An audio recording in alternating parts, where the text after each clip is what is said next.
All right, there we go. Finally. So, sorry for the delay. The game was acting up a bit. So, this is our bus. This is the MAN Lion City from the DLC. So this is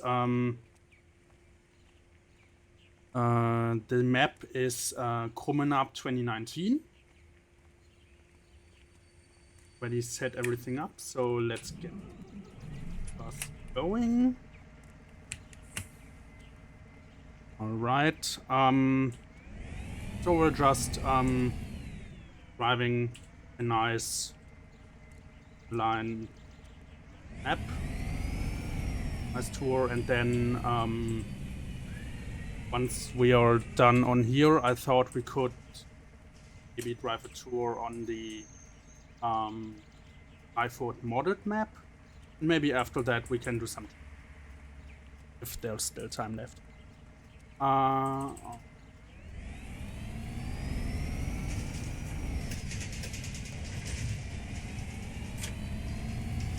So, we've got about 3 minutes to get to the central station, pick up our passengers, so we should hurry up a bit.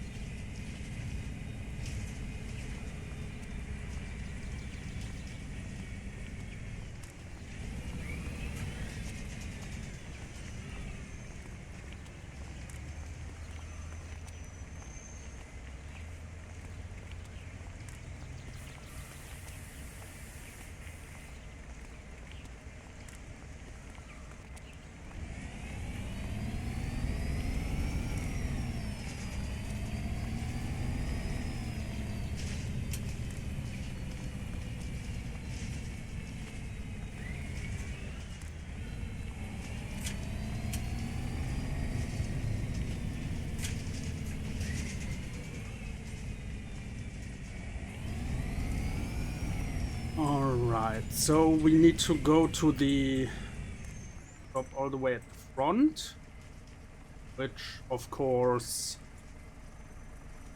would you please get out the way?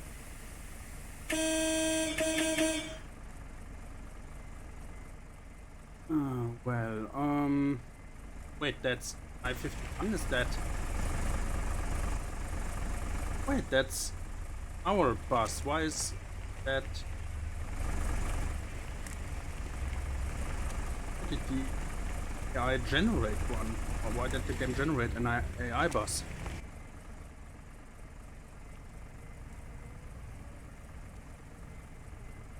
Range. Let me...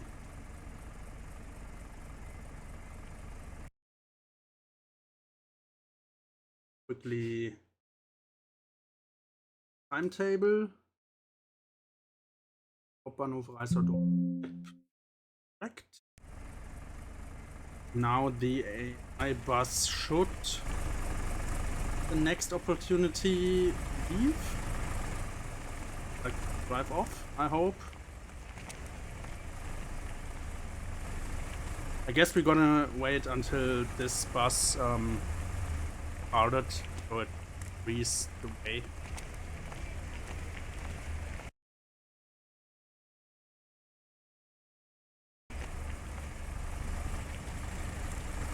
So, sadly I only have one type of bus set on here at the moment, which is the Van Hoel. Since one of the other buses threw some errors and tried it, and then I will at some point need to go back into the map config and re-add the other buses that have liveries this map. Hopefully the I-51 gets out of our way now, which it doesn't, which is bad. I don't understand, because Fuck this. Let's go back 2 minutes.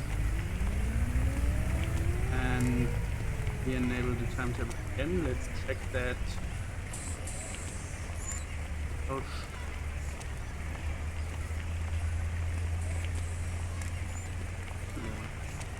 so this is unchecked, which is correct. So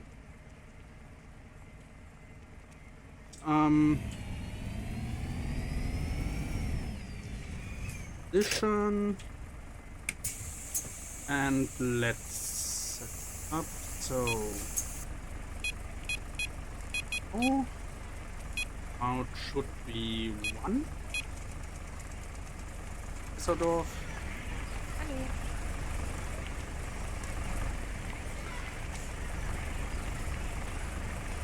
Yeah, well, sadly, this bus seems to have an issue where the script that's included in the file that for setting the line to I-51 instead of just 51 doesn't read it as a script entry, so it just displays it. So that doesn't matter, since usually do not see our bus from. Did they quickly your passengers? Mir ist das zu kalt hier im Bus. Guten Morgen. Oh, you're cold. Hallo. Well, see if I can turn up the heating if I know where that is. This one I have no idea. Guten Morgen. Let's Hallo. turn it all on. No idea what any of those.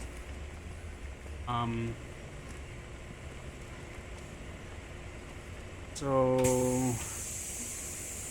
doors, and of course, since the passengers were so stupid that they didn't find the entrance to the bus, we now missed traffic lights, so we gotta wait.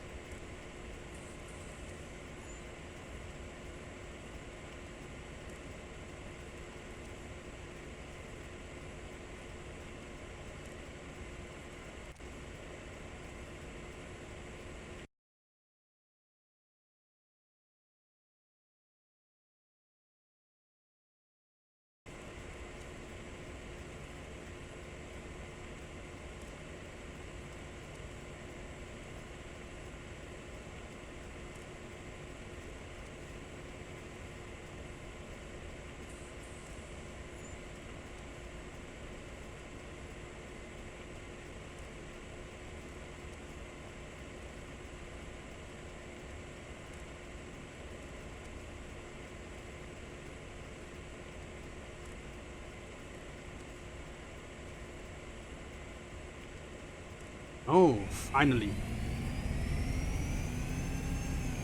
Let's get out of here. Passen Sie mal auf, wie Sie fahren. Stop complaining, you idiots.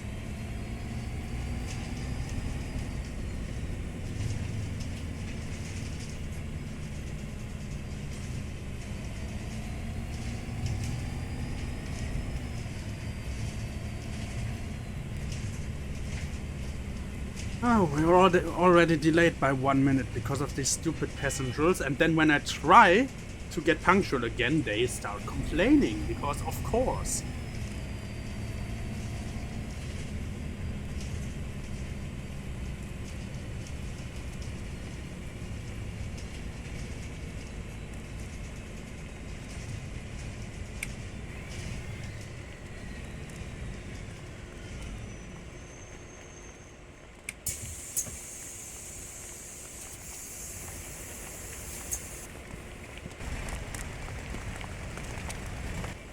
Or do I also control?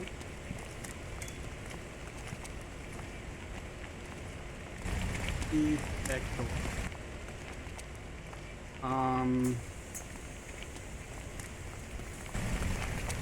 It is not. I have no idea why I needed to open that, but whatever.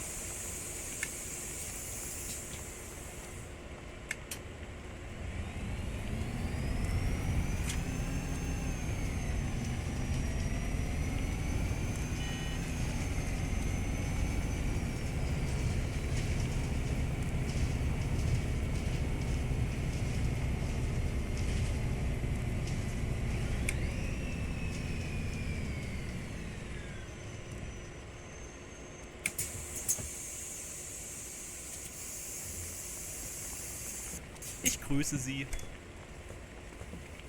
Also, I think at tickets. It's still out.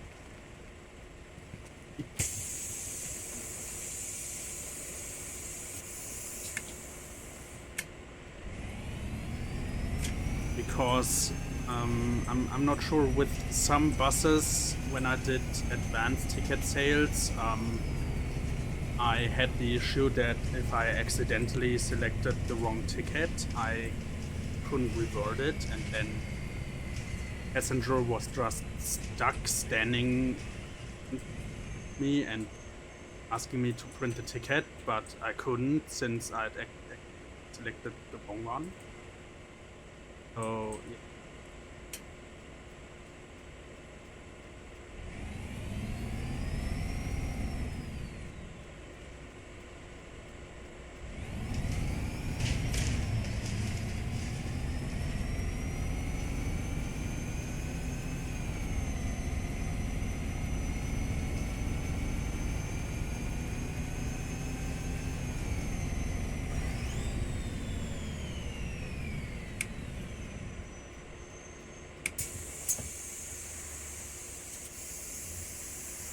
Okay, it seems she doesn't come with us, so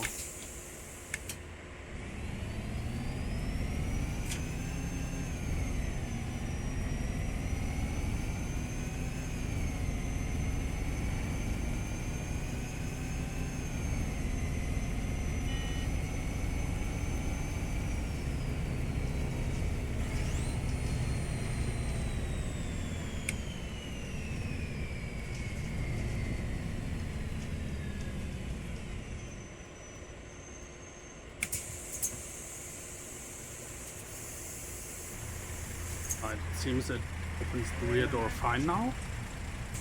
No idea what that was. So should what? Ich warte noch auf den Fahrschein. Danke. Eine normale Fahrkarte, bitte. Guten Morgen. Right. Hallo. There we go. Just to playing with ticket sales enabled again.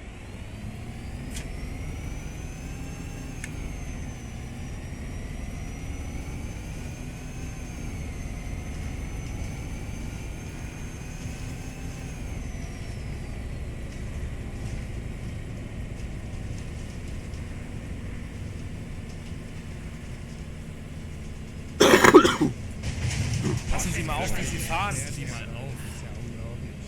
Da hat er den Führerschein gewonnen.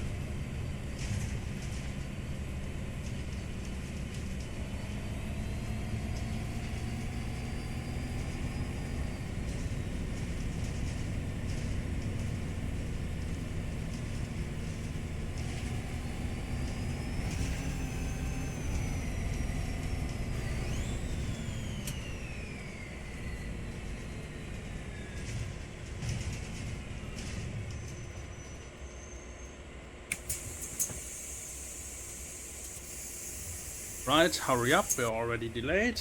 Hallo. Hallo. Hallo.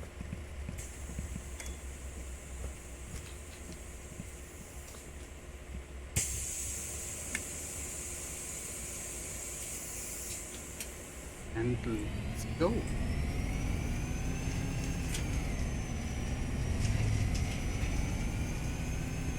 So this was the last stop in the city. The other stops that are coming are only for the city buses, but since they're an intercity bus, our next stop will be in the middle of nowhere. So let's hurry up a bit.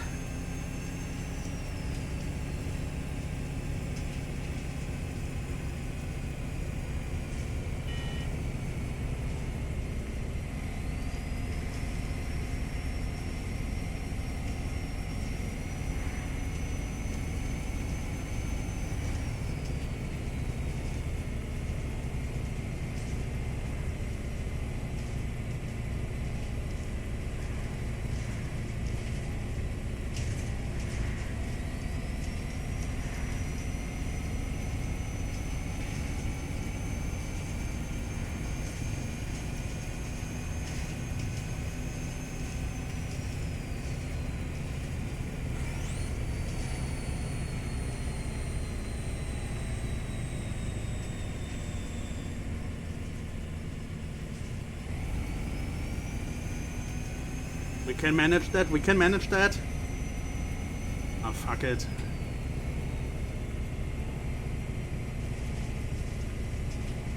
Right.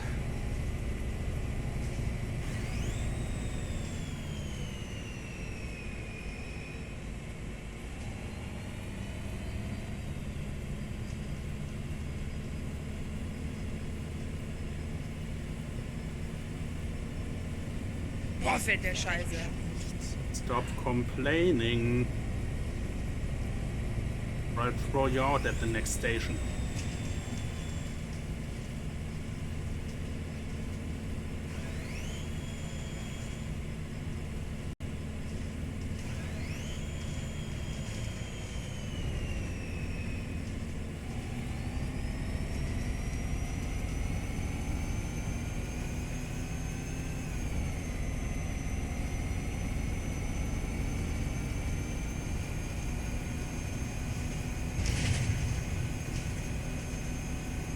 Alright, so our next stop is right after the till.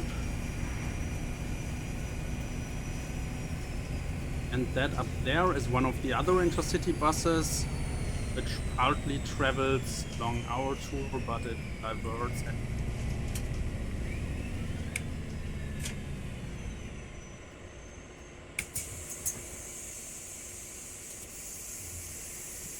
Guten Tag. right. The door. Let's go.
Morgen.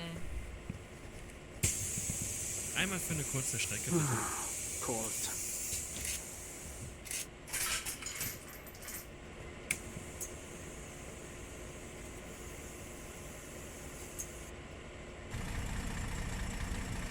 All right. Not even gonna question that.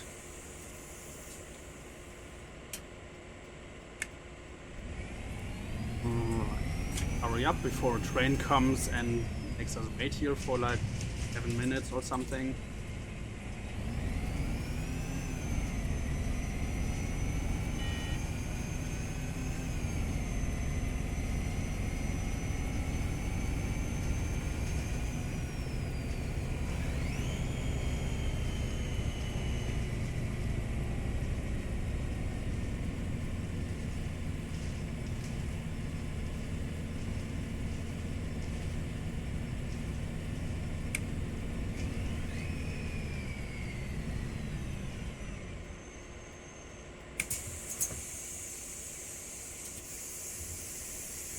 Hallo. Eine Karte für eine Kurzstrecke, bitte. Danke.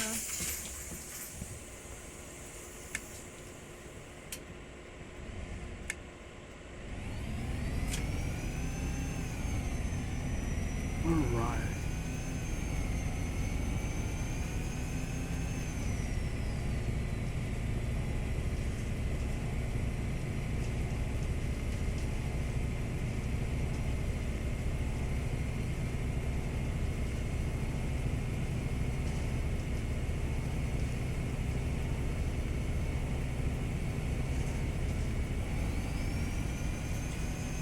Alright, let's see what this bus can do.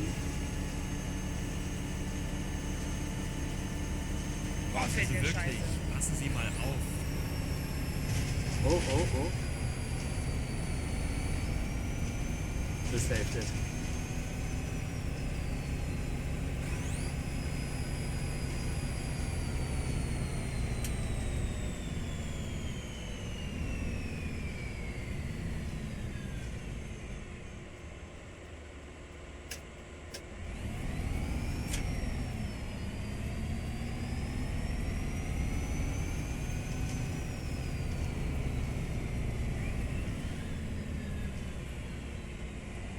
Hurry up! Idiot.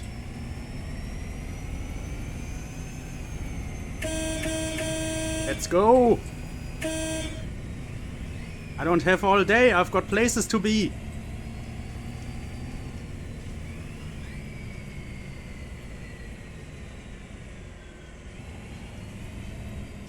Hurry up!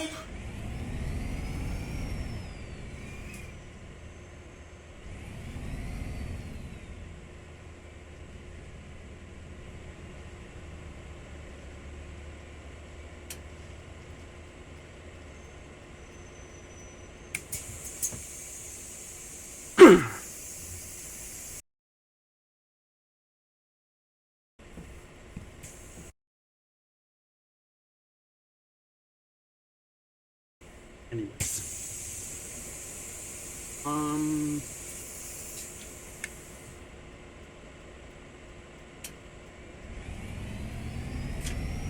Let's go.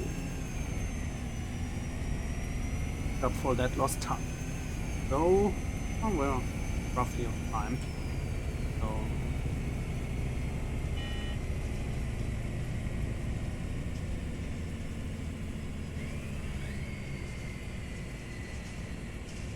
Mein Gott, der fährt ja, das ist ja unglaublich. Der hat da seinen Stop Führerschein complaining, you gewonnen. idiot. I'll throw you out at the next stop.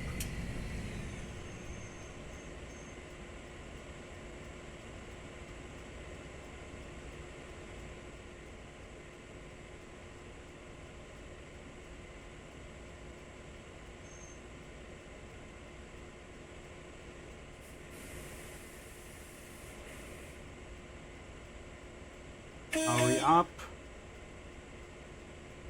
Oh, for fuck's sake.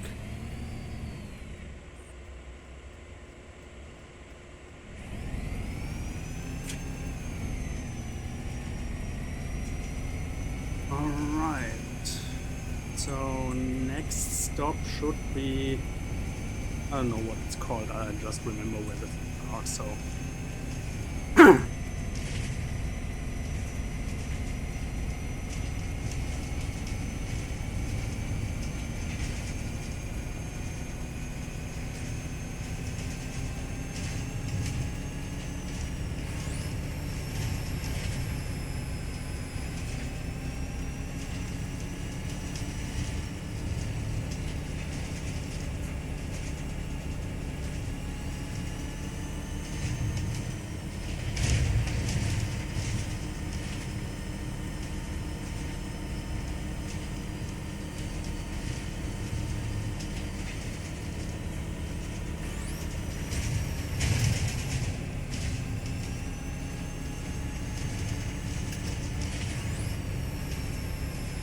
Na, sind wir heute der Michael Schumacher, ja?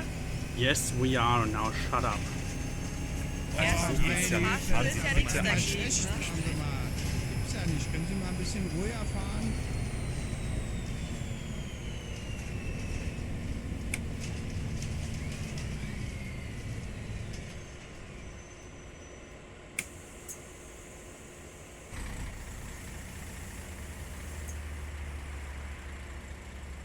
Alright. We on time? We are on time. Nice.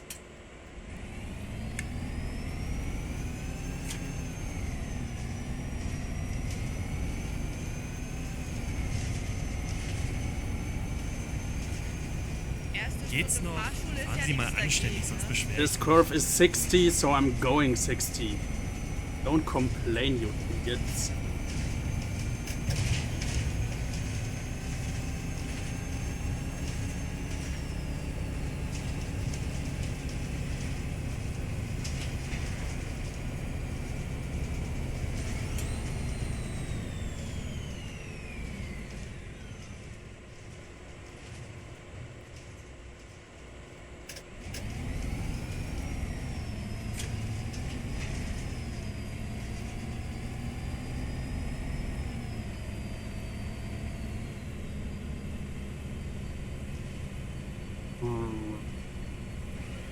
quickly get 2 villages over with, and then we're almost destination.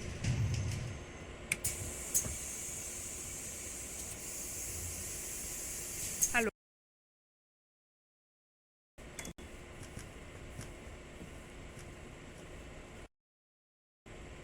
Right.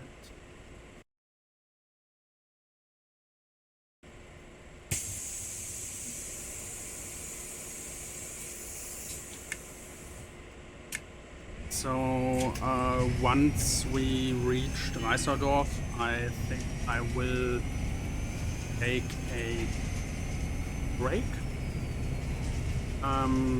Set up the get something to drink, set up the next map. Then after that we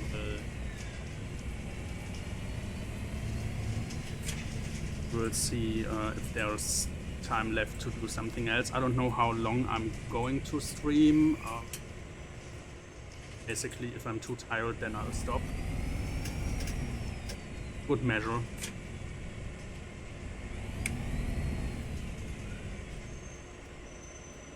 Alright, do you want to Boah, fällt der Scheiße. the door? Or you don't? Yes, yeah, this job is always so.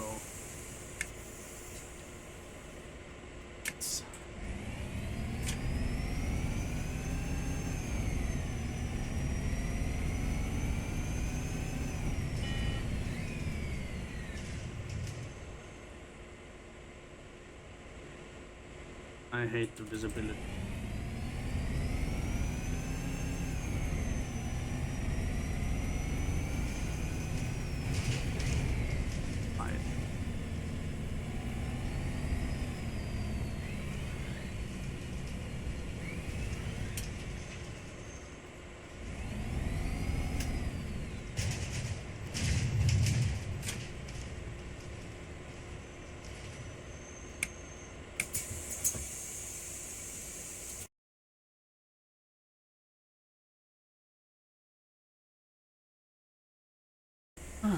Anyways,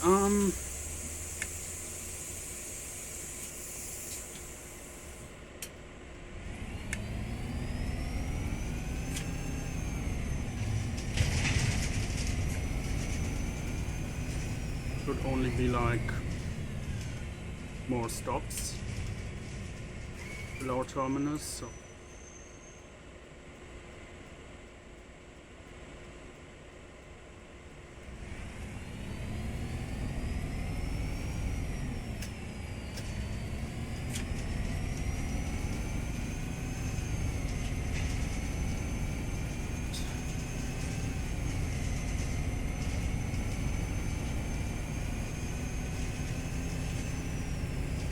hurry up, so our passengers will sort of on time to catch their train. Why is the lagging? I don't know.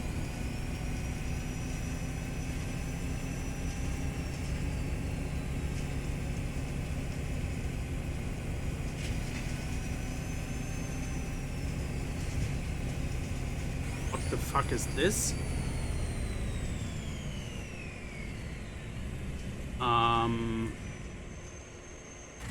Holy shit. But I know what it is. It's a Volvo 7700 FL, if I remember correctly.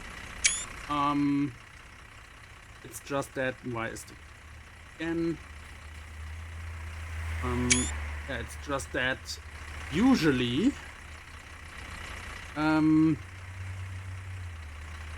not like floating halfway. Yeah. I mean, this might explain the game's bad performance. Also, would you like depart and base? Actually, there's nobody at that stop. We got nobody who wants to get off, so let's just pass the stop. As long as we pass close enough to the stop marker, this should count. Because OMSI does support just driving past the stop if there's no one who wants to get on or off.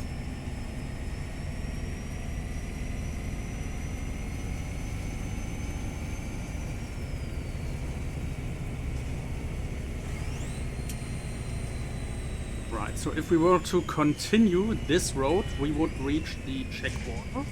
As this map, it is a fictitious map, of course, but it's set on the border to Czech Republic. So we are not going to Republic, we are going to Reiserdorf, which is still in Germany.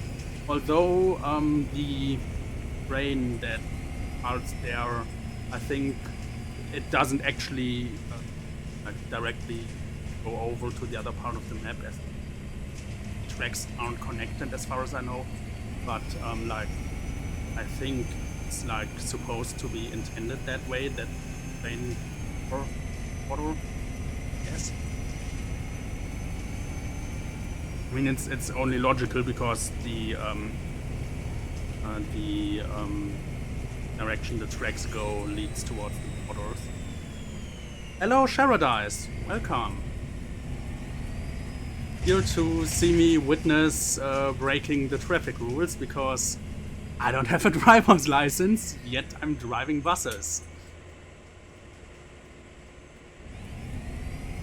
So this is the map Krummenab 2019, a fictitious map set in Germany on the at the border to the Czech Republic, with actually one bus line in Czechia and then another bus line going over the border, and then just a lot of bus lines on the German side of it.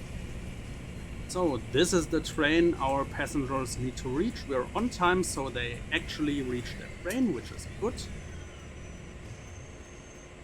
So let's all throw them out. Though this is not like technically the last stop of this. Yeah, it's a lot of bus lines. Though this map also has a lot of like AI only lines.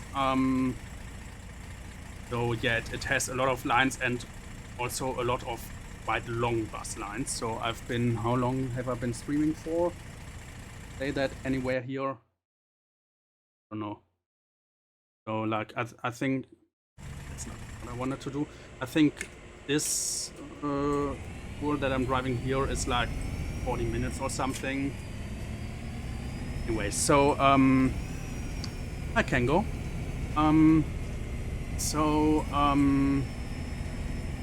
The route ends when I reach the like turning area for the bus where they turn around. Though actually, like realism wise, you could have just used the roundabout that was back there, and that would be easier than turning the bus on this gravel patch. Because yeah, this is like, also this stop marker is for the wrong set of buses, and we would have just lost our mirror if I had visions on. And now it's a game of fiddling around with our bus to reach the stop marker that's based on this patch.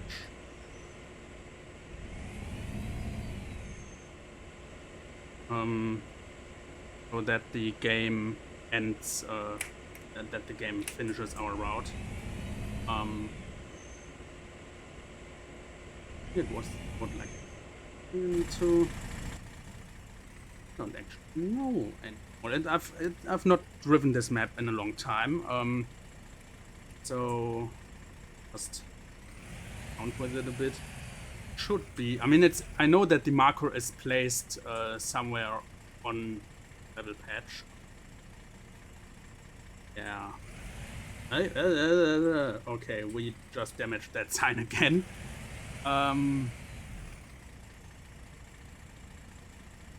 Anyways, let me just read that and call it a day.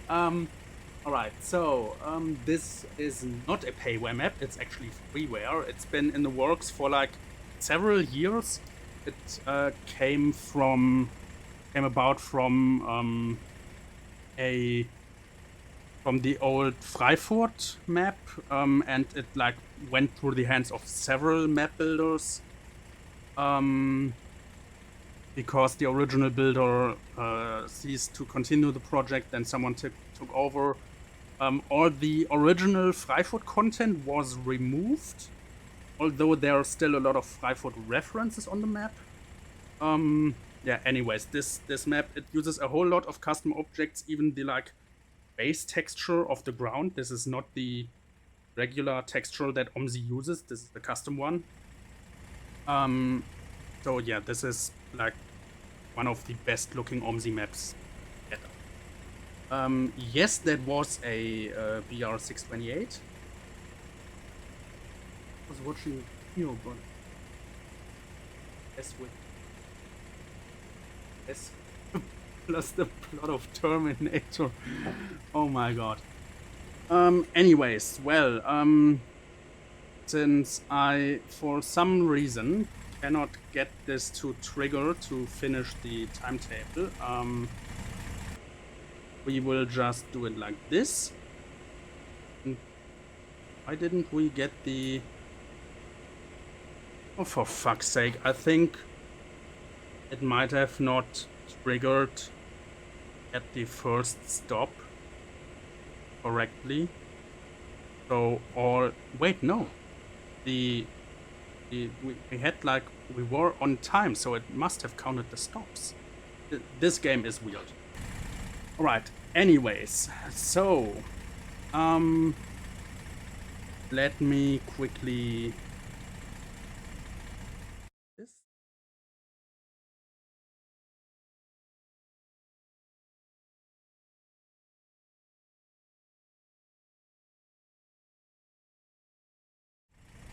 You know what, let's just not do that so you can still hear me.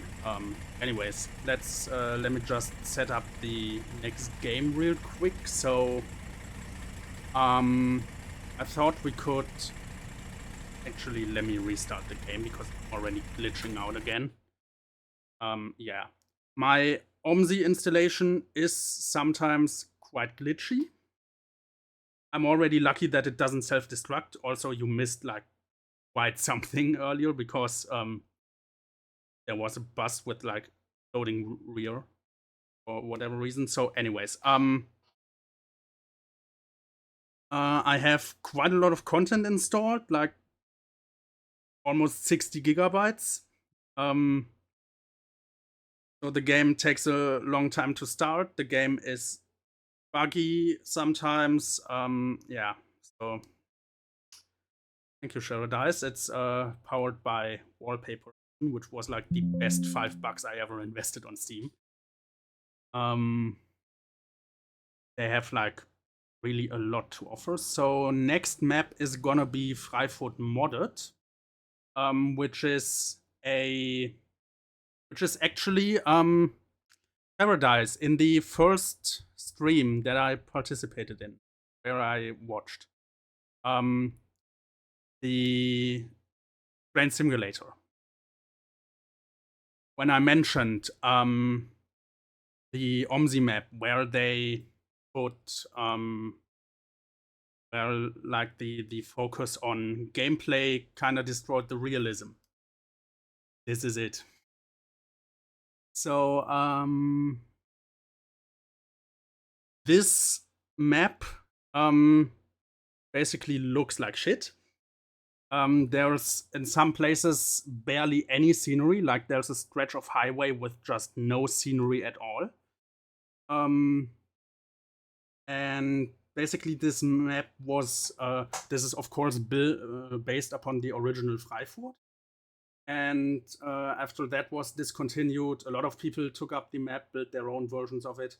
This one was built by 2 developers.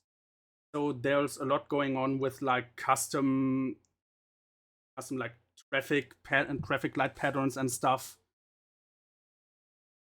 we find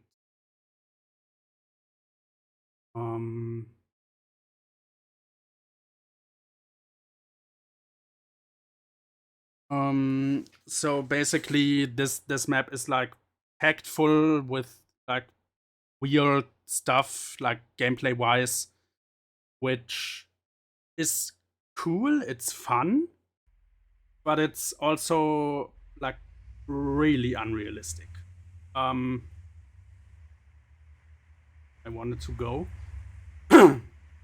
And basically also I need to drive this one with like helper arrows enabled, because this map is complicated. And yeah, it's a lot of cool concepts, but it's, I think, like for it to be realistic, it is definitely too much. And it gets a bit too crazy at some point, which we will actually see. So let's go Volvo 7700 that we saw floating earlier. I don't think I have the right livery.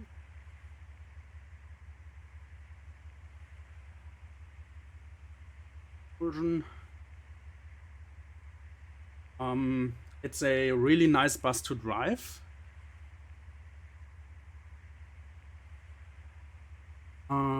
Did the map start out as being realistic and then lost that, or was it always made? So basically, the map it's based upon, the original Freifurt map, was quite realistic, and this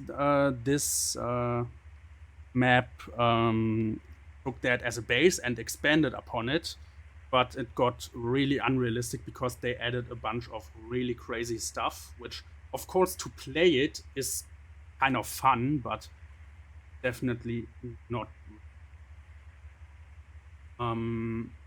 So maps like Städtedreieck that also have a lot to offer gameplay wise, like a way better balance between gameplay and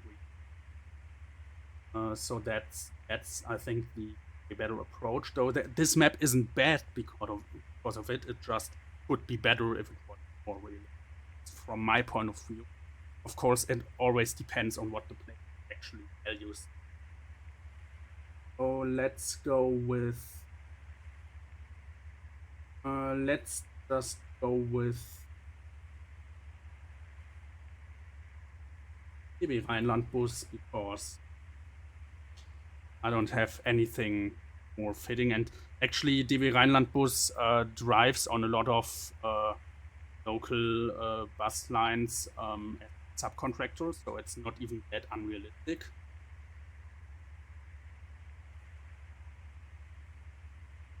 Oh, actually, we need to go to.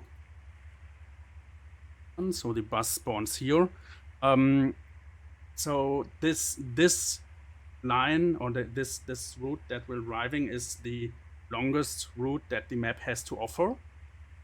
So it should actually take a bit over an hour, a bit more than an hour.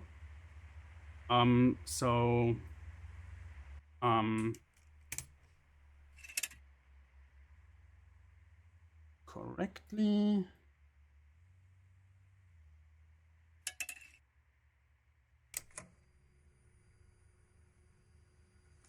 So I have no idea when the timetable for this one starts. This is the other way around.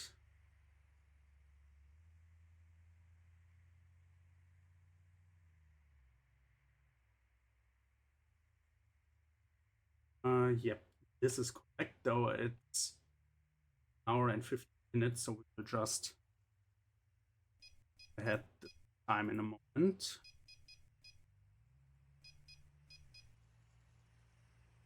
Right, so where's this?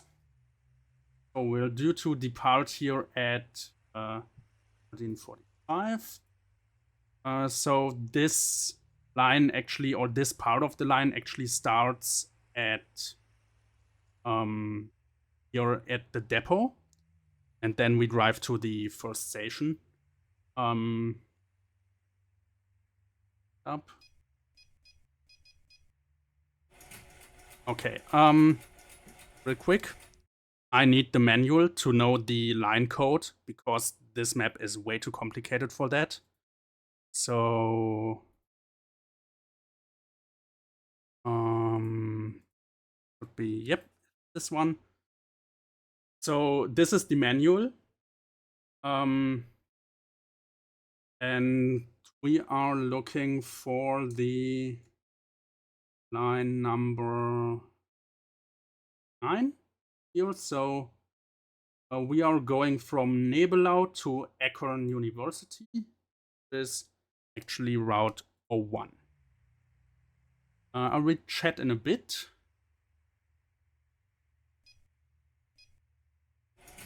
I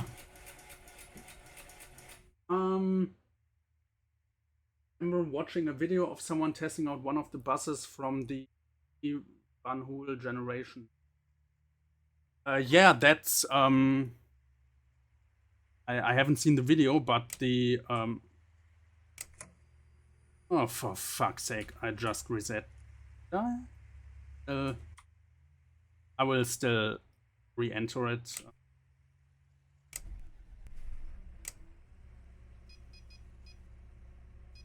Right. No, it's saved. All right. So 1444. Since we got everything set up already. Yeah, the Van Hool generation hack is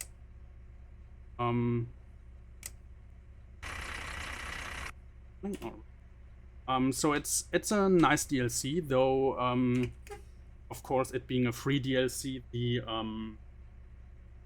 the texture quality is a bit low sometimes.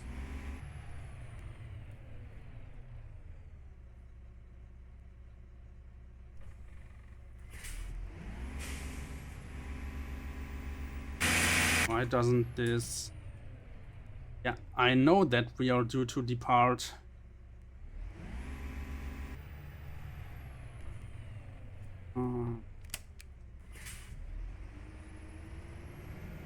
Also, did I accidentally break our display? Oh, please tell me I didn't. Fuck's sake. Well, anyways, so this this route that we're driving is a bit strange because it's not always, it doesn't always have directional arrows.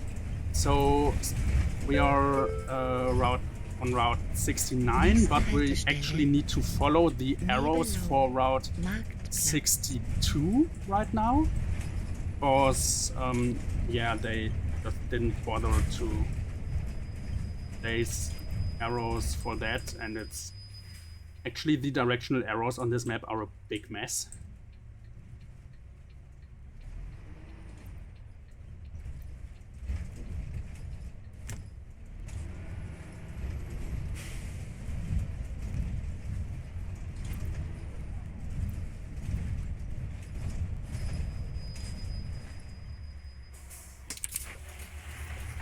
Hallo. Working again. That's good.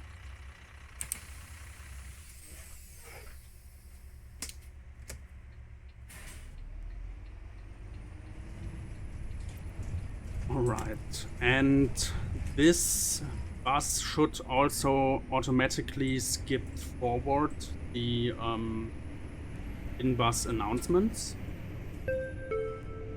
So. Nächste Haltestelle Oberdorf.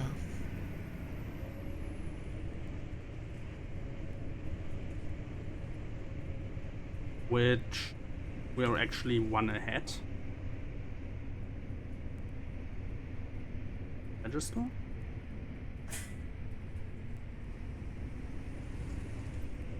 Oh, for fuck's sake, now it went back to...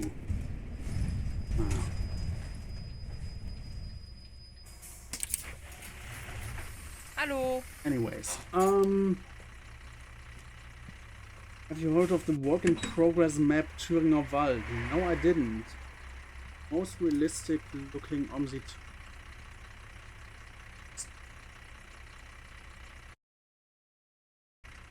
Oh, let's take a look at that. That does look pretty good.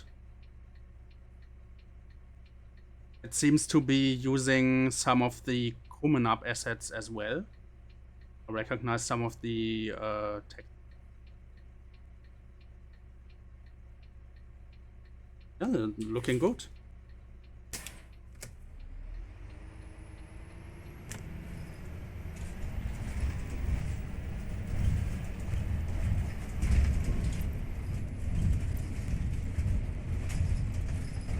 Alright, take your time, Kango. We are not actually all. I mean, we are going somewhere. Nächste Haltestelle. But Nebelau. Markt.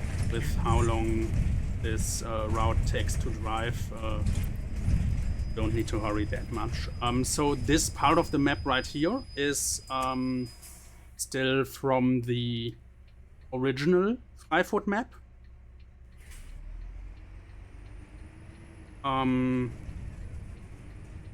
With the exception of this construction site. This was added in the Freifoot modded version.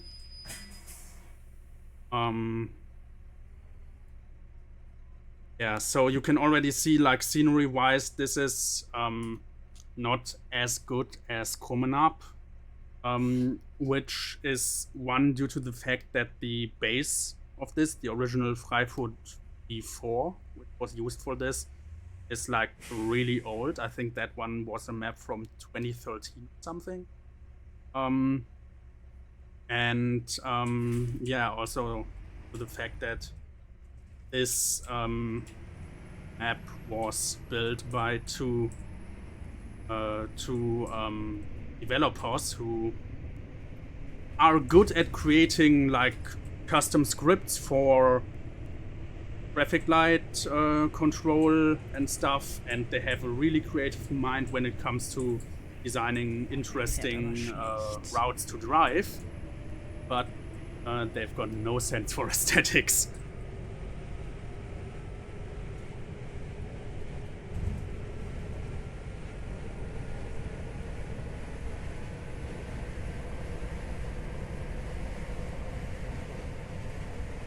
Oh.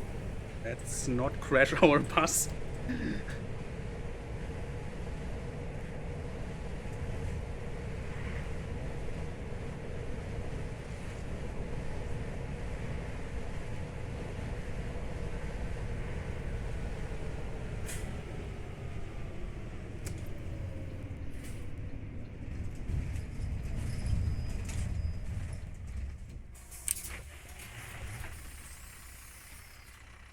Guten Tag.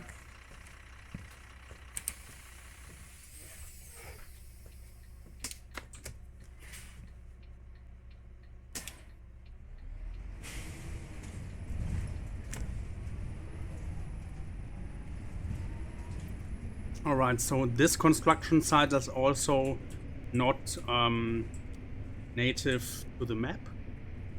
Or not from the original. Nächste Haltestelle. So when they expanded this map, they built a different route to go around this construction site, since it turns this into a one-way road.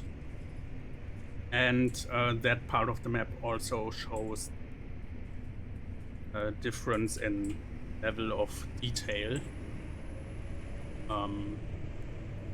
in the newly added versus the original parts of the map.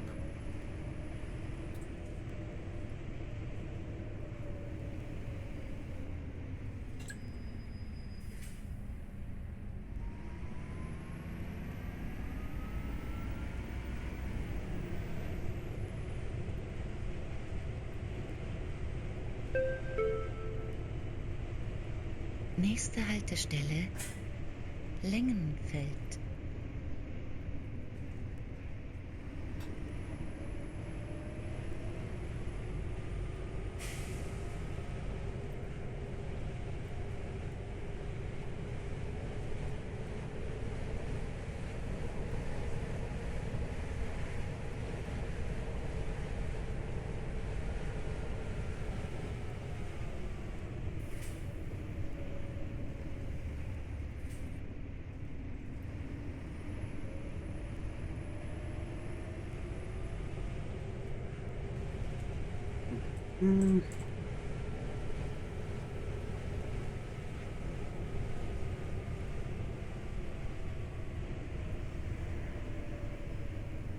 Wouldn't it be interesting if there were a Carnotaurus hiding in the wood? Do you mean the dinosaur Carnotaurus?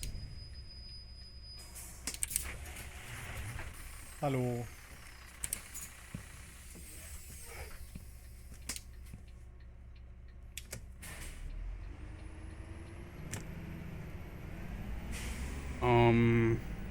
Well, it would definitely be interesting.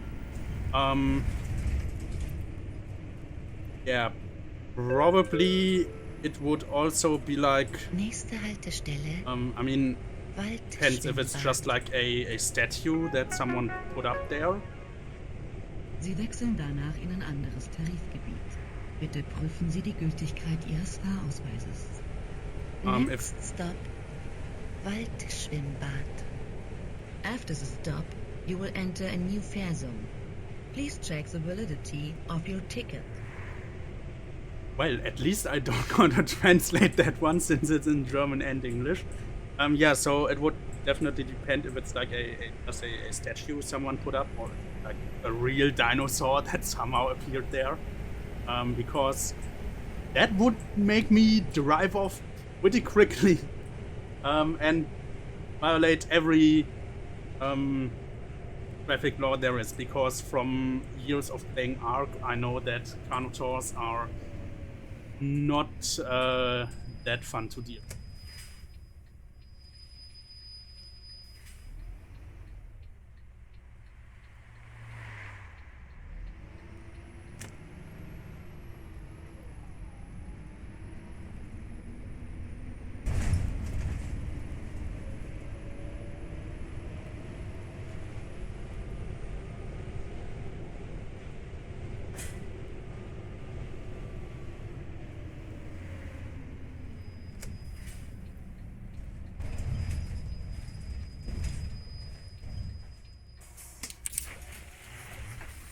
Hallo. Hallo.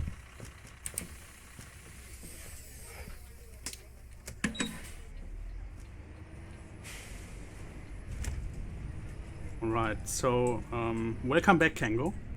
So this construction site that we are seeing up here is also not from the original Freiburg. This was added actually. So this is where the road went along before, and then this is where they are constructing new road.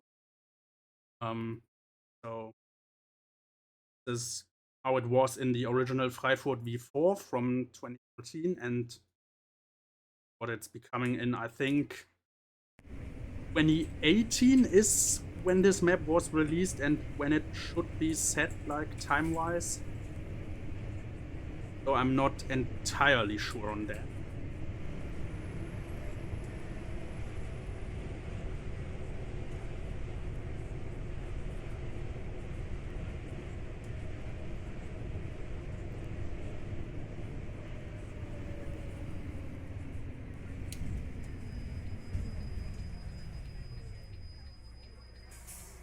Right, and I think starting Hallo. here, there should also be Einmal Tageskarte.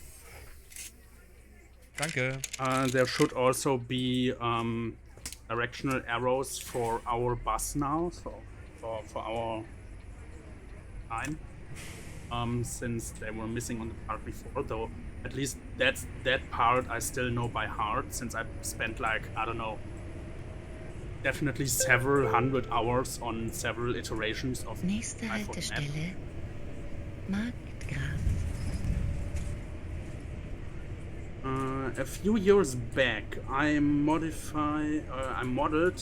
a fake Carnotaurus dinosaur prop as a test for importing custom. Someone suggested it to be used as a mini golf prop, so I think, yeah, that's definitely do that. So I also in the past did some messing around with the editor here. I think I even, like, modified the texture of a couple assets. And actually, I was building my own iteration of Freifurt. So if we still got time later, I can show you that. I will read the rest of chat once we're at the next stop, because that's way too much for dialect. Nächste Haltestelle Johann Andreas Schmeller Schule.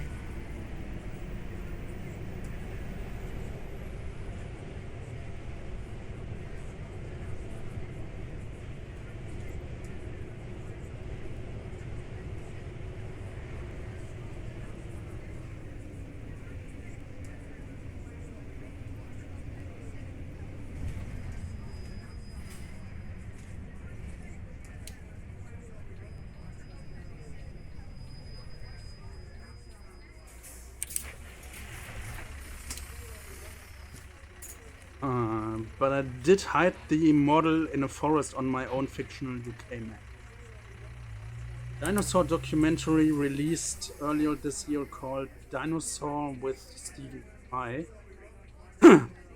Never heard of him. And they use dinosaur models from Ark Survival Evolved in that. Oh my god.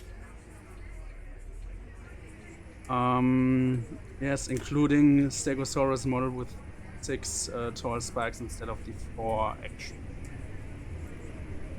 Well, I mean, I guess Nächste Haltestelle Freifurt. Zentraler you gotta use something if you Omnibusbahnhof. don't have the budget to make your Zentraler own, so Umsteigepunkt. Next stop Freifurt. Zentraler Omnibusbahnhof. Central transfer point. okay.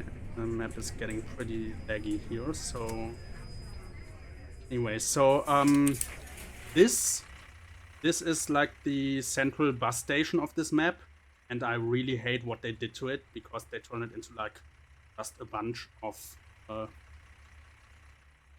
stops all in a row, and the original actually had like a stop up here, then it had 2 here, then it had like a little turnaround here with a stop that was separated, and it was stop here, and these two didn't exist, so I really prefer the original way this was built, and the way that all other versions of the map that were based on Freifurt or ended up using it.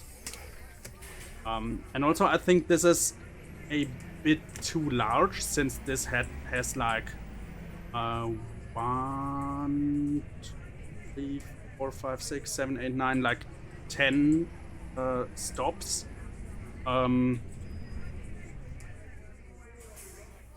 stops for buses, and this actually, it still says in the map's description that Freifurt is a fictional city with 30,000 residents, and the way they expanded the city here, it just seems Zur way Post. larger than Zugang zur 30,000, Innenstadt. because Next 30,000 is stop, like really small. Freifurt.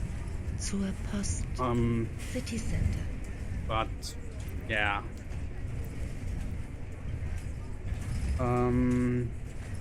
Did Freifurt? No, this is all fictional.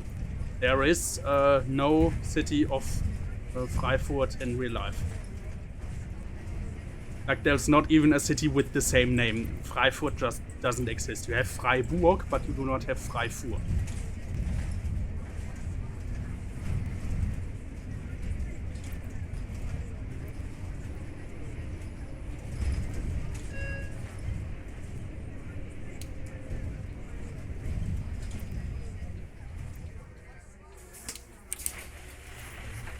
Hallo. Hallo. Schönen guten Tag. Here's a picture of the Carnotaurus I modeled. Let's take a look. Ticket. Oh, that's cute. a bit lower resolution than I anticipated, but can recognize the shape, so that's good. Made in Blender. Yeah, I also once tried to make, or actually I did manage to use Blender, I think, like somewhat well. So actually my profile picture is actually a 3D model made in Blender. I previously had one that I made in Inkscape, and don't ask me how I figured out to use Inkscape. I never managed to do it after that. It was a one-time thing. Inkscape is just the worst. But yeah, I then at some point decided to remake it in Blender, which I think is way better because I mean it was a vector graphic, so it scaled like flawlessly, but Gott, oh Gott. it yeah, it looked terrible. So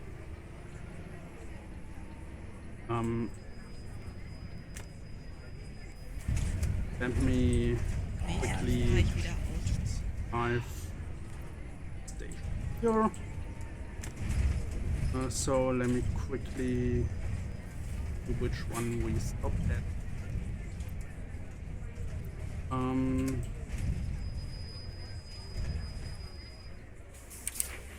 So let me quickly pause the game and check chat,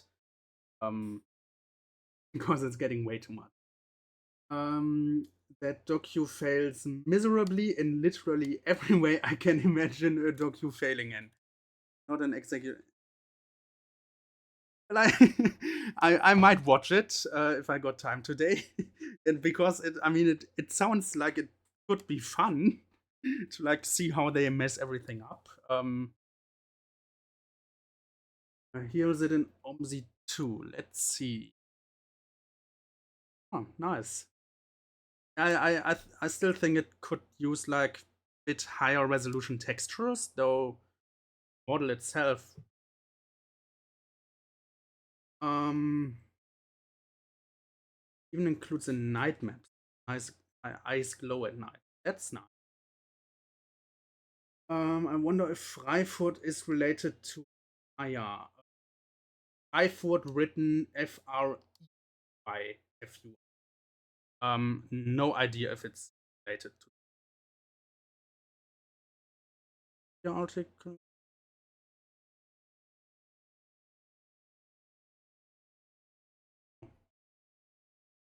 Never bothered to go research any of that. Avatars made in Blender, nice. Yeah, I think it turned out pretty well for me literally like only Hallo. spending like a day Eine or so Kurzstrecke bitte. in Blender. Or learning Blender, so yeah, turned out pretty well. I did actually reuse part of the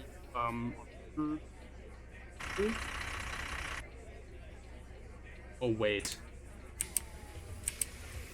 I just realized something. This bus got manual, like all manual doors. Like people were probably trying to get off since the second station I stopped at. Oh no. Oh no. I just forced people to take a trip around the city. Oh no. Yeah, anyway, so I actually for the glasses, for the inner part of the glasses, the reflecting bit, I did actually reuse the original vector image that I created by just exporting it at a like crazily high resolution and then applying it to the model. The rest of it is solid color. So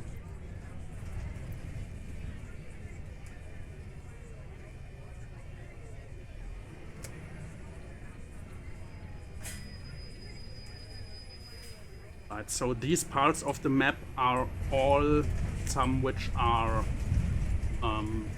made specifically for this. So this part of the map is all new. This is not reusing any of the original Freifurt parts.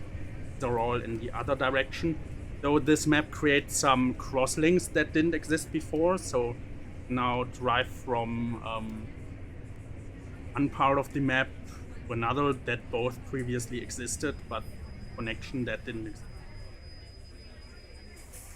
Well, they're at a station now. Yeah, I did take them to a station. That's not the one where they wanted to go. Would be good if the passengers complain if you drive off without letting them out. Like real passengers. Yeah, that would be realistic. I mean, they're already complaining quite a lot if you drive too fast around curves, if you are too late, so yeah. So that one would actually be realistic, since that's like the only part where passengers Hallo. would complain in real life, where they Einmal don't. Kurzstrecke bitte. Die haben mir keinen Fahrschein ausgegeben. Danke.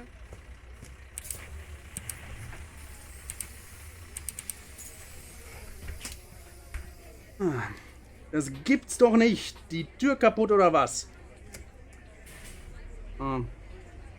Yeah, something around that, they'd probably say. Though the original dialogue in this game, since the original map included is set in Berlin, it was using the Berlin dialect.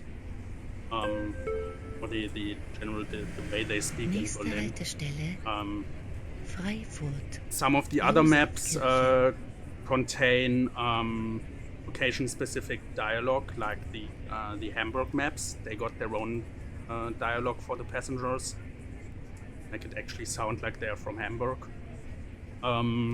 Since these are all free maps, here they all use the base that's put in the game.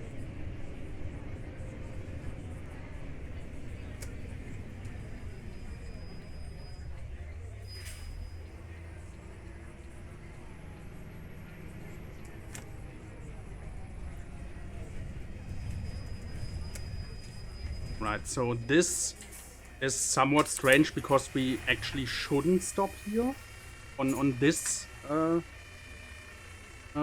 of the station. Hallo. We should go around, which we will need to do, Kurzstrecke but bitte. Hallo. Hallo, the ich map möchte gerne is Fahrkarte haben. fucked. So. Hallo. Guten Tag. Hallo. In general, we've now left the mainly bug-free parts of the map, and we're now entering parts of the map that got like the most bugs that you notice when just casually driving along.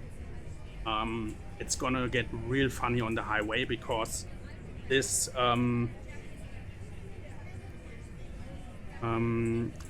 this map has an issue where on the highway the cars, when they change lane, they will just all break down to like crawling speed, even though there's no reason for them to do so. And even worse, when they on this map, for whatever reason, I don't know what causes the issue, but they all decide to change lane at the same time. So you have like a row of 50 cars in one lane, and they all decide to change the lane at the exact same time. So I don't know why, but it's annoying if you're in the other lane because you literally can't avoid a collision. I mean, I'm playing with collisions turned off because of literally that reason. Nächste Others, but Haltestelle, yeah, that's like a collision you cannot avoid because games like, hey, let's have cars turn over into your lane and brake immediately with no prior Bitte prüfen warning. Sie die Gültigkeit Ihres Fahrausweises. Oh. next stop, Aussiedlerhof, Reutlinger. After the stop, you will enter a new fare zone. There were also incidents where I couldn't proceed past this point, like this intersection that we just passed, because the map just wouldn't load any further. Since, yeah, OMSI is just terribly optimized and stuff. And also, once we are on the highway here, I'm not sure if we are going on the part where you see, and I don't think so. I will, once we're on the highway, quickly pause the game and show you part of the map that Boah, fällt der Scheiße. Der fährt ja, das ist ja unglaublich. Da sind notable for wahrscheinlich its Wunder. lack of scenery.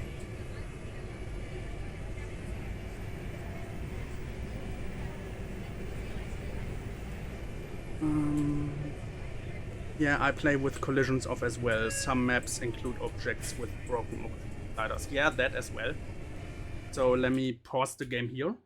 So this part is somewhat fine. I mean, the scenery is repetitive, but it's there. So if we since we're paused, the game won't load new terrains. Let me stop the bus here, which is not compliant with traffic rules, but I don't care. So this part. Let's just follow the highway for a bit. So we have that way.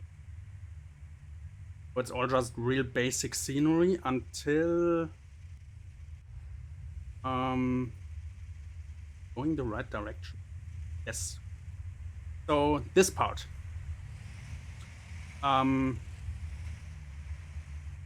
This is still part of the map. You actually drive buses along this part of the map. This is how they released it. No, it's not missing objects. If there were objects missing, it wouldn't load the scenery or the entire tile at all. So yeah, and then over here the begins again, and then this is a part which was present in the original 5.4. But yeah, this part here is just lacking all scenery. And you do have, I think it's only like some of the night buses that go along here, but you do have buses going along here. So this is something you see driving along on this map. And the thing is, this map is finished. Or at least like in a release state. So yeah. I mean, again, it's like the developers are actual developers, like that's their job, so they don't have a sense for aesthetics. Also doing some extra palettes, and I don't know why they drew a 200 here. Maybe it's their 200 scenery tile or something, I don't know. But yeah, so game would stop lagging. So after a bit of a delay, let's continue. So I'm not sure if or maybe they forgot and submitted it. Yeah, I don't know. I mean, they made the effort. Thank you, you idiot. They made the effort of creating a whole installer file, or like an executable installer for this map. So you don't just download this map and put it in your music folder. They have an actual installer to go with this map. But yeah. So this is the dangerous part on this map. If the drivers on the other lane decide to change lane, then it's over. We won't be able to stop in time.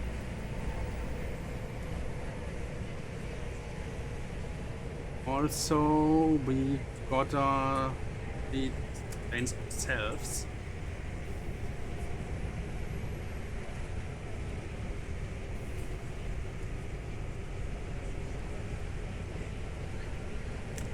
So this is where our route gets interesting. So we are not the only bus number 69 that's currently going to Echo.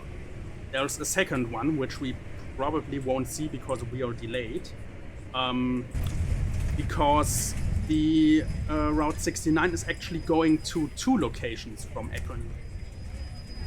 One is Nebelau and one is Jakobshof. And they have 2 buses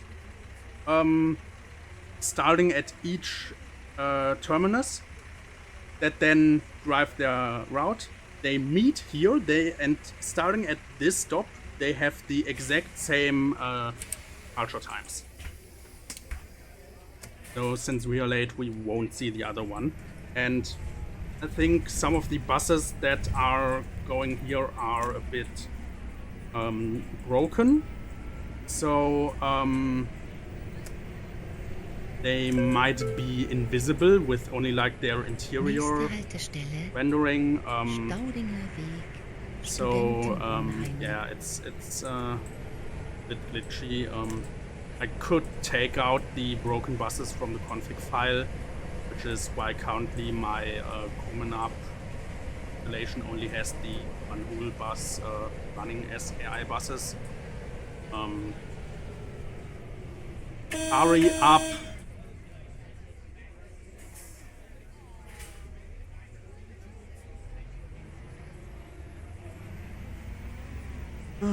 Hey! Idiot!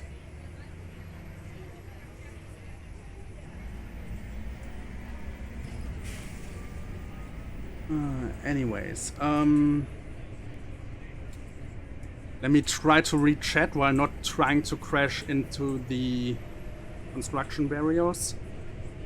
Are the background crowd noise part of the bus, or are they a base game feed? They should be part of the bus, so as soon as there's people on the bus, the game should play the background crowd noise, I think. Are you driving using the numpad? Yes, I am. I do have a steering wheel, but it's broken. And I did, like a couple months ago, buy a joystick that's like meant for to play flight sim with.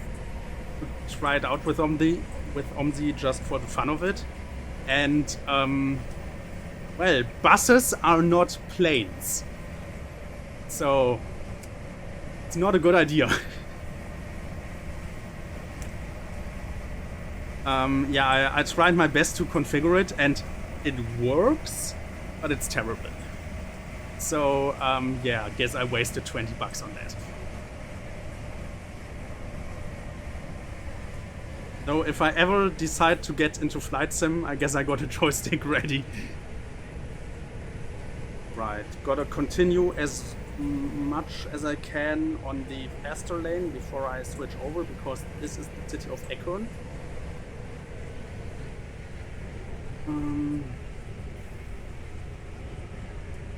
Buses are not planes, not with that attitude they ain't. Yeah, definitely.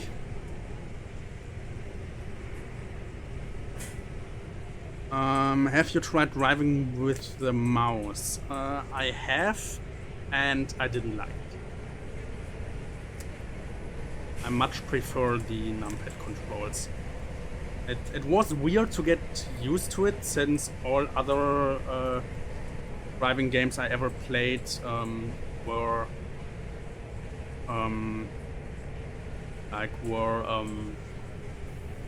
with the arrow keys. But it took a while to get used to it, especially the steering wheel not centering automatically. But I did get used to it, and now I stick with it. I even configured game's frozen, whatever. I even configured the my Euro Truck controls to mimic the Omzi ones. I got so used to driving with that. Also, yes, num5 does center the wheel, but like I just did, like so, it does center the wheel, but only when I press it. It doesn't automatically. O key toggles mouse steering. Moving it up and down controls gas and pedals left and right control. Yeah, I don't like it. I mean, my joystick is basically the same, only that the mouse is more precise, but I don't like it. I did think about getting a new steering wheel and one that fits my table, because the old one isn't just, it also doesn't fit.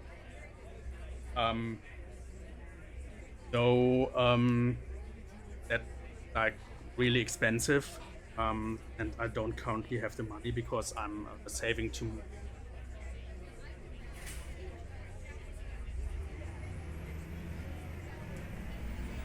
Guess that will have to wait.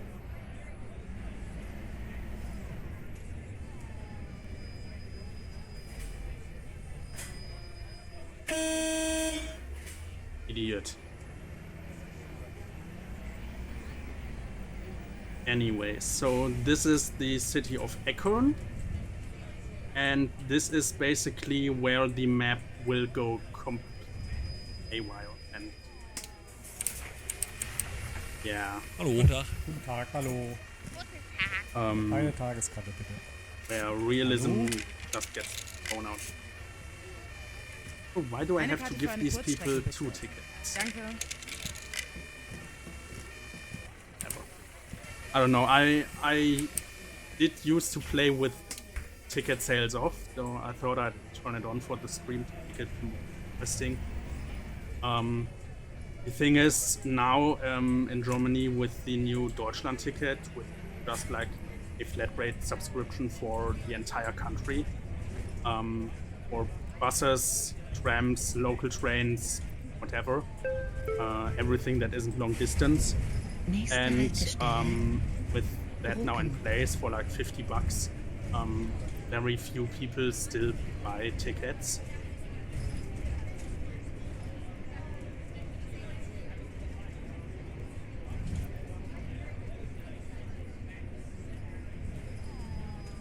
Also, yes, the bus is wobbling for some reason. I think it's something.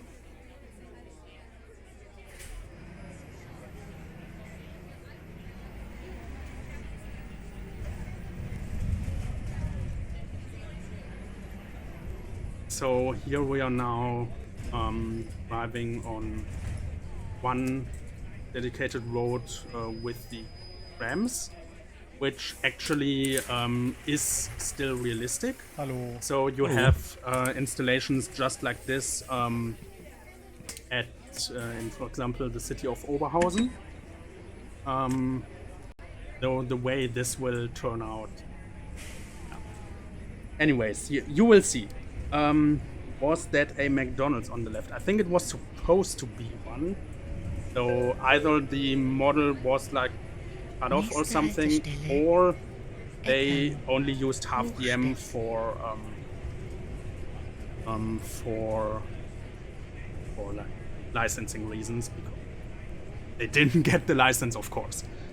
Are there actually trams running here? Yes, there are. And I think you can even drive the tram out here. This tram line, I think you can actually drive, though it's like it gets really buggy. Like especially the AI tram lines and the AI buses and everything along here, it just gets super glitchy, and I'm on the one hand, I'm hoping that it will go smooth. Though on the other hand, I'm also hoping that like it will get as glitchy as possible, so we can all have some fun.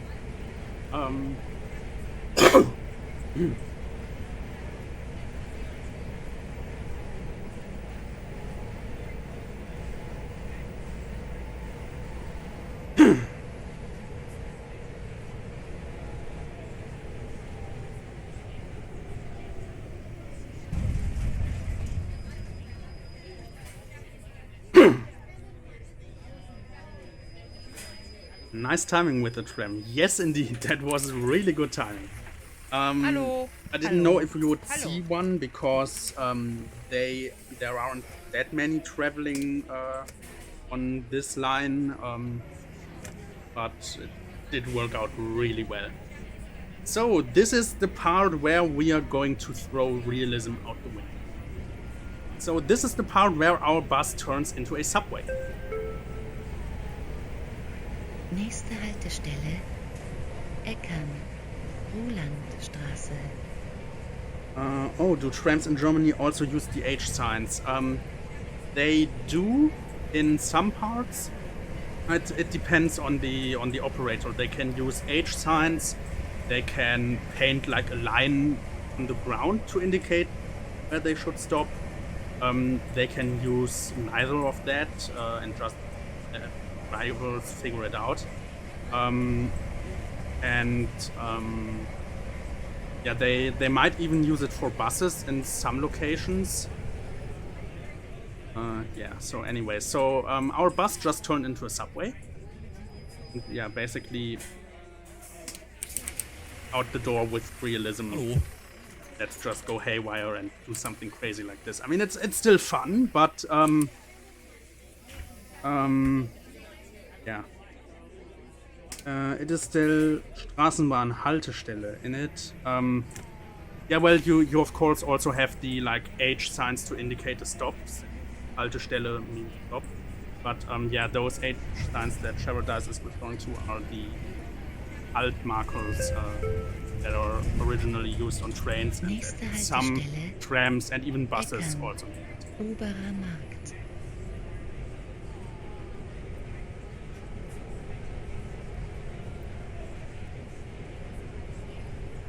Oh. Gotta stop here. Or we might risk a collision. Yeah. You see that one coming. Yeah. This reminds me of MM2. Not sure what you mean by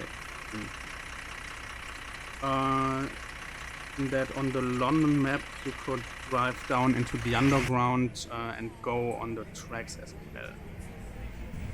This in downtown Seattle. I will check your links in a moment.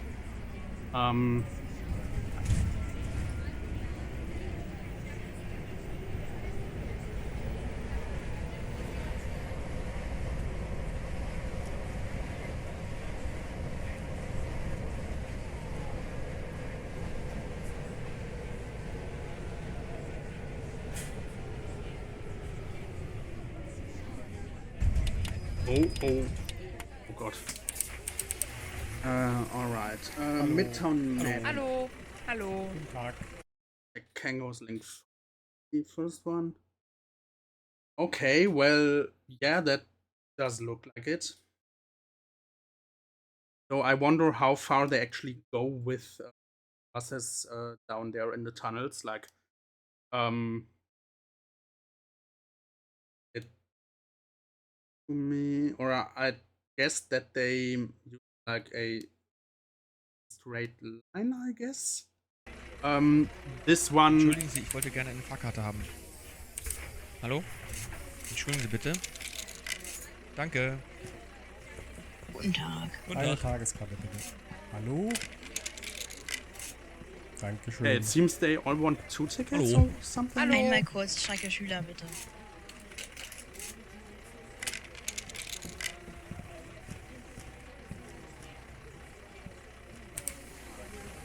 Anyways,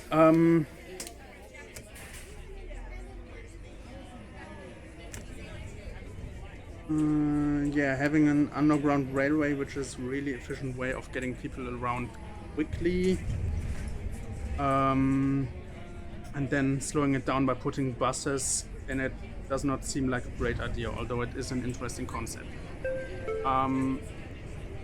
Well, Nächste Haltestelle Walpurgisstraße.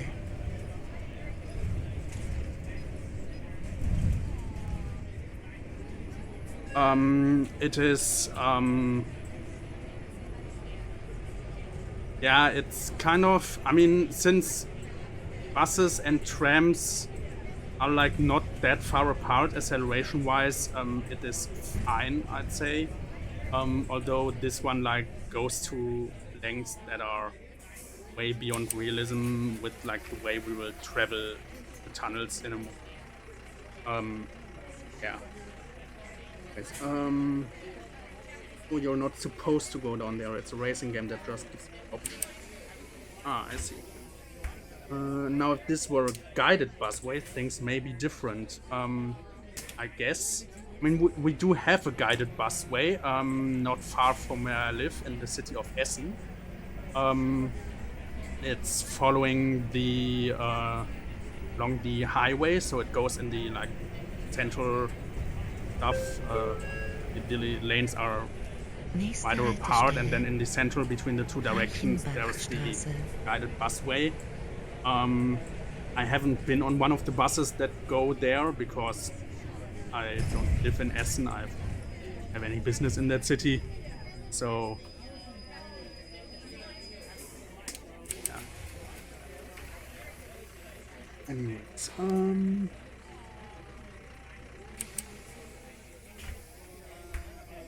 our bus yet, so the arrow back in the tunnel told me to manually change the destination board to 4, which says do board, because otherwise our bus would be really overcrowded, because the we're gonna pass a couple stations like, twice in the going to the university. We passed the station to drop off people, and then coming from the university we passed the same stations in the same order, because we basically and for some reason the AI people don't seem to realize that they are not supposed to board the bus that's going to the university, so they solved it this way, which I guess it's fine. I mean, I'm even more surprised that they managed to do it with like a destination board change without all people immediately trying to get off at the top with regular OMSI behavior.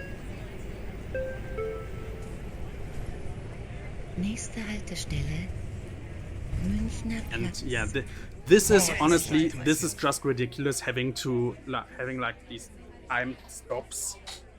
I mean, yeah, it's kind of necessary because you have like rails here, and but tram can't like get out the way, but it's still like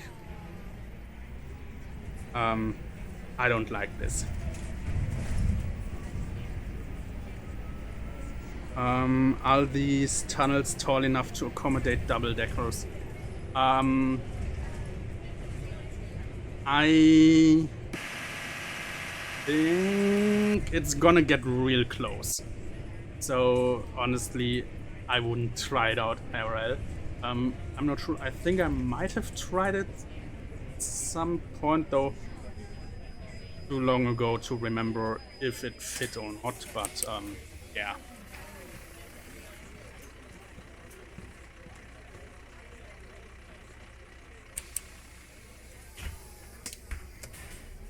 Alright.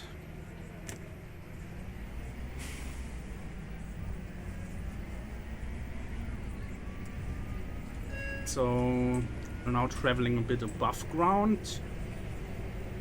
So still not into French. Nächste Haltestelle, Regensburger Straße.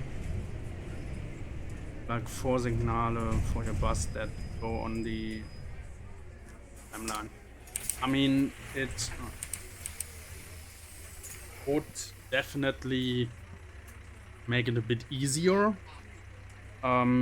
Though I think you can still manage without them, since I mean, when I failed to stop at that one signal, it was actually mainly because 1, I didn't expect it, and 2, I was going over speed. Since the speed limit in these tunnels is actually quite low. Nächste Haltestelle, Heimholzstraße.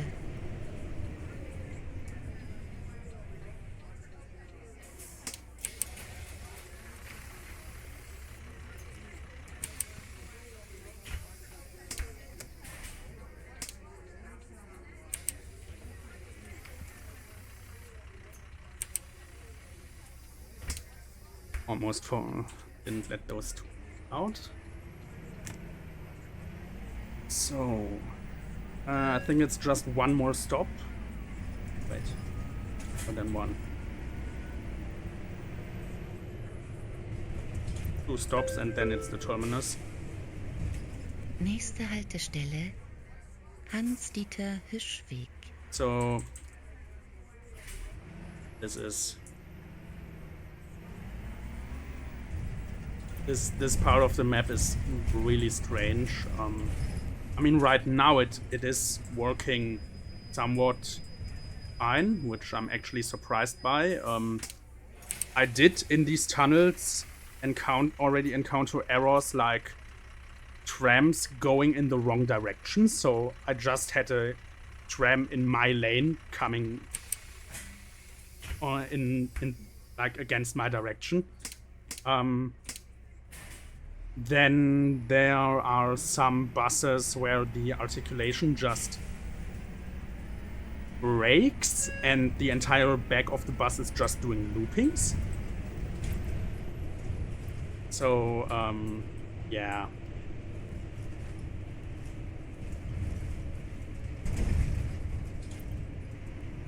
We might see some of that when we return, because I am gonna do at least the start of the return way, because there we go through like some real strange part of the tunnels.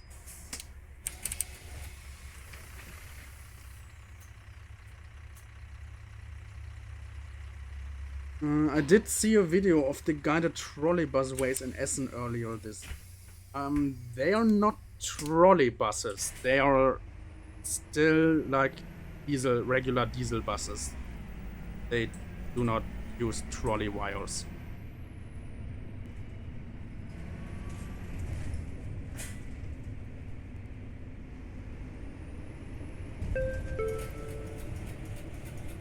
Nächste Haltestelle, Oberdorf.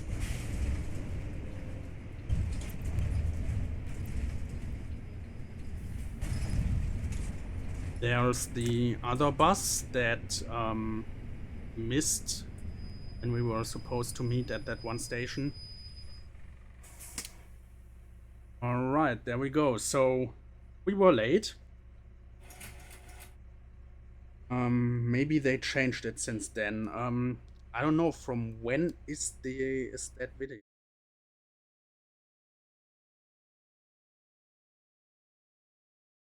Soft. Why is there an ad playing? I got an ad blocker.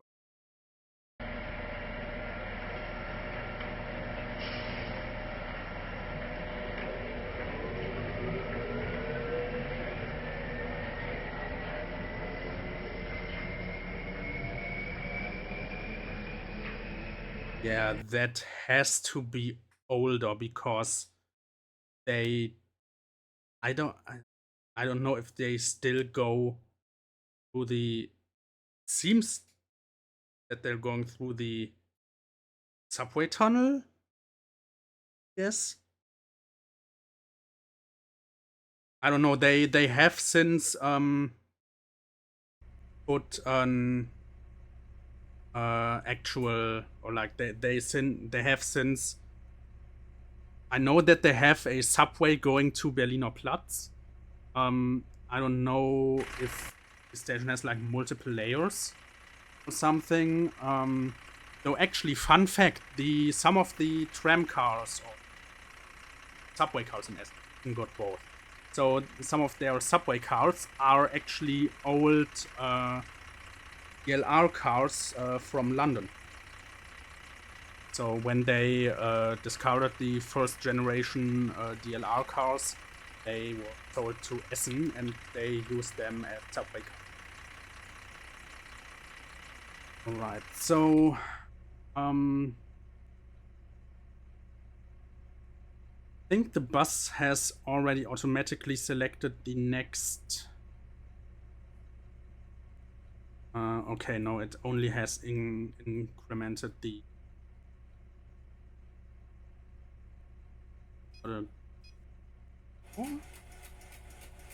Alright, so let me jump ahead by actually. Part 51. So let's advance our time to 50.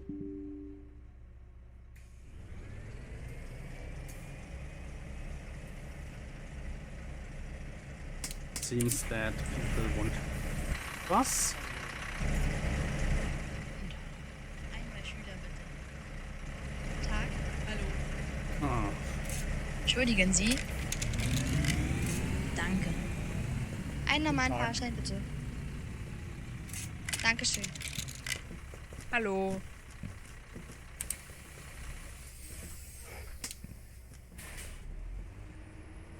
right. So on the return, I don't know why that bus went so far ahead. So on the return, we're gonna travel to some more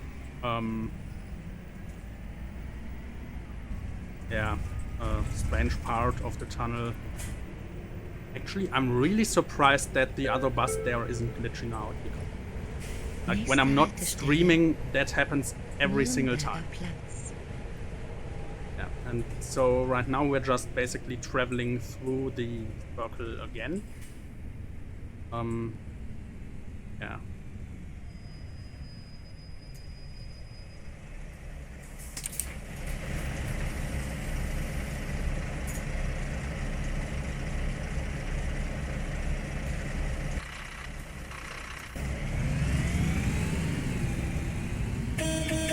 Hurry up. Guten Tag. Got places to Einmal be. normal, bitte. Danke. Guten Tag. Hallo.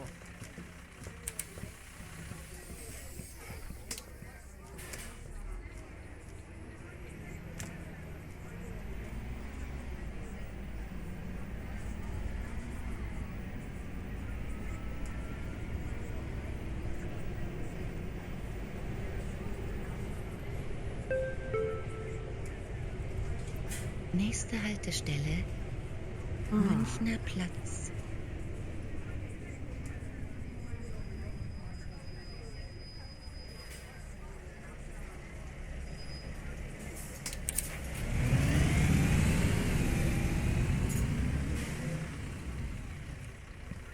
Guten Tag.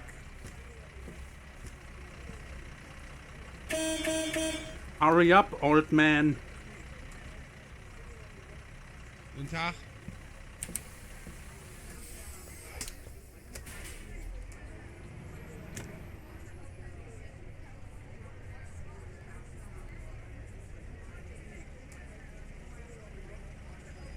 Thought it said glitching on that bus before. No, it's gilching. Though I guess glitching would be fitting as well. It's quite clear. I mean, I'm surprised that it's There we go. That's what I was waiting for.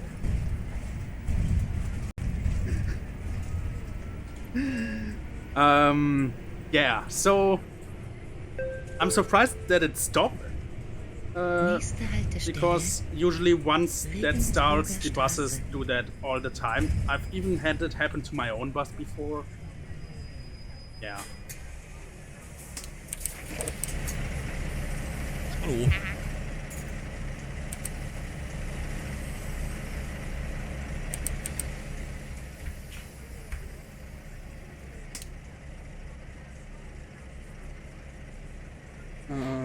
I'm really surprised it worked. Yeah. I mean, it's working better than I expected. Hallo. Hallo. So, yeah, that, like, we're having real luck with the timing today.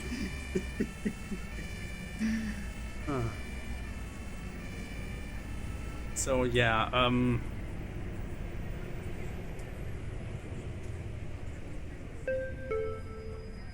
like, I hate this stop and go. Nächste Haltestelle, Heimholzstraße. That was close.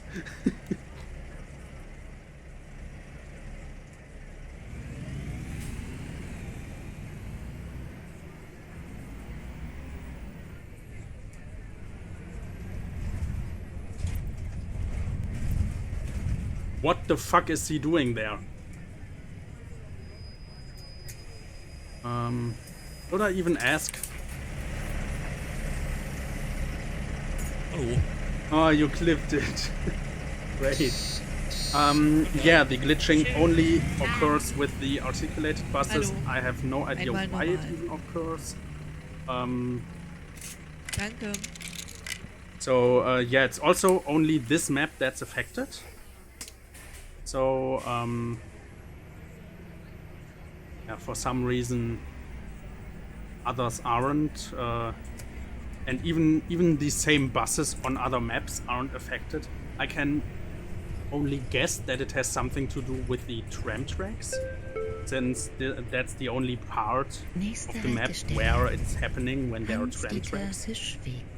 And why is that bus driving through the wall? What the fuck? Yeah.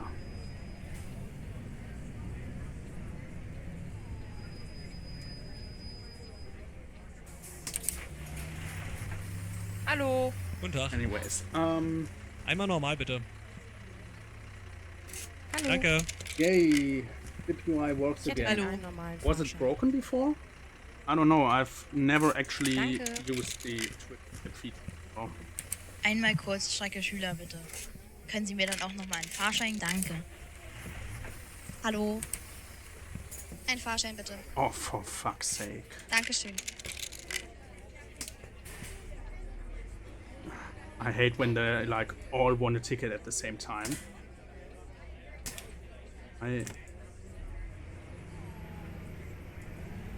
Yeah, it was broken for quite a while before. Right, well, glad that it works again.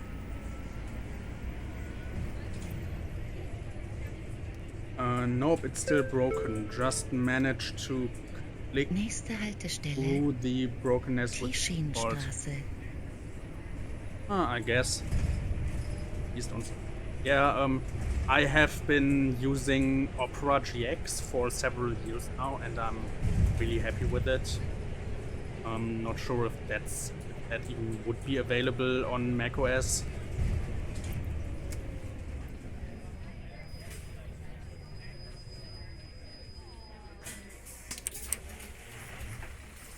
Guten Tag. Guten Tag.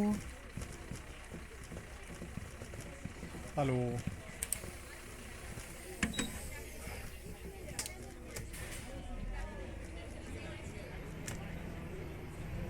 Right, so this is where it's getting interesting, I think, if I remember correctly.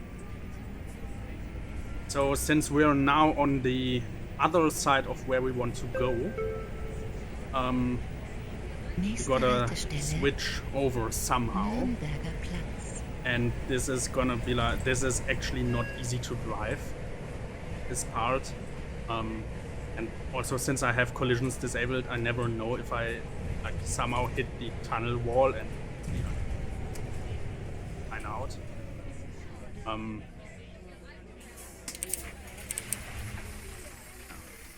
Hallo.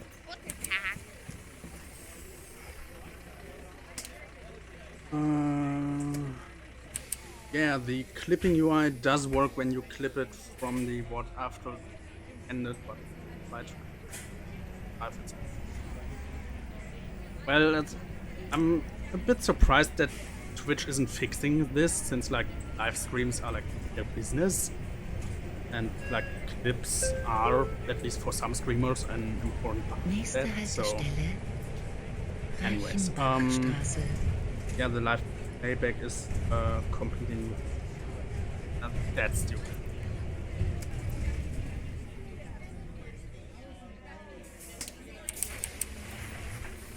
Hallo. Hallo.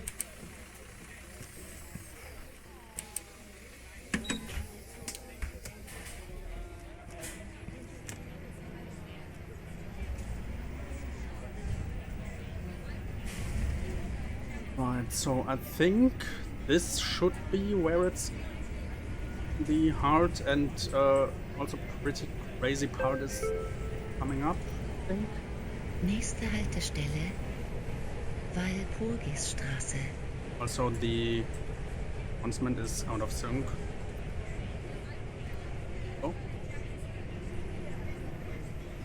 Okay, so Obermarkt is still where we are on this side, and then it will work.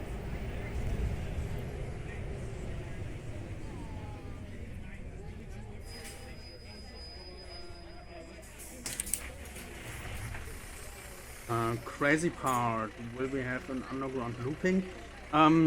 Not that crazy, but basically we're gonna be going through a very narrow tunnel, and especially with like an articulated bus.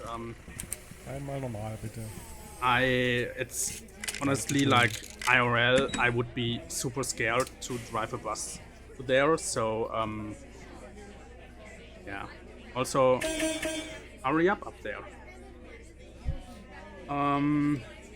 Imagine if this turned into the Hammersmith and City from Underground. I don't know what you're talking about.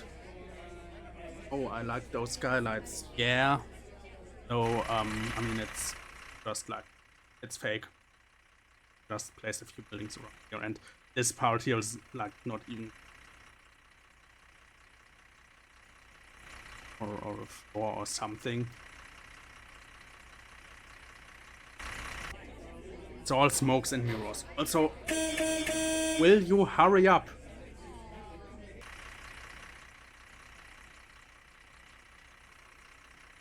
You can't even enter with them. Oh, and then, yeah. This is, I don't know. I mean, by now we know how glitchy this map is, so I'm not even surprised. Yeah, I did expect it to be fake. Yeah, it's basically how kind of things are done in every video game. When they're able to go up there, they will only model what they have to. Which, I mean, it of course saves work, like unnecessary work for the developers, and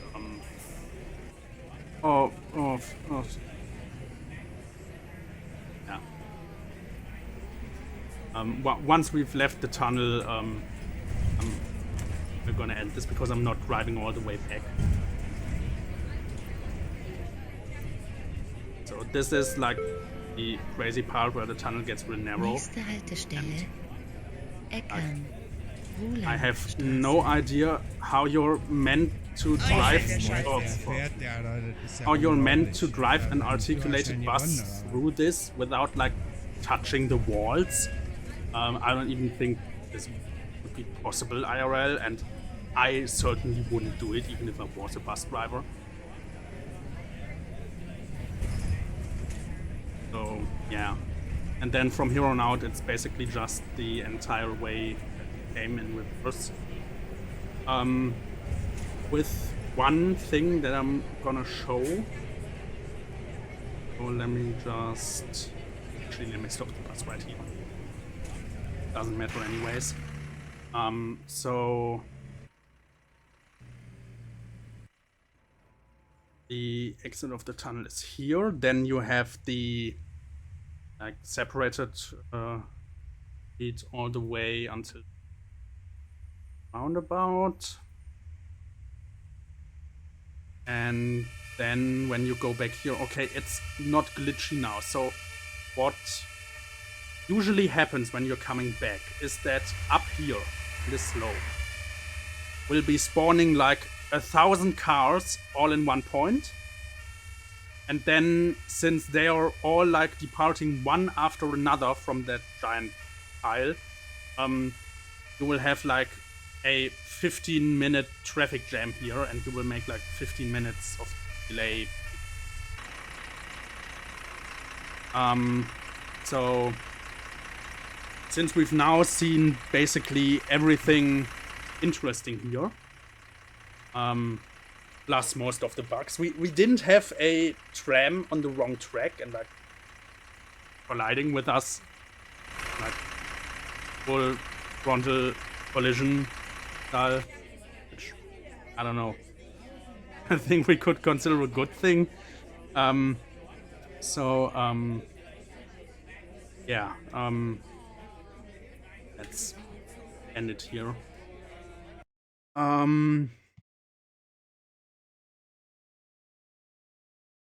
The mouths always look bad to the I guess. Imagine if there was an accident in there and with yeah, accidents in there would be a nightmare. There was in my city a couple years back an accident where two trams collided in a tunnel. And the since it was in the middle between two stations, the emergency services had a hard time accessing tunnel to get out of there. Luckily, it was only a light collision, so there were only like 5 people or so mildly hurt. Yeah, and the tram is actually back in service now. Anyways, the pictures. Didn't see them yet. Gonna take a look at them right now. This first one. Okay. Roller coaster or something.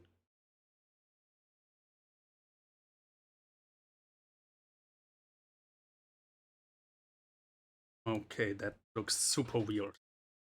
Yeah, well, I do not know what that is, but it, yeah. Um, Anyways, how long have I been?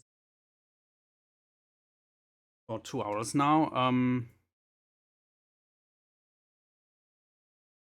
Let me. There's anything coming up that really so.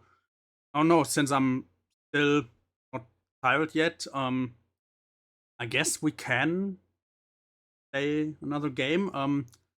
What I did yesterday was I reported the bug that or the issue, and I went to Trend's support channel in the Discord with the artifacts that I'm seeing on my narrow gauge route.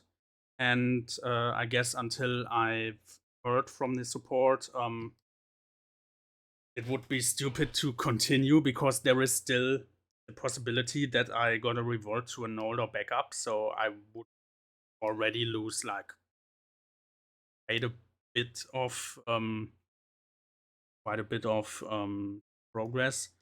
Though I suppose what I could try would be like using the scrapbook feature to copy over all the progress, but that's honestly not really something I'm keen on trying out. Though I'll see what the replies are in the support channel. So I don't know, maybe someone will be able to help. Here's another picture of the show. Let's see. That looks weirder. I don't know. Is it like a? Seems to be like a talking trains show. Like I don't know, Thomas in Weird or something. I don't know. I don't think it exists here in Germany. Like that, no German version of it. And I doubt that you could see this at like any German streaming service.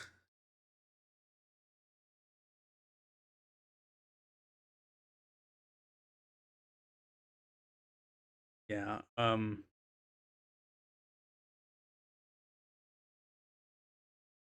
right. Yeah, it was a cheap kids show with talking subway friends. All right. Yeah. Well.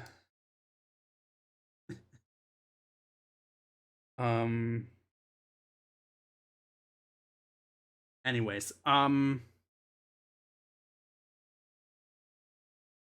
Actually, what we can do. Let's play some EP. Why not? Time. So, as the game's starting up, let me quickly change the stream title and category.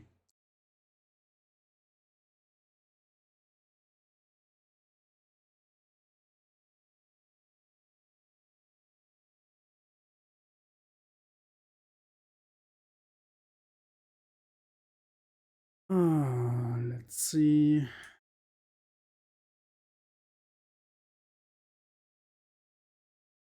go. All right, so basically, this is not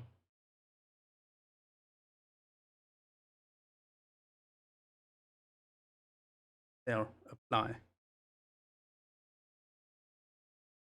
Right now, it should show the correct game. So, this is a game that's basically editor only. So yeah, this is show you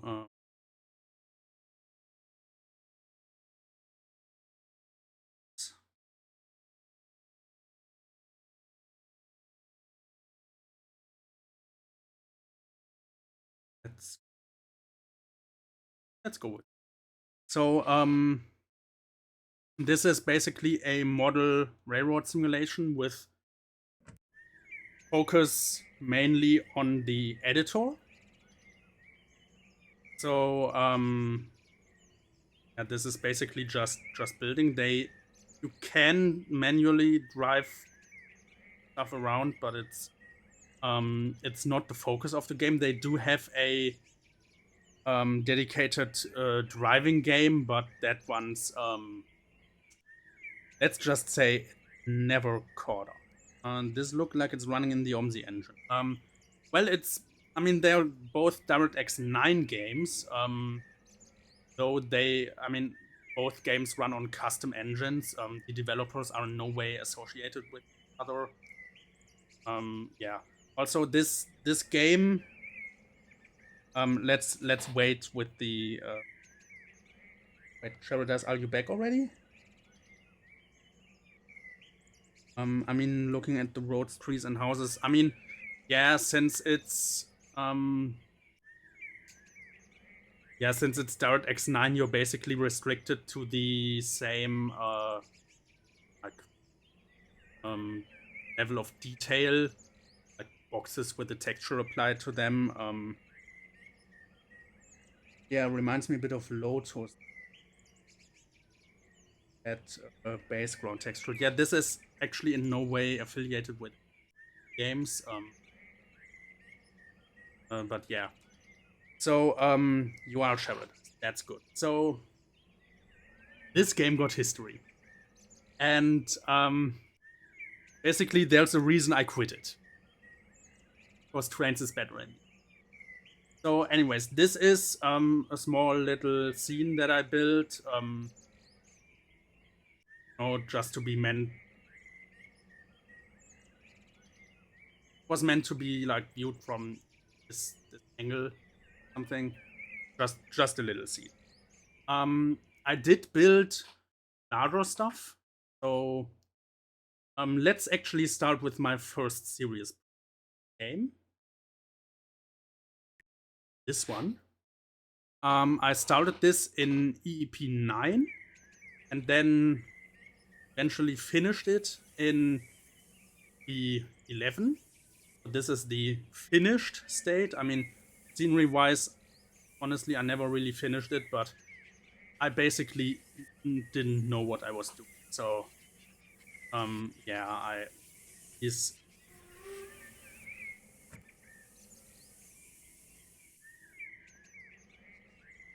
that looks better. So these trees, I wouldn't, if I was building something like this today, I wouldn't be using any of these tree assets.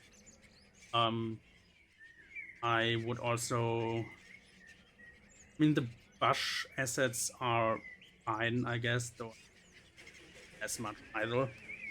The map border looks in. Yeah, I'm gonna come to that. So basically, this is I had downloaded some like 600mm narrow gauge stuff for this game, and then I just went to try it out, build this little circle, and then I thought, let's build a full layout from it. Yeah. So basically, this is meant to be like a small park. Where we have like little old steam engine here, and then stuff for the kids to play, some modern art, and then here you have station for the narrow gauge trains, which take their circles here. But does this also have a user-created asset database? So this is the part where getting great anymore. So this game does have user-generated content. In fact, almost all the content is user-generated. But this game has some questionable monetization. Basically, if you want to create your own content for this game other than maps, you need to pay. Because this game is using a proprietary asset format, and to create the asset files, you need their special software, which you only get when you pay $30 to the developers. Or not even the developer, the publisher. It's two separate entities.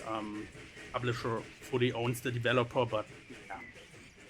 Anyway, so so to create your own content for this game, no matter if you want to put it on their shop or if you want to release it for free, you gotta pay. And even then you can't release it.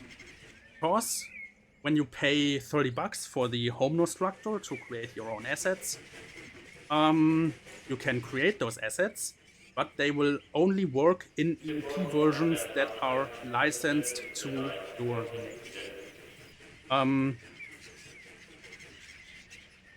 If you want to publicly release your assets, you will need to sign a contract with the publisher to become an official asset creator, and then you can release your assets that you created either on their shop or your own for free.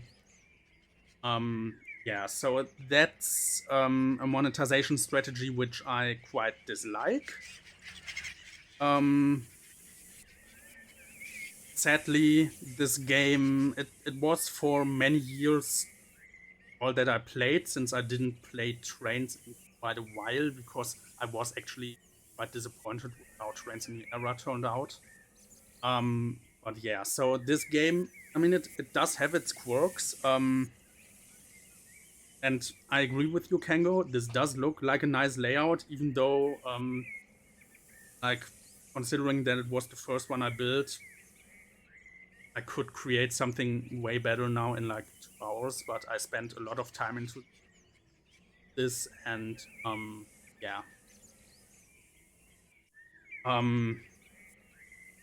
anyways, so I really dislike the monetization strategy of this game, and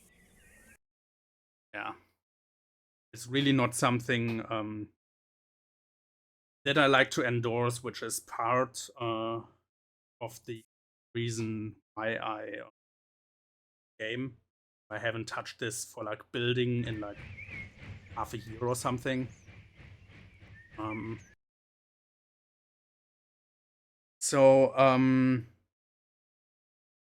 Anyways, this is a later layout that I built, and this one actually isn't finished, because since that first one I never finished anything.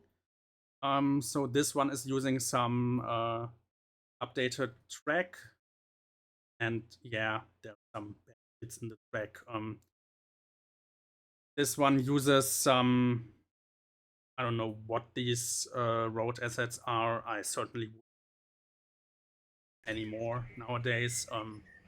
So I never finished this. I might take up this project again if I feel like it.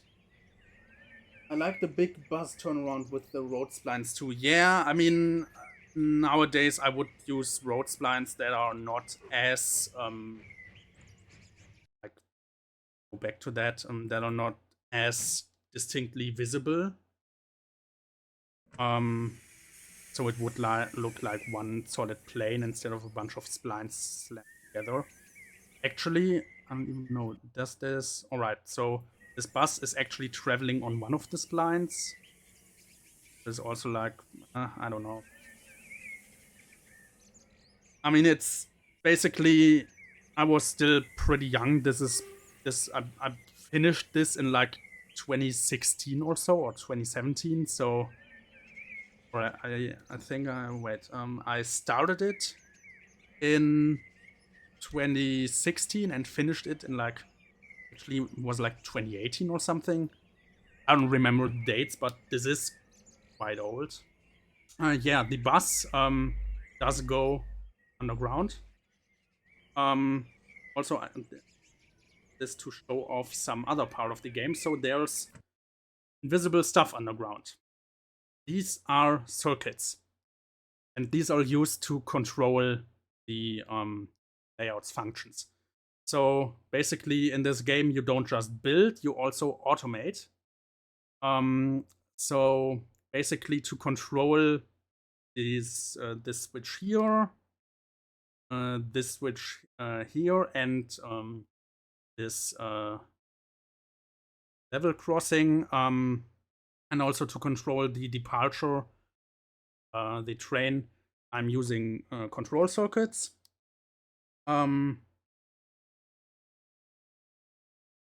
Yeah, if you want to see a road I made in 2016, have a look at TLS. I actually have all of your routes installed. Though I have them installed in my Trains Plus installation. Though in the editor you can simply reset the sky palette and then it will look good again. But yeah, I really like your work from back then. So you've also improved quite a bit. So yeah, I also have the Coleman Mountains Railroad, and I really love it. Like, great work, and I'll definitely end up buying the buying your Milton Valley Railroad when it's released. Anyway, so yeah, basically I can show how to build one of these later. The biggest project I ever made. You're welcome, Paradise. So the biggest project in this game or the highest detail project this game I ever started is this one. So this is a little village, and I've actually spent quite a bit of work into automating this one. Though at some point the project just came to a halt, basically because this bus station was like, I built it way too complicated to actually automate, and it should be possible with the Lua script integration that this game has, so you can also control your layouts with Lua script instead of the old way of building kits, but I just prefer to use it. What I learned back then also has like terrible level of detailing, so replace that at some point. But yeah, if we take a look into the editor view, there's a bunch of overlapping invisible splines here.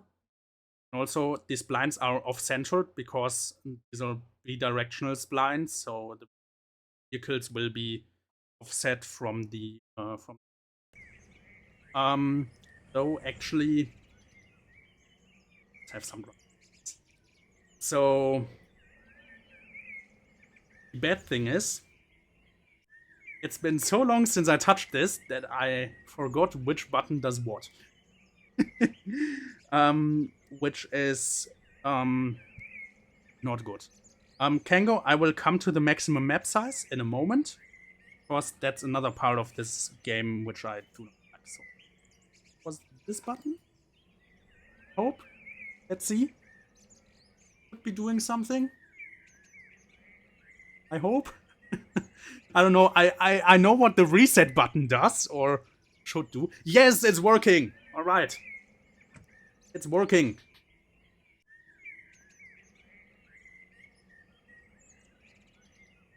Okay, so any moment now.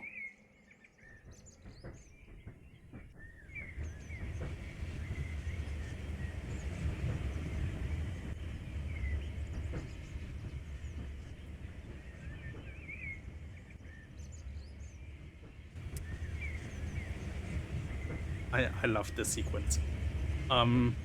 Yeah, so I don't know when I made the sequence. I think the last time I did something with the I did like building on this layout was like 2019, I think. Yeah, the sequence is entirely made using old-fashioned circuits, so just a spline with a control vehicle and lots of triggers and signals. Yeah. So that's the sequence. I of course also made a sequence to return, and also I forgot to change the default height, so you can actually see the circuits going on here or doing stuff. So let's the other switch. See what happens.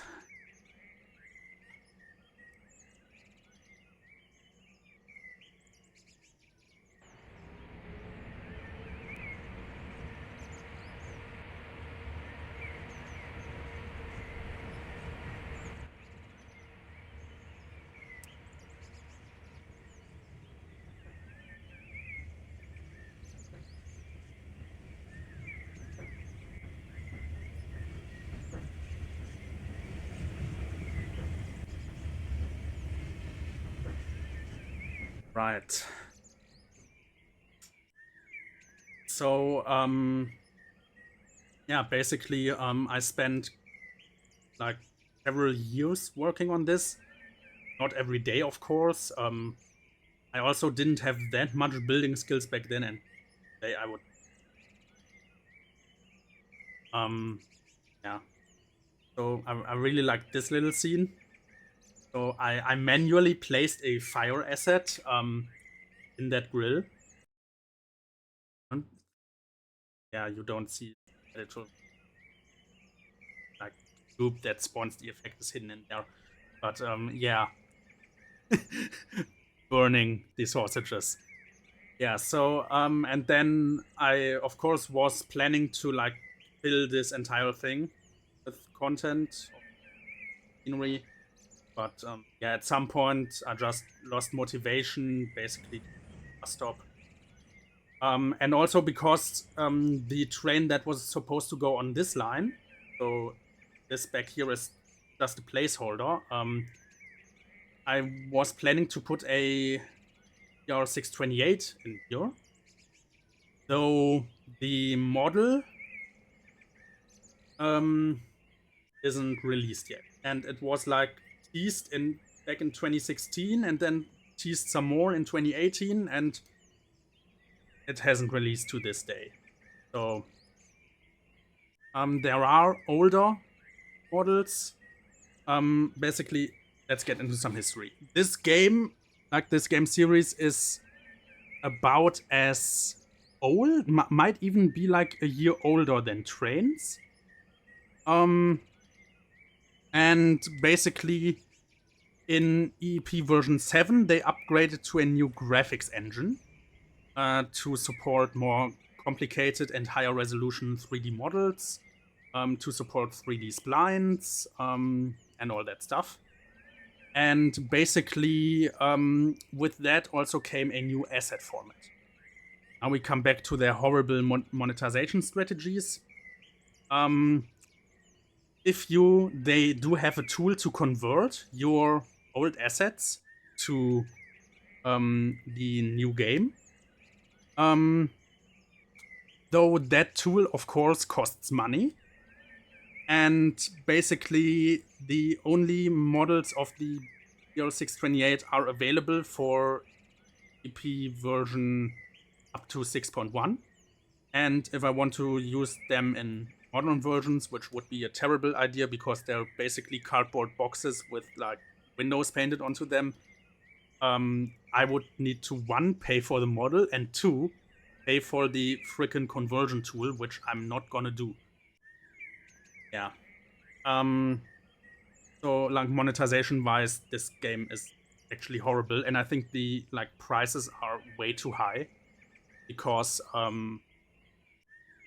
yeah, you're gonna end up paying a lot of money. So, actually, let me give you a concrete example.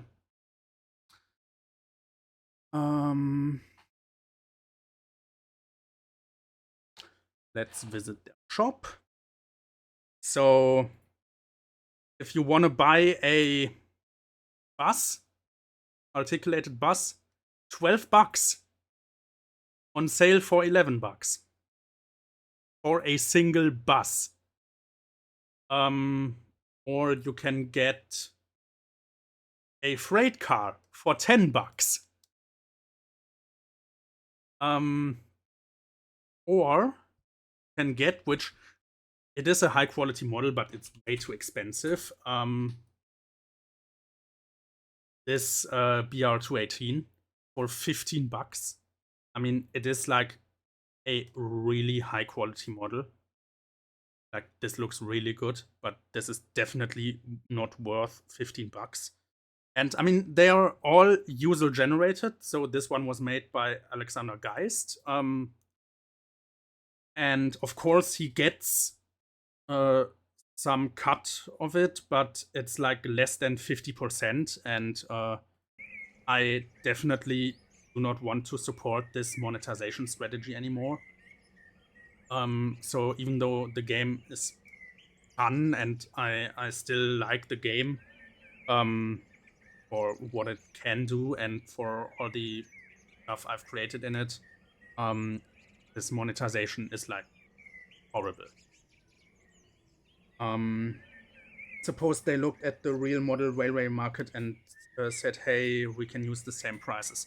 Yeah, that's basically the target audience of the game. So like, this game is mainly played by people age 60 plus, who are retired and who are building a model railway and who are then running out of space and who are then looking at digital alternatives, which I think is fine. But yeah, like the fact that you cannot create your own assets for free, the fact that you, if you do pay for the tool to create your assets, you cannot release those assets for free without like becoming an official asset creator and signing a contract with the publisher. Which is actually funny story. This monetization system actually led to asset creators pirating their own assets because they ended up releasing the like Blender export files, so everyone who had the Homer structure could like build the asset themselves. Found the old 628. Yeah, that's for Paradise to see. This is like, yeah, this looks horrible. I mean, it's a product of its time, so this is from 2006. Also, if we take a look at the ICE TD,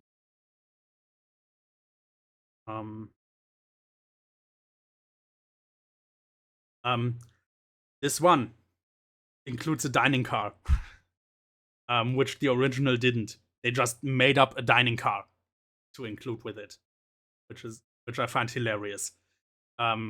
Yeah, so, well, anyways, I've also included like a little scene here that I really like. So basically you have a redirection into a one-way road that's also a dead end. And then in the end here, you already have the police waiting to hand out tickets. I love this. So, yeah, this is... And of course, the redirection ends here. Yeah, this is... I don't know, this was my humor at the time. And it still is. I still think this is hilarious. Yeah, so I even like created like no entry signs here. So you're either you will leave your car here or you can get a ticket from the police. I love this. Yeah. So that's exactly the sort of detail I would include in my trains maps. Yeah, I'm already looking forward to exploring the Milton Valley Railroad.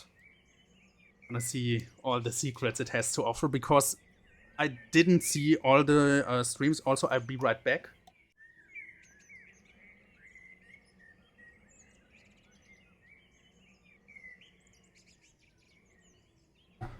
I'm back. So, yeah, I didn't see all of the streams, only some of them. Found a 614 too. 614. That link is for a 550. That's not a 614. 614 is a 2, 3, or 4 part multi.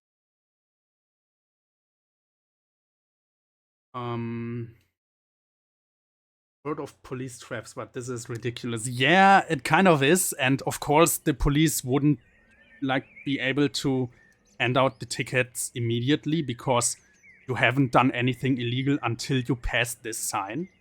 But yeah, I still think it's hilarious. For example, on the Haddoncourt tramway, there's an Easter egg where the about to bust a gangsters. Haven't explored that route that much yet. I only took a quick overview. It's hilarious, outrageous how they just poor in price even wildly. Yeah, and it's also, it says like your price is only this. Even though you have like everyone pays the same price with some exceptions. Because if you have like a previous if you bought a previous asset and it's related to that one, they might apply a discount. I searched for 614, wasn't an exact result. Basically, what you send in, the 515 and 815, this is a battery-powered railcar.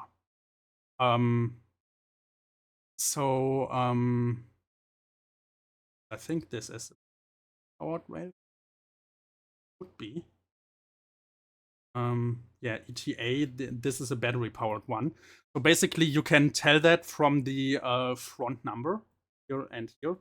So basically, in Germany, everything that has it's basically, you have this system where you can identify the kind of rolling stock that it is from the front number.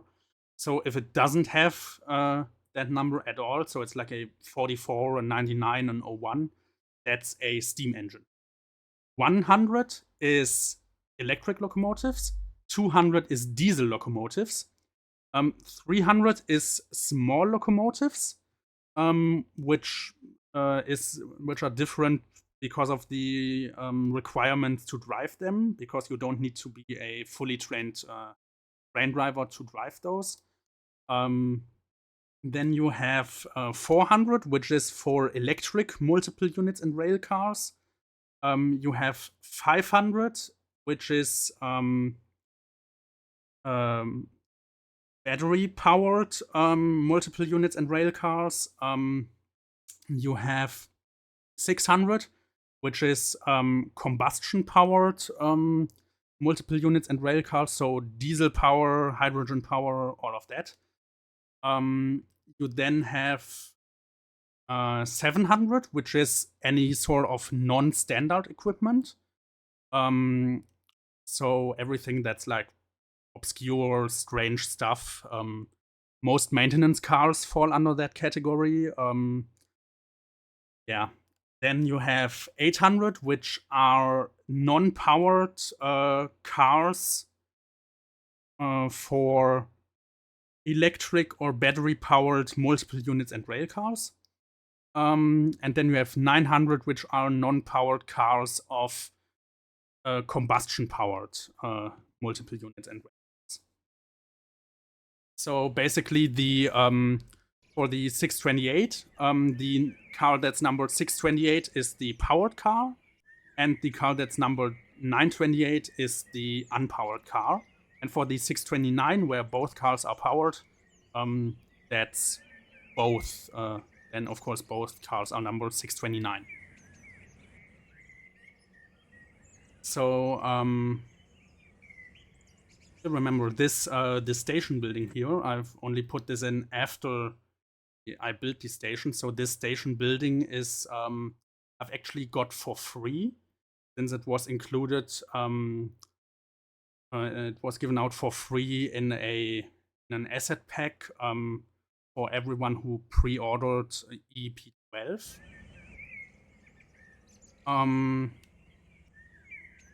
So let's get more into the stuff that I did. Honestly, those are mainly the projects that I like, where I made progress. Like this is another project of mine where I lost motivation after about 25 minutes.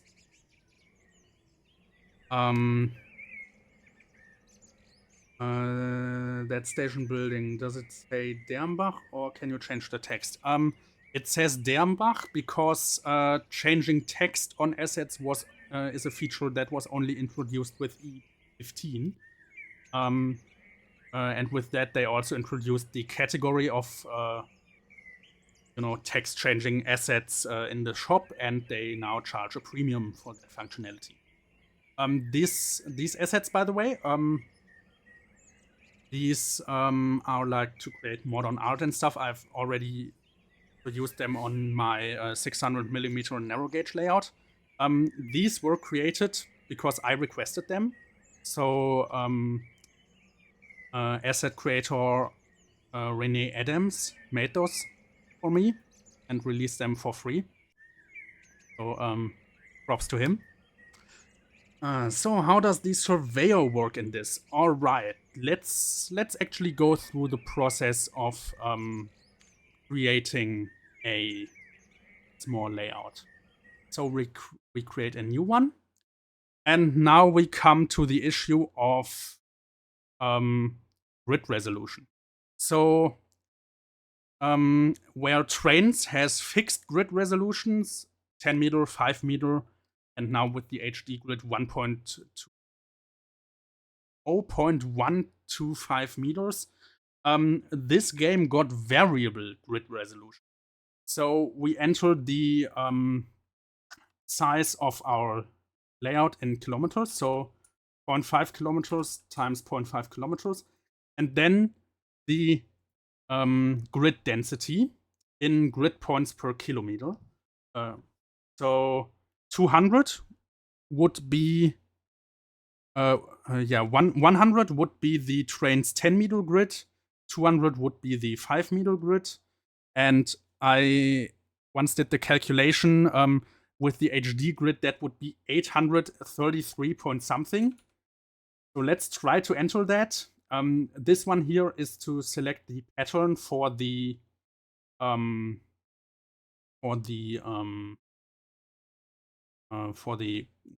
ground, the default texture pattern. And then down here you can randomly generate terrain, so how much percentage of mountains you want and what their maximum height you want. That feature is broken. The mountains that it generates are horrible. Then you can change the shape of your layout. Originally, it only supported rectangular. It since also supports other shapes, but those are essentially just rectangles with a cutout. Then, yeah, this one is how you want your shape oriented. And I have no idea what this does because I never used that. Let's create this, and it actually worked with 833 grid points. Basically, the maximum size of routes in here is limited by the maximum number of grid points that you have, which is like, I think, somewhere around 2 billion something. Because basically, trains saves its routes as individual baseboards and then just loads them in. OMSI does a similar thing, and this one just saves it all as an image file. So the entire terrain is saved as an image file. Let me quickly show you what that looks like. So yeah, so these are files that are not necessary. They get created every time if they are not there, and they are pretty large, so you can leave files. But these are necessary. So these indicate the ground height, the texture, and all that stuff. So yeah. So basically, in the different channels of the files, they save the terrain, which does have some disadvantages. Of course, the size. You cannot create unlimited size routes because your image files will just spiral out of control. And actually, I will be right back. I need something to drink. My throat is super dry.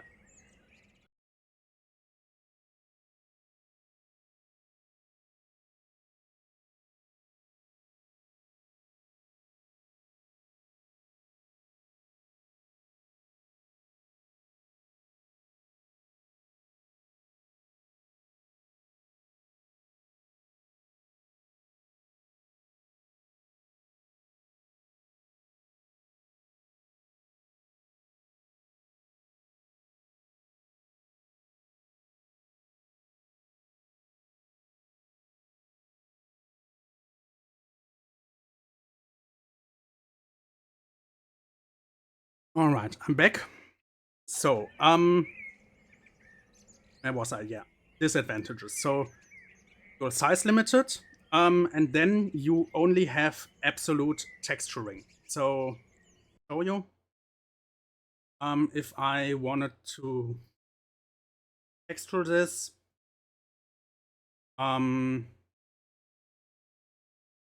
I cannot. Basically, I have no control over the intensity. I can only paint the texture, or I can not paint it.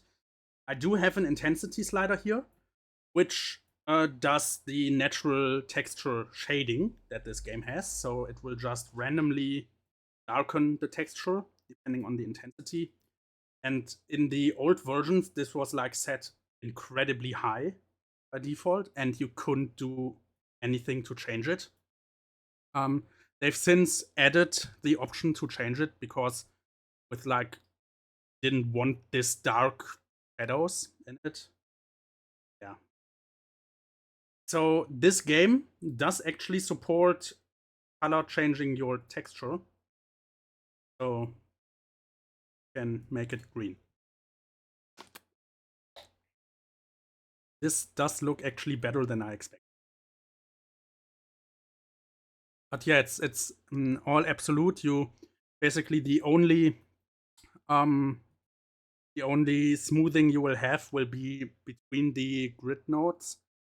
And one other limitation that is of the editor is you are limited to a maximum of 16 grid points. So here the editing tools do not change size in meters, but in like grid points, and you're limited to 16, width of 16, which means that if you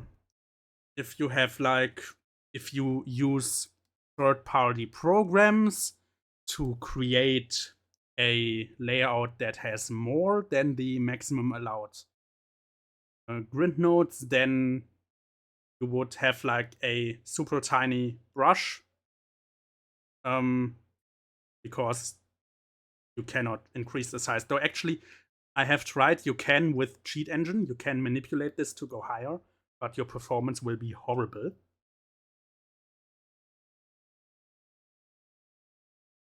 So anyways, there are two ways to edit stuff in this. Because these 3D tools weren't there originally. In the early days of this game, it only had 2D editing tools. So let's use those. This is, of course, a newer UI, so the old UI had a slightly different layout, but the functionality is. So let's lay some track.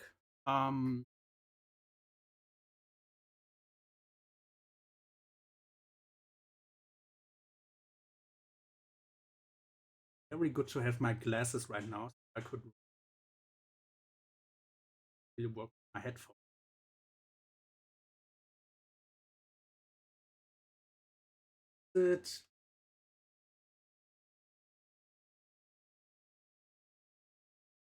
Money for are they? One.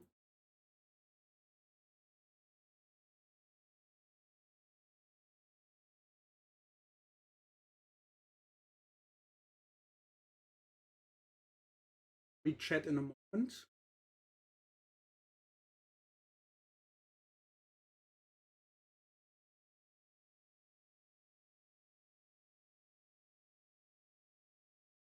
This one. There we go. This lovely spline.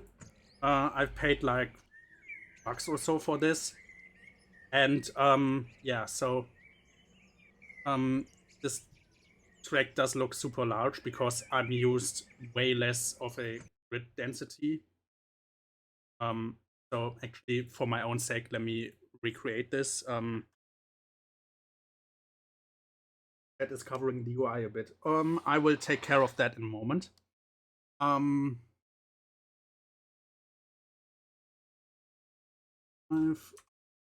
Five, and then let's use 200. So yeah, it does look way smaller now. So it's actually the same size. It's just that our brush got larger. So let's remember the right. So let's no. Yeah.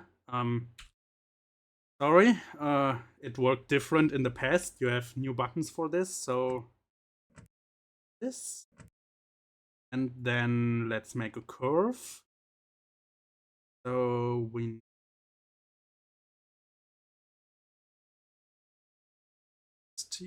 then let's do a length of 120 and 45, not 450 degrees. Probably too long.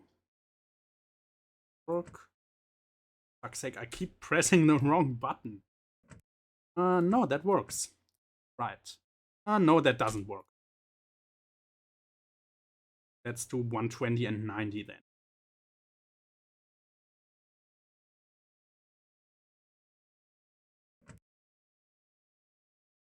And let's back here. Let's build a little switch. So let's remove that. Let's add a switch.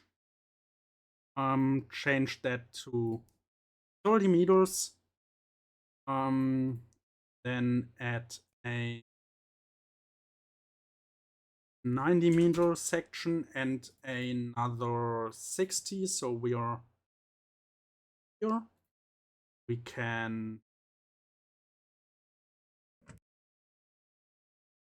here edge it. Oh. And then actually let's do the rest in. I will read chat in a moment. Oh wait, where's our switch? So let's just this this this no, that's the wrong settings. The other settings are minus sign. Then this one, attach it here. Make it a little longer, 90 meters, and all right. So, that is covering the UI a bit. Yes, I wanted to take care of that.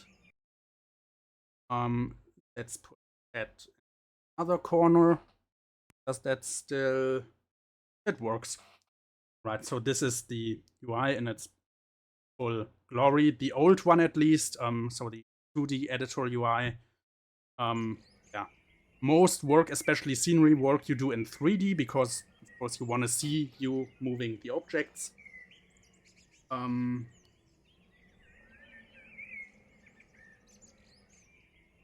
do really like the textural tinting feature.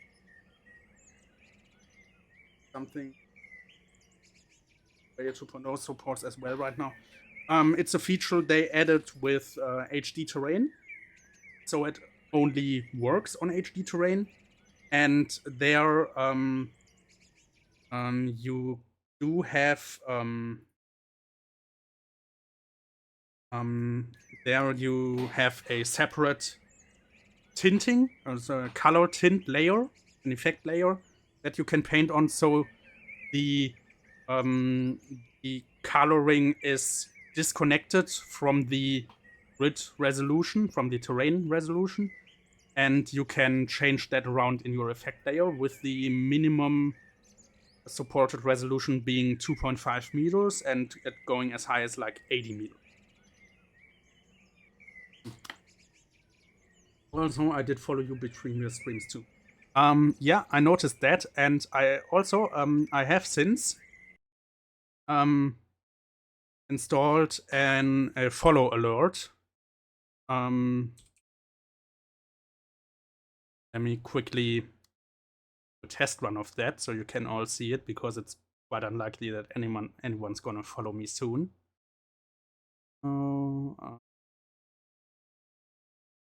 One.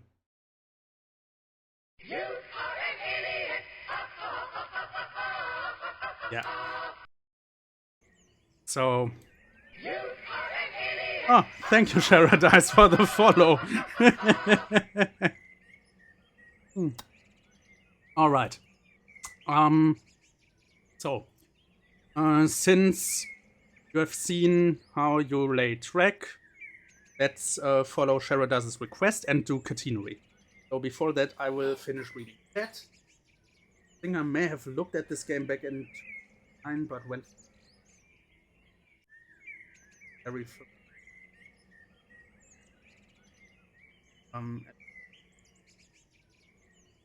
yeah, basically. I think you made the right decision going for trains, because especially with this game's monetization, yeah, it's not really something that I want to support. And also, this game has some quite severe limitations that I'll go over in a moment. Mic is cutting out a little when you're quiet. All right, let me fix that real quick. I do have cutoff in place to prevent me from prevent background noises from being. So.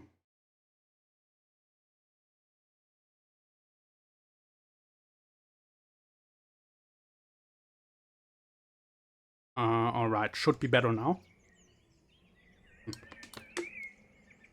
By the way, a slight off topic, if you would like to join the Saturday ET2 ATS convoys I organize on Tango Court sometime, you would be welcome. Aren't happening currently as we're still in the game. Still something to keep in mind for a few. I do not have ETS2 or ATS installed currently. Or do I? I shouldn't have it installed. No ATS and no. So yeah, I haven't played those games in a long time, and I don't have all the DLCs, especially for like ATS. I'm only limited to like 4 states or something. I'm not entirely sure. I will think about it. I mean, since you're not playing the convoys at the moment anyways. So, yeah, back on topic, let's do catenary. So catenary here is simple because catenary is attached to the track, but catenary is also hard because catenary is attached to the track. Let me show you what I mean. You go into the objects, you select electrical, and you have catenary. Can barely see, but yeah, you have catenary.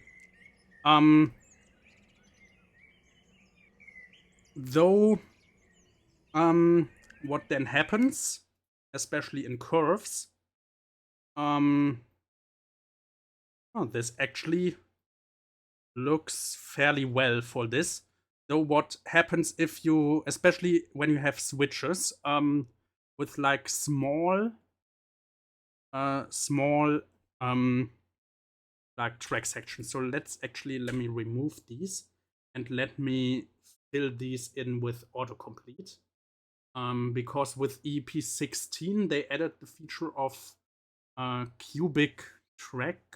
So basically the shape of the track being defined by a cubic function, so you can have two curves in a single line section like this. So this is one piece of track defined by a cubic function.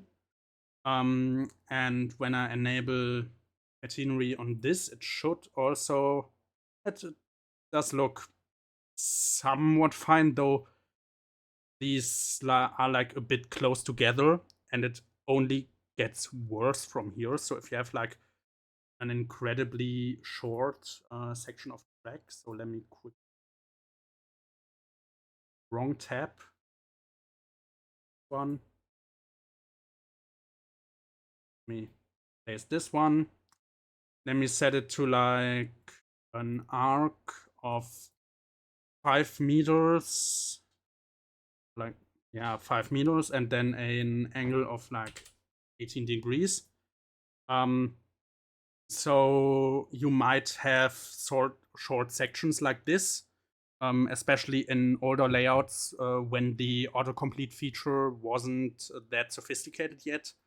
And when you go to add catenary here, this is of course way too short of a section, and if you were to have a curve made of a lot of short track sections, what you will need to do is lay a separate spline roughly following the track on which you will then enable the catenary, and it just gets very messy.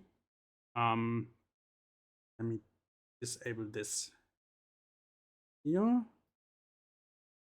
What the fuck? Wait, do you have like multiple modes? Holy shit. Okay, I never knew of that.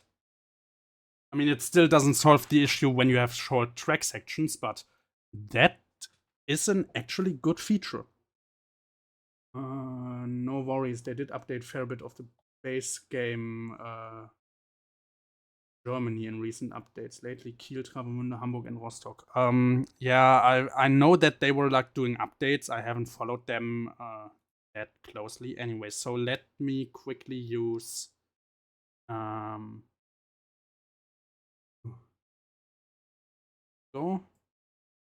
this to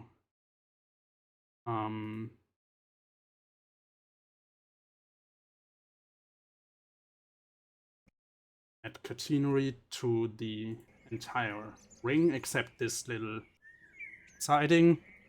So, of course, now we have catenary, we still need supports.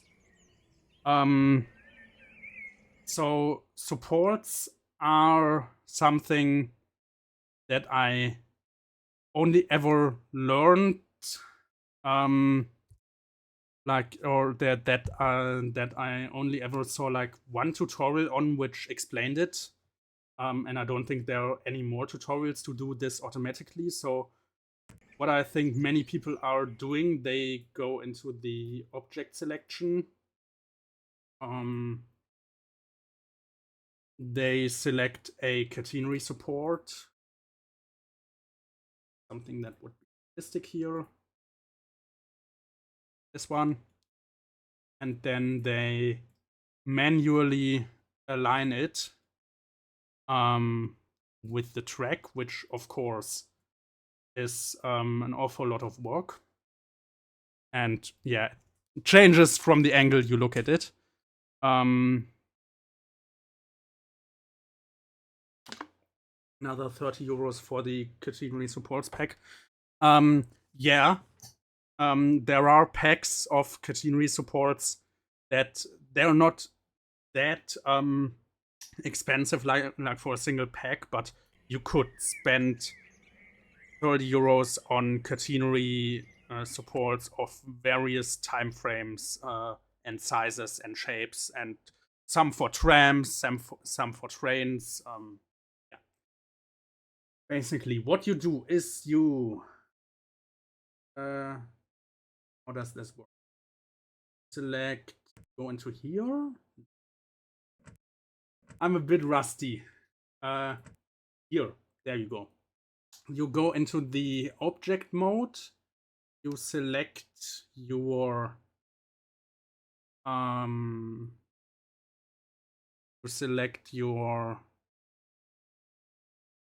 catenary object. Let's actually go for one of these. These are higher quality. All right, so then you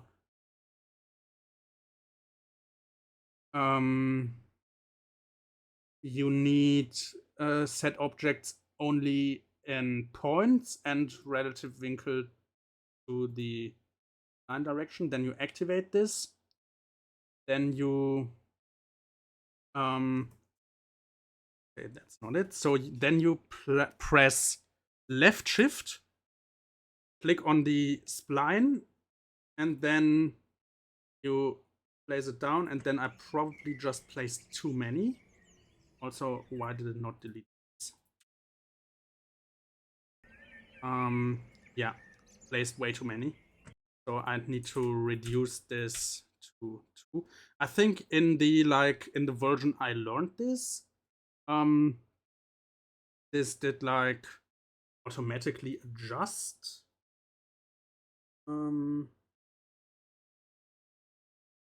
And of course now I need to know 1, 2, 3, 4, 5, 6, 7, 8. Let's do 9. Here's the wood, so let's do 9. Then L shift, press on the spline, place down the object, and that works. And this time it didn't even place a duplicate over here. Maybe it did? No, it didn't. Ah, that's working better than last time. What this one sec. What this game also can do is the catenary going back and forth as it does in real life, so it doesn't damage the pantographs. This is something that you add in the spline options. So plus or minus 40 centimeters would be realistic. So this, though for this you would then need special catenary assets or support assets, and I'm not sure if I have those installed.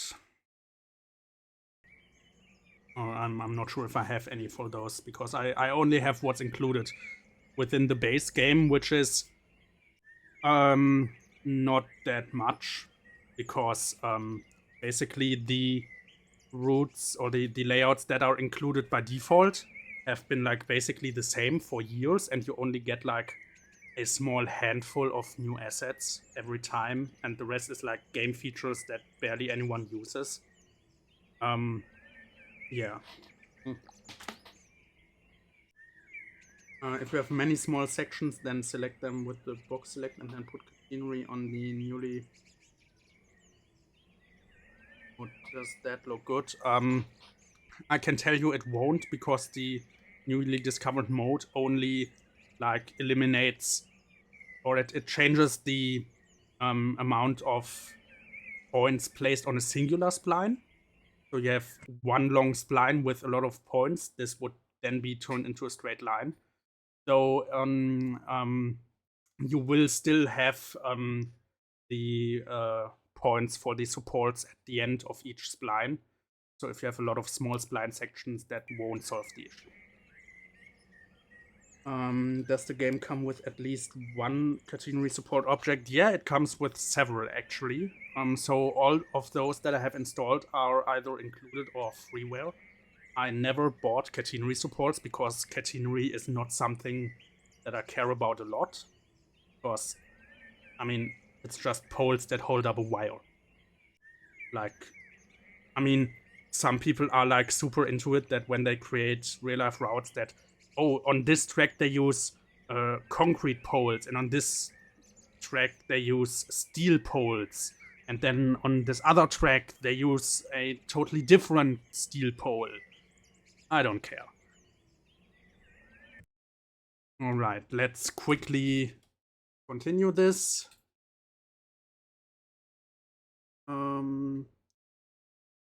First.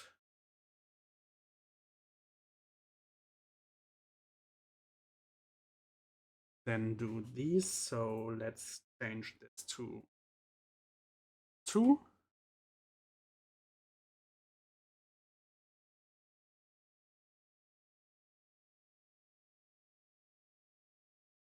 Wait, no. I think that one might actually need more. So, not sure. Let's see. Yeah, this one I can fix, or this one isn't actually broken even. Okay, for this, I need to use this.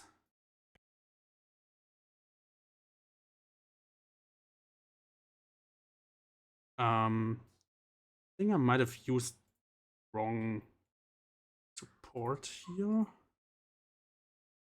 Did I use the wrong supports everywhere? Yes, I did.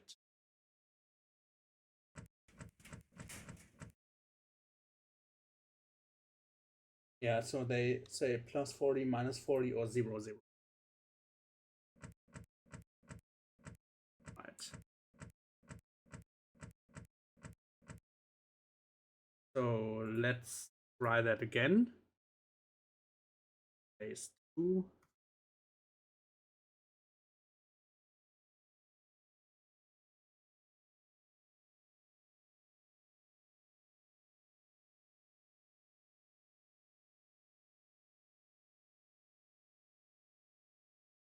Right, and then of course this one I hope I can even select it. If I just change the rotation, oh wait, that changes nothing. This one, yes, there we go. All right, so it's still missing one over there. Actually, that's fine. This one and then one. Actually, let me place this one manually. So I can show off the gizmo. This is just basically, this gizmo is basically identical to the way the gizmo in the Brains Surveyor 2.0 works. Just that this one is a bit easier to grab since it's thicker. So these supports are actually fairly easy to place. Here we go. All right. So let me read chat for a moment. And this other track, they use paper mesh poles. Yeah, basically. Are there functional industries in the game? Example, wagon loads. Okay. That's another thing that I'll I'll talk about that in a moment. It's a fairly buggy system, but I guess it works somewhat. Let me finish the catenary real quick.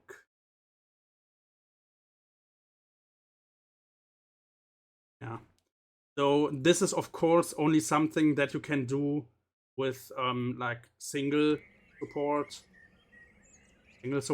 Once you have like several tracks next to each other where you do like a large support that spans over several tracks, yeah, have fun with that. You'll have to do it all manually. Anyway, so let's work, or actually, no. Let's finish this. I will show you very quickly how to make a level crossing. So we will need a road spline.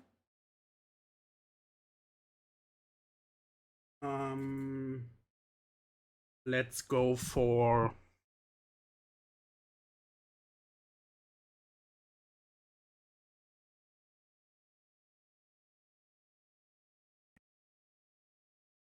which one looks good? Most of them don't.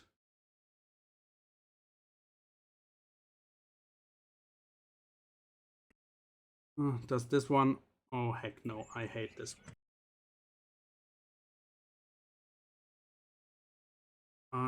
This one. I guess this is fine. So let me quickly. Sadly, is once you have like entered one of these modes here, these were the first 3D editing modes that they introduced. Once you enter any of those, the only way to leave them again is to leave the editor entirely. So let's just do this. Let's raise it like this. All right. So then we will need barriers. So those are signals. So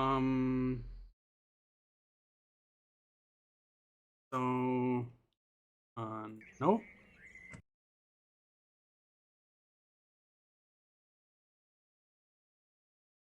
Yeah, this should work. All right. And then let's automate this. So we're gonna build a circuit. Before that, I will read chat. At least this game seems to be running smoothly, even while streaming. Kango Fango, I am about to prove you wrong. Or at least I will do in a few moments. So let's this. Let's just do. I mean, it doesn't really matter yet. Let's do something simple. So one of the original, yeah. This was like in the old days of the game. This was like the only road spline ever used. This was used for roads, for streets, for everything. So let's get down. The height we put at minus 30 meters. And then let's make this an arc with just a angle. Oh, wait. A 180-degree angle. And then let's close this. And then we will need a second way. So let's add this.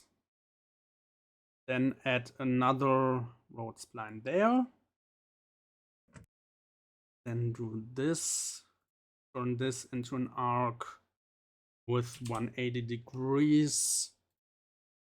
And then just close this. So, oh, yeah. This one needs to be, all right, so how do we do this? what we need to do is change this to only be a 90-degree radius and a length of 30 meters. Then this, and then for this one, first the spline. All right, so this is the basis for our circuit. Then this is something we can only do in 3D. Look for it. Here we go, and then the camera movements under the map are a bit, or in general, the camera movements aren't that. Wait. Where even is sec? All right, there we go. So,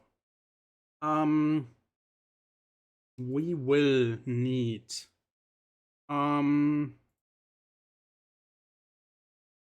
we will not need a whale. We will also not need fish. We will not need containers. Where is the not in here?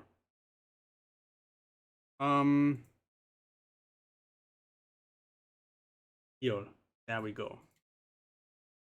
The control car. We could have used any car, but yes, this game includes whales, and the whale is, as far as I know, freeware. So let's put this one. Actually, before we do that, let's make sure that it goes in the circle, right? And then set its speed to 400 kilometers an hour. All right, so this will now accept, or actually that's a bit fast. Let's do 100. All right, so we now have the basis for our circuit. Let's add a trigger. So we will have a train go in one direction. Let's set up train real quick. Let's just use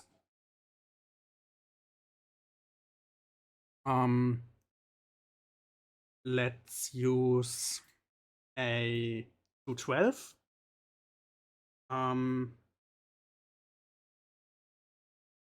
Which is this is an updated version which was introduced with EEP 13. This was the feature asset of EEP 13, updated 212. And then let's add some Silverlink cars.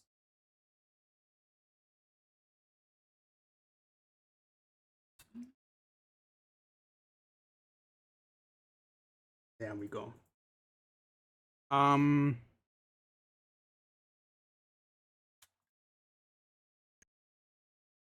So sadly, they do not have the cab car, or at least they don't have the cab car as an updated model, which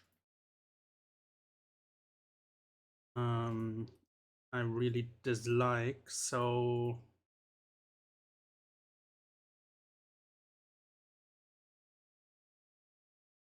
yeah, so 212 with Silverlink cars.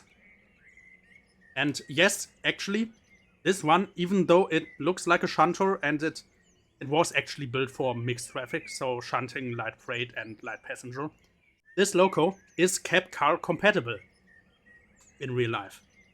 This is compatible with these cab cars. This is like, as far as I know, this is the only shunter that's cab car compatible.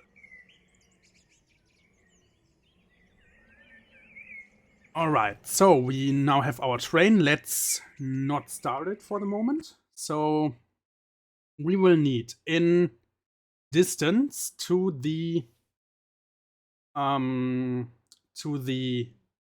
crossing, we will need a trigger. And we will need a trigger for this switch. So trigger for switch. Select the switch and it will automatically give us the trigger. Let's place it here. Let's make it one directional. And set the switch to straight. There we go. So we will then need a trigger for a signal for this one.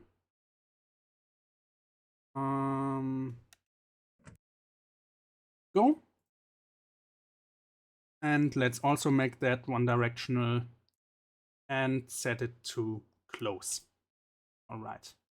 And then we will need to couple these two signals. So couple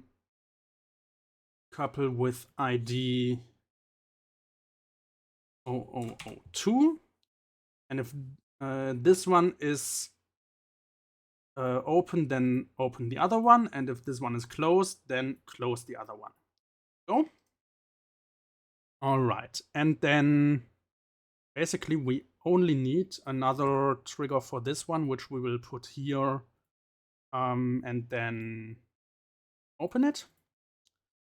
And then we will need another switch trigger.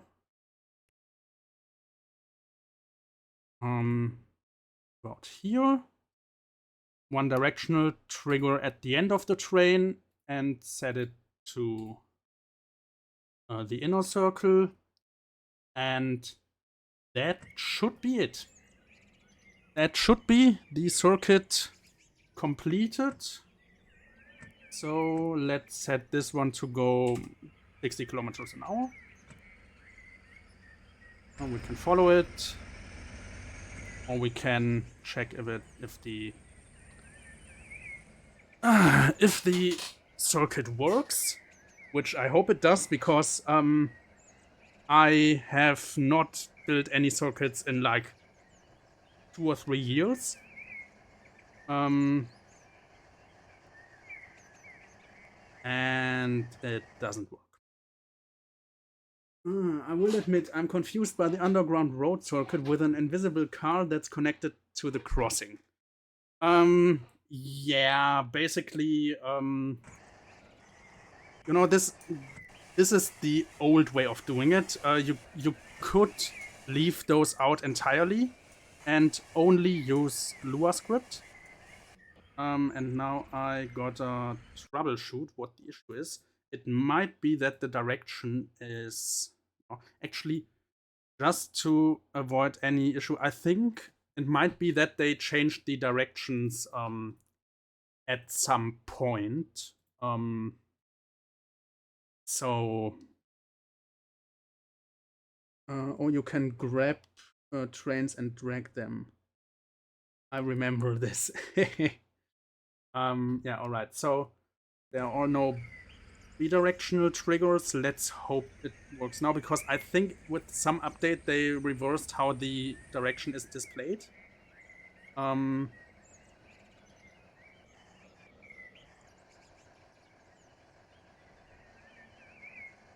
Okay, then I think what did happen was, let's see once it passes if it will activate, because it might be that the on the road the switch is the wrong way around.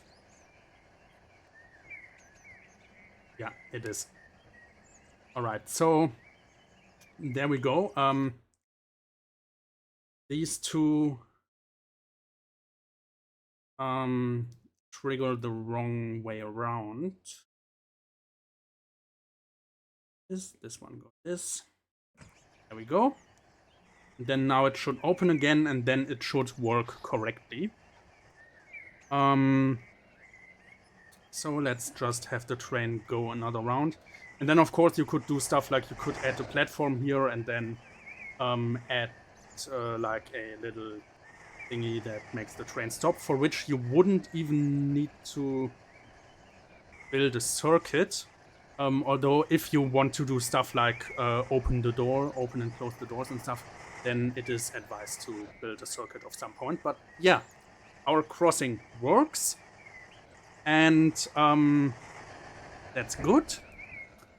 And I am very pleased that I managed to do this because, again, I haven't done this in years.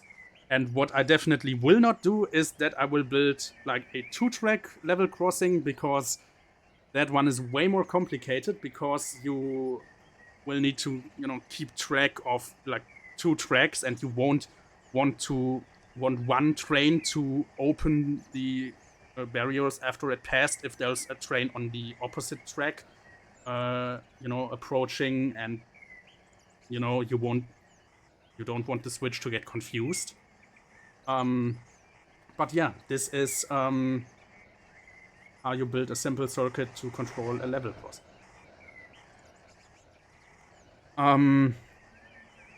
Yeah, so let me show you one of my more recent projects, actually, which is this one, which I built together with a friend who is a developer, or no, not developer of this game, but it's his job. He's works as a developer, and since he's good at programming, he did some Lua scripting for this. And basically we were trying to automate this little yard with a hump. And yeah, I think this is still some testing stuff. I'm not sure if this works. Let's take a look at the Lua. Yeah, so this just loads the Lua scripts. This just loads the Lua scripts. The Lua scripts, I should have them here somewhere.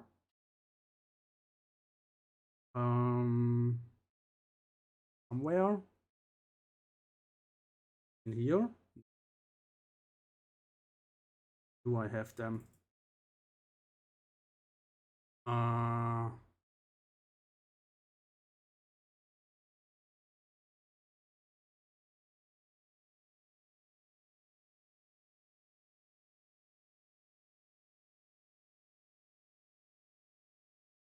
I don't know. Let me check if it. Yeah. All right. So this will not work. So it didn't actually find the Lua scripts for this layout. But basically, my friend started by like building a custom scheduler in Lua, and then just yeah, because the thing is, the Lua implementation of this game is not the best, especially with like the game specific functions. Like you cannot properly like input any arguments and stuff, so it's a mess. And basically we try to work around it. We also try to like automate this turntable with Lua, and I think we managed it at some point and stuff. Yeah, I think we got to the point where we could have a train with cars come in to a track, have the locomotive decouple, have the locomotive go here, and then reverse onto the turntable, and then go into one of the sheds, and then the like the shunter coupling up to the train. I think that's how far we got in terms of automation. Yeah, and the next step then would have been to have the shunter actually sort out the wagons that are not allowed to go over the hump,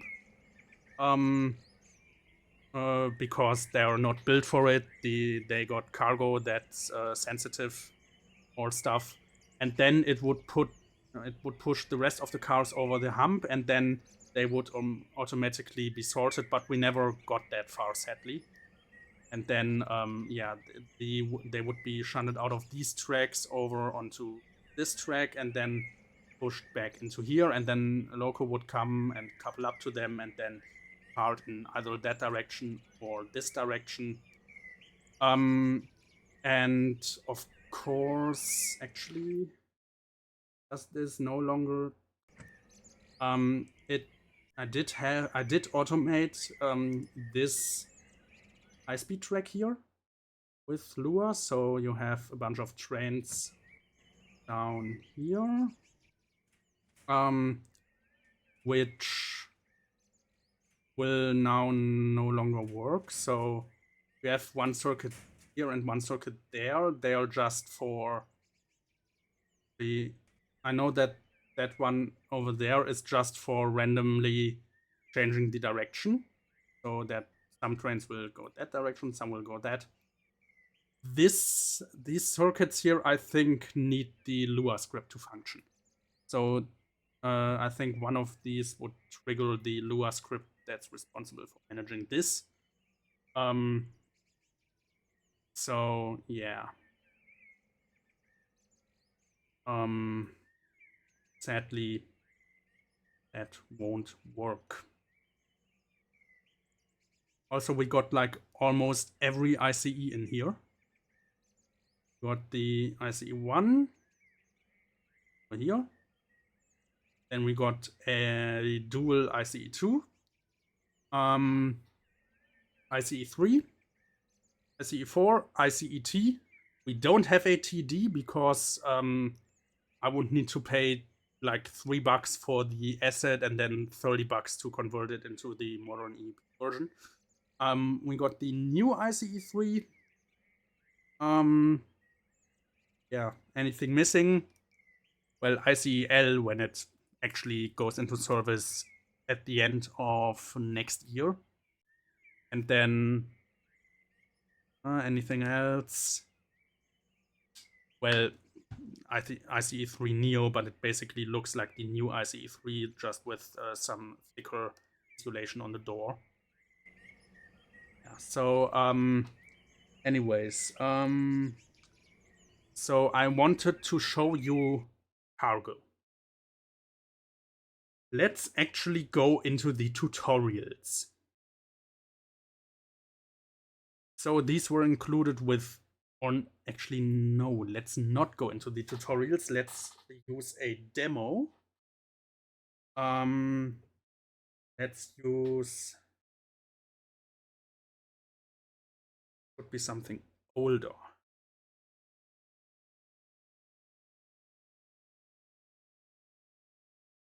Is it this one? Oh, it isn't. Yeah. Okay, so this is a really old layout, and actually they remade this to be the current demo layout of the game. So they just remade this, which isn't that hard because it's just a simple circle. But yeah, these textures got an update in some version, and since then everything looks horrible. So this did look better before.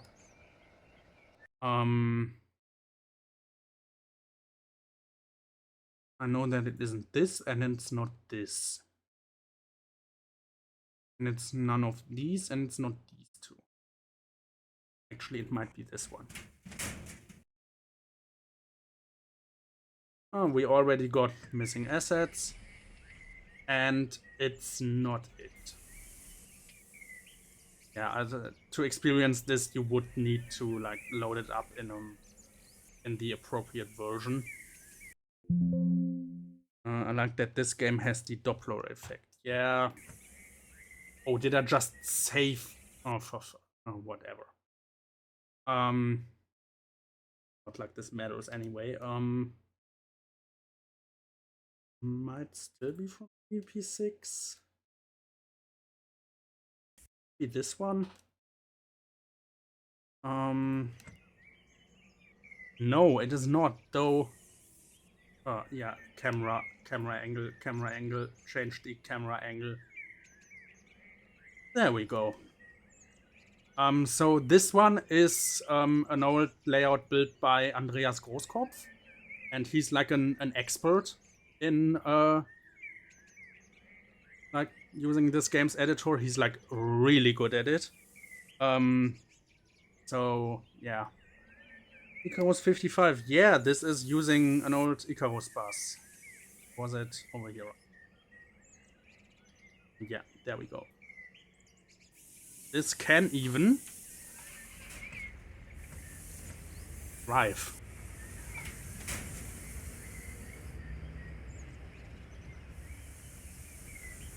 So this is like a really old layout, but it still looks good.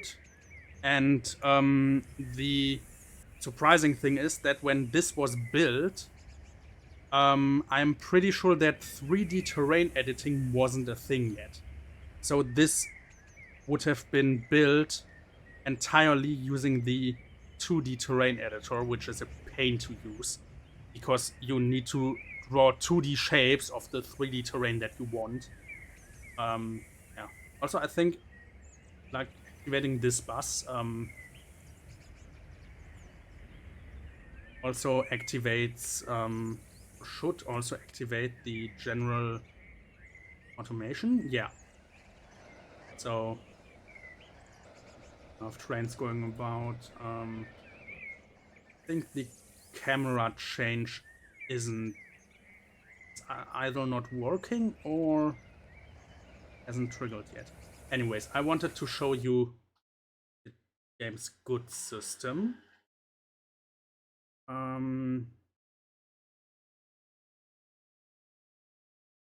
Which actually might have been one of the EEP5 plugins, so let's check these out. Yes, this is it. This is it. Alright.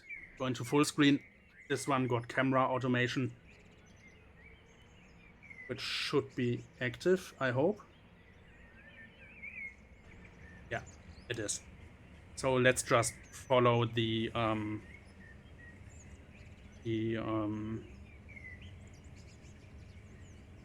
routes automation.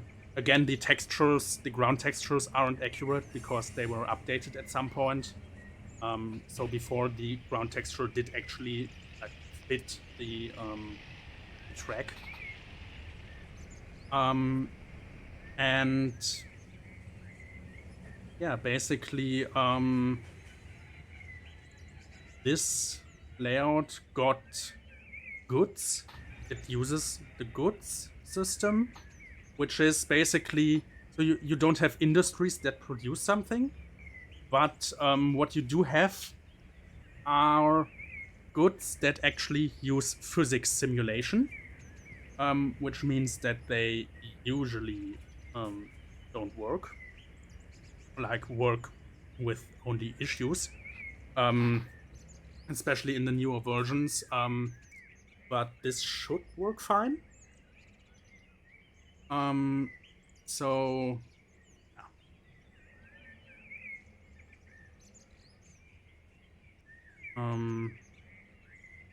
also this should have changed its pantograph and its destination board. No idea why it doesn't.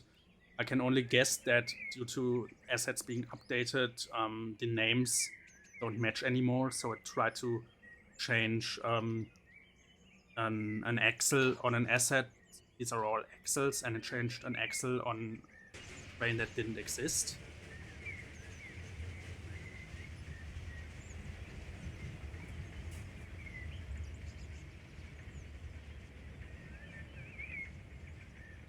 So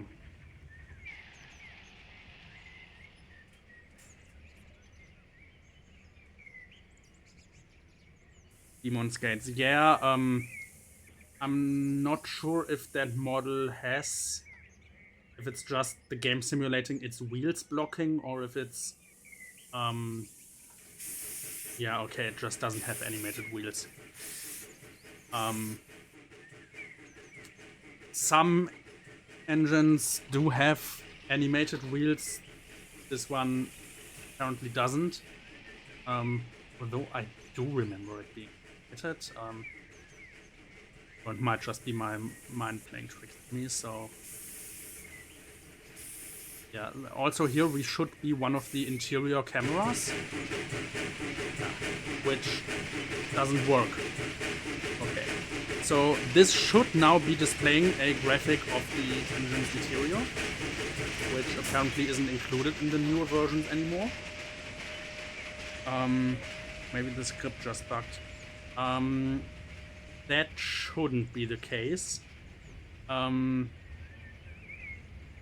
The vehicles here, they don't like really, I don't know, I don't think they really have like individual scripts or something, so I don't think that happen. At least I haven't seen any of the like assets do glitch out in such a way, because they were all converted using a special conversion software to convert them from the old model or old asset files also to newer ones. So yeah. Anyway, so shouldn't take it that much. Yeah, so this train will go into the yard where we should then see the goods system in action.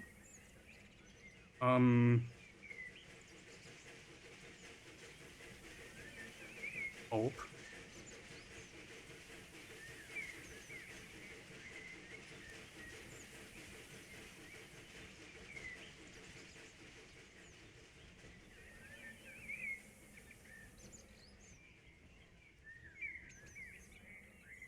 Yeah, there we go. We'll see the goods system in action. I'm scared already. You don't have to be scared. On this layout, it should actually work. Of course, it should work. Don't say it does work. Yeah, so basically, these over here, these are goods, and they have physics. And those physics sometimes glitch out, though here they shouldn't, hopefully.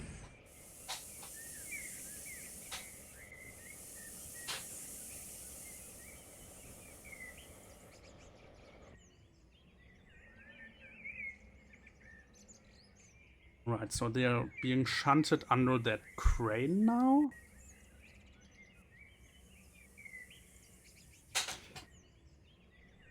I'm actually just waiting for them to dislodge from the car and just fly off everywhere because something in the physics engine glitched out, but they should actually right now be attached to that car. I hope. The thing is, nobody really uses the goods system outside of like you know, demonstration purposes that were made specifically to demo the system. So yeah.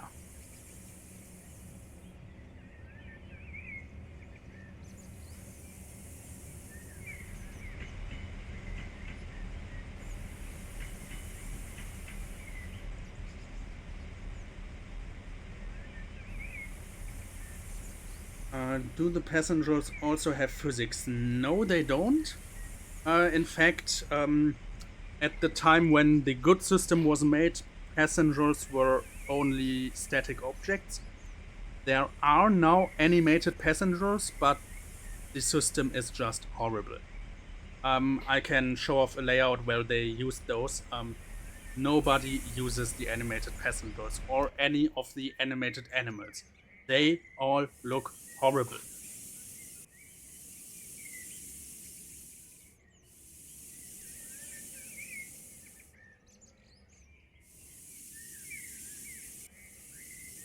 Okay, you just seem to know every vehicle, right? Anyways, so now something should happen.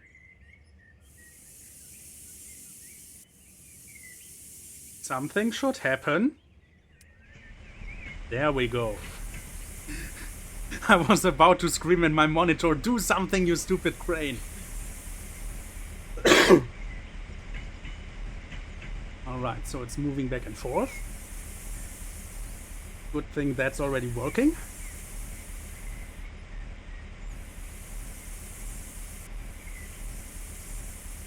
The game likes to build tension, doesn't it?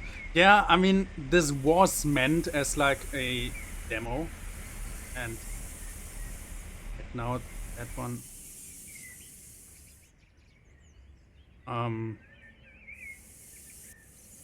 I think it's already trying to load truck.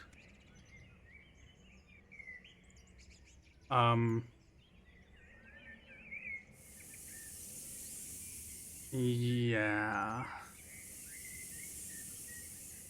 I don't think this is working. Yeah, this definitely doesn't work. Okay, so anyway, actually, let me quickly stop this. Then go into the goods editor.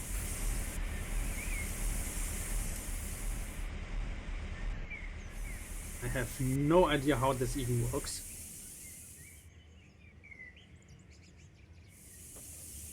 Oh yeah, so now it's detached.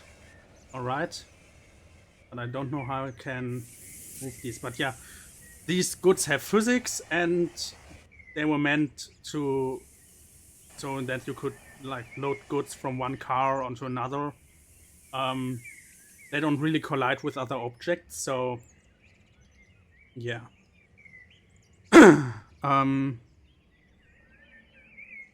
Can you manually grab the cargo, maybe like you can with trains? I don't think... maybe you can in the... yeah, you can in the object editor. So you can do stuff like this, put it up there, and then release this, and then have it drop down. And what you can also do is you can push it slightly into the ground, and then... wait, did they fix that? Last time that caused, like, stuff to go flying everywhere. Oh well, I can make it fall... forever. Or not forever, maybe. Anyways, so... that's the good system. Let's not save that. Let's actually do what the stream title says and show off more of my projects. So... let's show off this one. Yeah, in other games such as Garry's Mod, for example, that would happen. It would be flung up into the air. Yeah, that was what I was trying to do, because that's what did happen a couple years ago. And there it actually caused massive problems because everything just went flying everywhere. Though that was with a newer goods asset, so yeah. So anyways, this is a warning. And this warning says that this layout exceeds the maximum number of grid points. So this layout is massive. This is 12 by 5 kilometers with 250 grid points per kilometer. So this is huge. And this isn't just huge. This still got somewhat of a terrain detail left. And this was way too massive of a project to handle. Like, way too massive. And basically what I did was I went into an older EEP version and used third-party software to create a layout of these dimensions, and then I just imported it into the newer version. It exceeds the maximum amount of grid points, but it still works. Yeah, so basically the maximum amount is only what you can enter when you create a layout. This one was created with a third-party tool and thus circumvents the limit when creating it. And if it loads something that exceeds the limit, it just complains. And actually, one of the DLC route on the store, the Gotthard Nordrampe, actually exceeds the grid points as well. They have a map on the store which exceeds the limit. Yeah, so this is actually let's take... Also, acceleration of trains is like terrible, like terribly unrealistic, because this train accelerates way too well. So let's set it to 160 kilometers an hour. Zoop! And yeah, this is way too quick. We're already at like 70 kilometers an hour and the platform hasn't even finished. Yeah, so this train's affected especially, but like it affects many of the trains.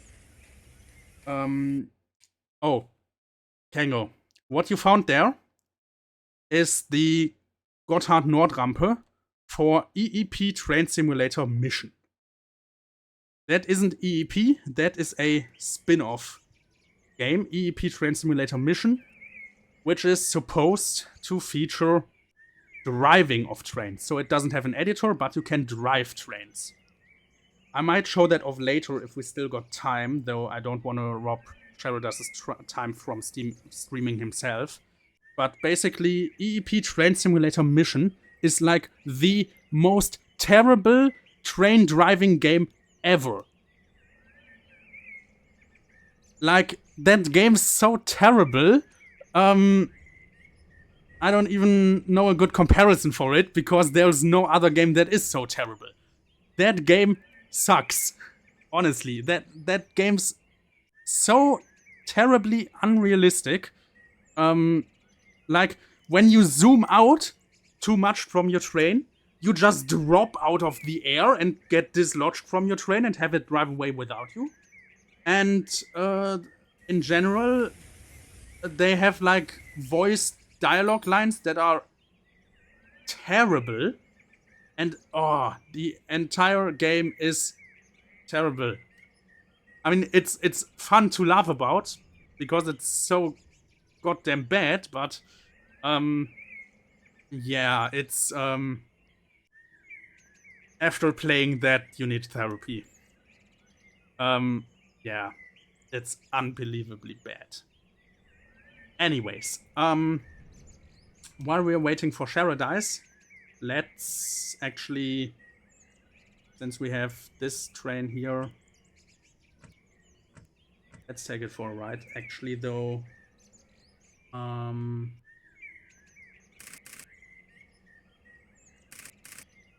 let's put on the correct. Here we go. So this is just some Dosto cars with some older ones with the BR-147, which is actually one of the locos or actually the only locomotive I am trained on. Specifically, I'm trained on the 147.5, which is the intercity variant. So it has additional pantographs to go to Switzerland. So other than that, they are basically the same. So I know how to drive this thing. These are not the same cars that we use. So we use the newest generation of Bombardier Dosto cars. And those feature updated communication between the cars and the locomotive, and some other stuff. Also, the acceleration of this train is like way too slow because it's now only reached 120 kilometers an hour, and this is like 5 cars. This is the same train length that we run when we use these as intercities, and yeah, like applying full throttle, this thing would go a lot faster. Did the camera just shake while the train was going past? Yes, it did.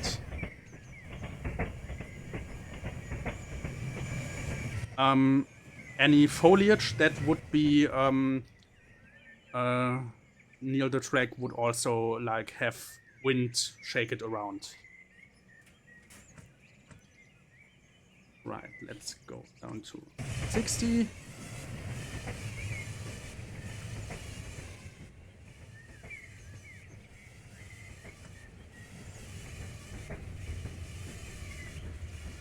All right.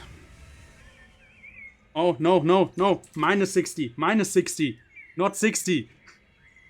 And turn on the lights. Actual wind simulation. Not seen that in a game like this before. Well, it's some of the features this game has that others don't. So, like, for every feature that this game has that another one doesn't, it also has a feature that's missing from this game that other games have. So... Anyways. This is...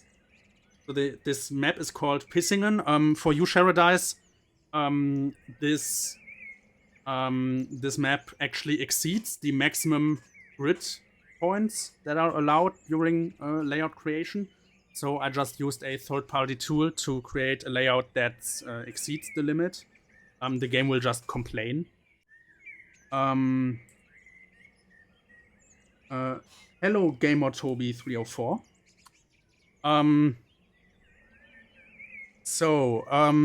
Yeah, and basically here I built a bus and tram station in the shape of a cock and balls, because that's my humor. Yeah. Well,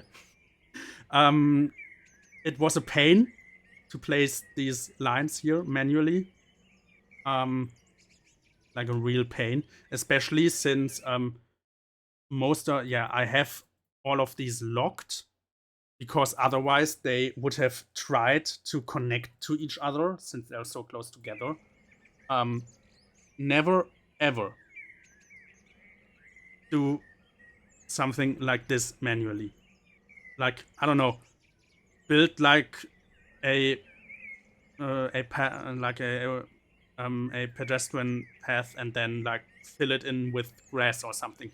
Do not build lines like this. You will regret it. Yeah. Anyway, so you do actually have a connection here to the track. So basically the idea was that the Erdinger rail bus would go down here and then just continue as a tram for a short bit, and then even go into the tunnel there and have freight trains go here at night. And then, yeah. Here, and then I wanted to create like a subway station, but I never got to that. Yeah. Also just adjusting these here, since these are like 2 half tunnel splines, and adjusting these in like this gradient combined with the curve, so they wouldn't like be disconnected, was like a real pain in the butt. So yeah, whatever you do, don't build this detailed by hand. Use, I don't know, use whatever shortcuts you can. Yeah. And then over here, I started a high-speed line, which leads off the map, and then the little S-Bahn line here, which also leads off the map after having one more stop. And then the other side from like the central station, I didn't even start anything. So, yeah. And basically this project is mostly dead. Also, did I remove the water layer here? I don't remember doing that. Where is it?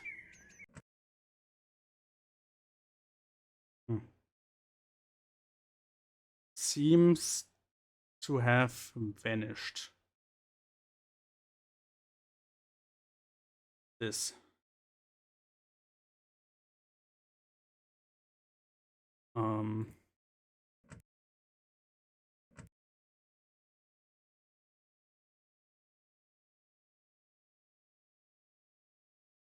Red Mensch, was?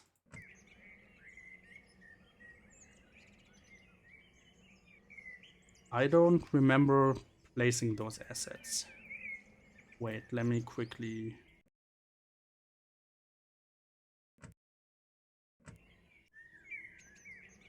I don't see these assets.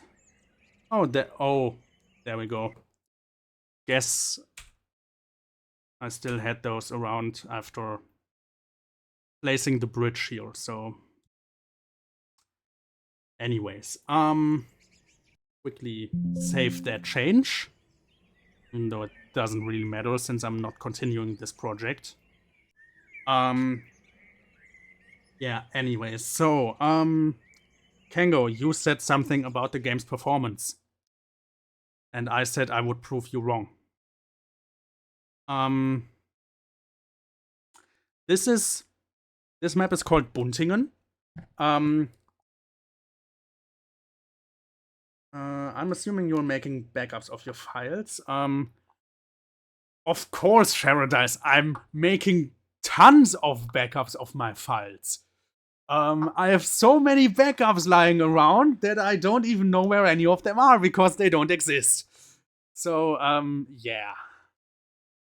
I don't really have any backups. And I know that's, like, a bad thing. And I should probably make some, and I will at some point. So anyways, Kango, this one's for you. So this map is called Buntingen. This map has great performance. This map was included with, I think, EP 13 or EP 14. One of those. When you, I don't know, was it when you pre-ordered that you got it for free, or it was included anyways? I don't know.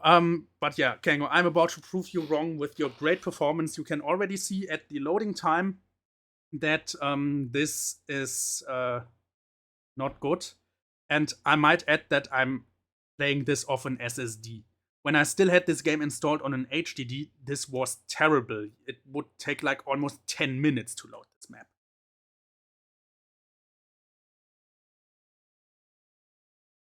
I can tell the map has great performance judging by the loading time. Yeah, exactly.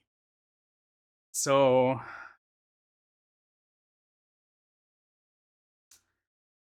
well... any moment now. I mean, I didn't say the game would always run well. Well, the thing is that it's already enough to place a few assets to already cause quite a few frame drops. So, especially on like older hardware. So, I have a Ryzen 7 5800 X3D in my PC. So,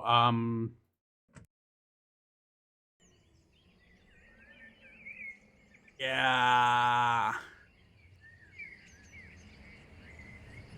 I mean, you see the frame rate in the corner. Yeah. Does this map also lag when you're not streaming? Yes, it does. Streaming doesn't make any difference here. There we go. 140 FPS. 30 FPS. That's not 20. Yeah, there we go. 7 FPS. That's more like it. Was this game meant to be run on a Retina screen? I don't know. I mean, isn't Retina screen like some Apple marketing term? I don't know. I've never used an Apple device. I mean, this game was meant to run on a screen. I can tell you that much. This game, I mean, I don't know. It's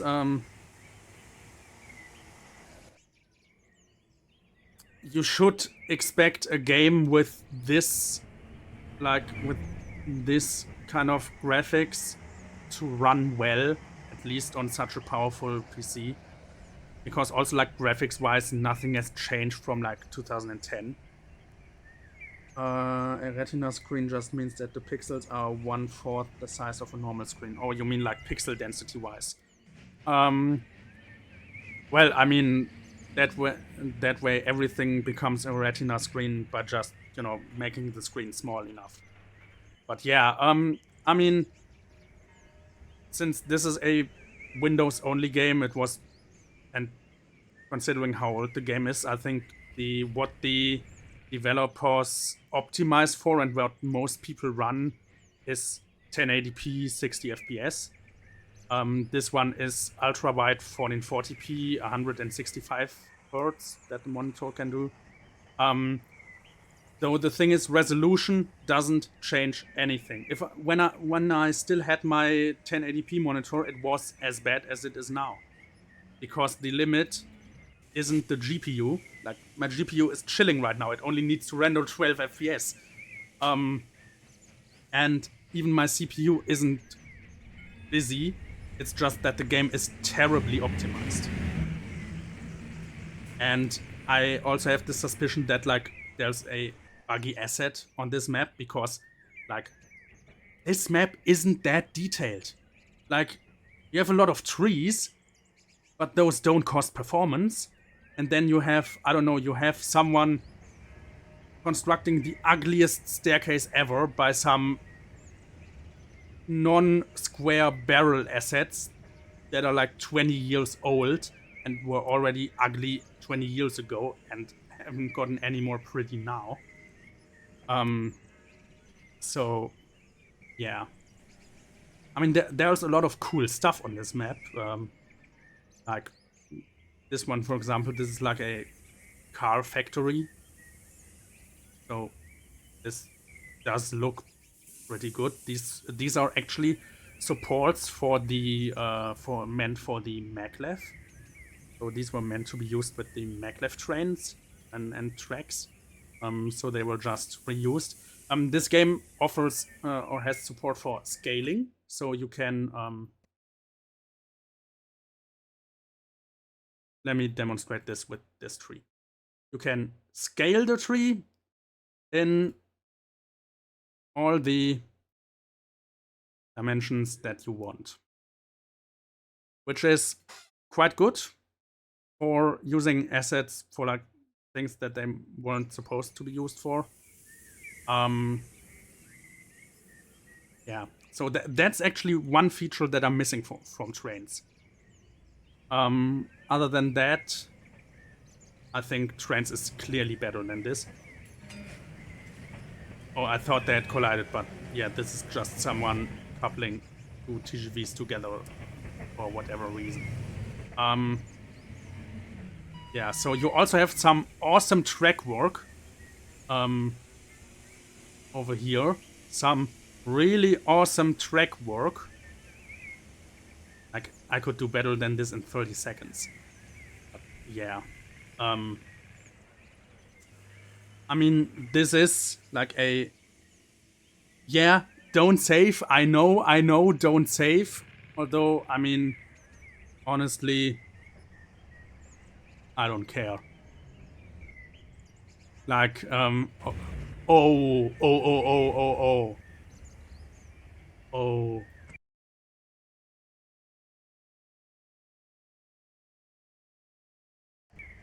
Wait. Why is it not... Ah, damn it, they all have the physics disabled. Are they attached to these cars? I don't know.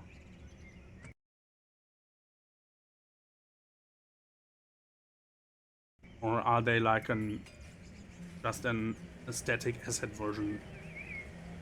I think they're just static assets. Yeah, I suspect that they are just static. I went to Germany a few years ago by train, and by far the most comfortable train was the Thales. Yeah, because it's not a German train, it's a French train that just goes to Germany, so... yeah. I think that says a lot about German trains. I mean, I don't know, because I've never been on the Thales before. I know that the ICE, like, comfort level varies wildly by the generation. So honestly, if you ever have the chance to like ride an ICET in like first class for cheap, do that. Like a year ago, I went on holiday with an ICET first class to Berlin for $36. That was amazing. Also, you have a little race going on here on the runway. It was super cheap. It was comfortable. The ICET got active tilting, which is really like cool. Yeah, this is not a plane though. This is a helicopter. You also have planes over here, I think. Although I'm not sure if there's actually planes. Oh, there we go. All right, there we got the plane. So yeah, I don't know if it's actually gonna attempt to land. Not sure, but yeah. Anyway, so ICET very comfortable. ICE2 not as comfortable. ICE4 not as comfortable. At least for those as it's second class. I don't know about first class. Never been on either of the two. ICE1 is very comfortable, although the cars don't have air suspension, so the ride might get a little rough, especially if you have like a train that hasn't seen maintenance for a while. Also, this road is like, I don't think you could build anything this steep in real life. At least not with like regular engines being able to power a car up there. Yeah, but ICE1, if you have one that's like fresh out of maintenance, that's very comfortable. I wonder what happened with the ICE2 to not make it comfortable. They cheaped out on the seats. So the seats they use in those are really not that great. For some reason, almost every ICE generation got a new seat design, and the ICE2 just got a real bad one.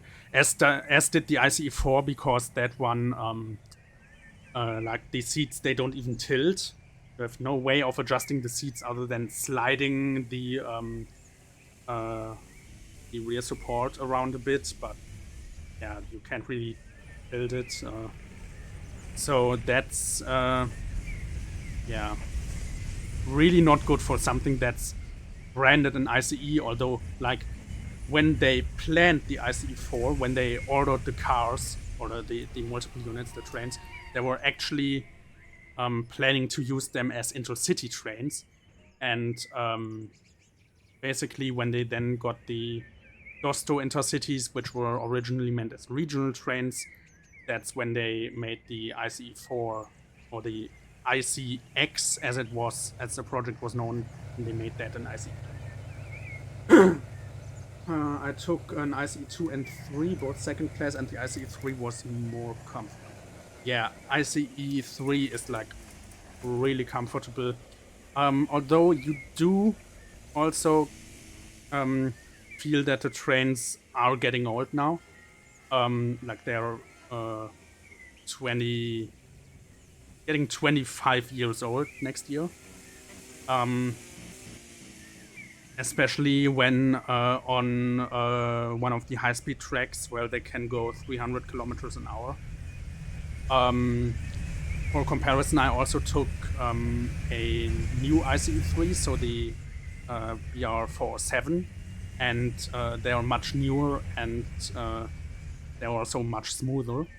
And I will look into taking an ICE3 Neo, so BR408 in the future, to make a comparison. Like, these trains are brand new, like that ride should be incredibly smooth. And then yeah, then you should I mean, ICETD you can't ride anymore. And then like anything else left? Like, I mean, you do still have the old IC trains. Also took a night IC train and the reserved lights above broken. The lights above the seats. Do you mean like the general car lights or the little reading lights above the seats that you can turn on? Because those don't do anything really. Like, they are so insignificantly small light bulbs in there. They don't do anything. The Eurostar from London to Brussels went. Not feel that you're moving. Yeah, that should be the target. Of course, not always is that target reached, especially if the trains are getting older.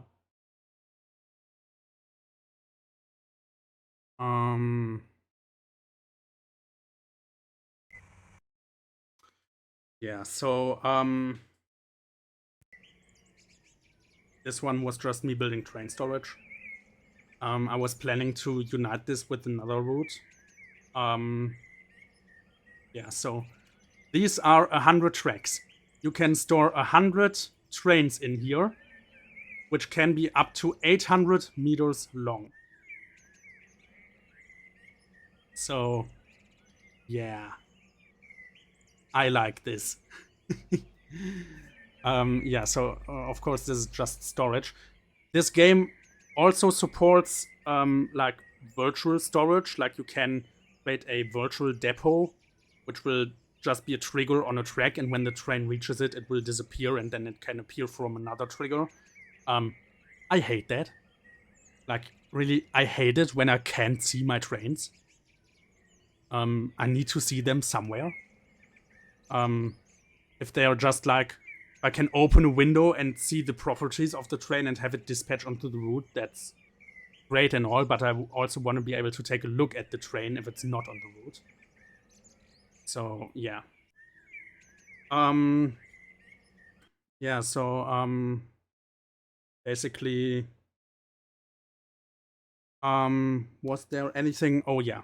Actually, let's grab this. Let's create a new layout. I wanted to show off the 2D terrain editor. This is it. Let me try to make a mountain.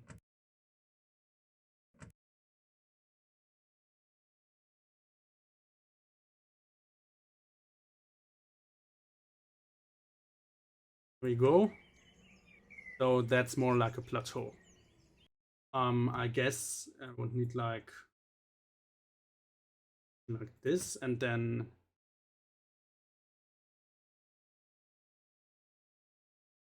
put like this. Still a plateau.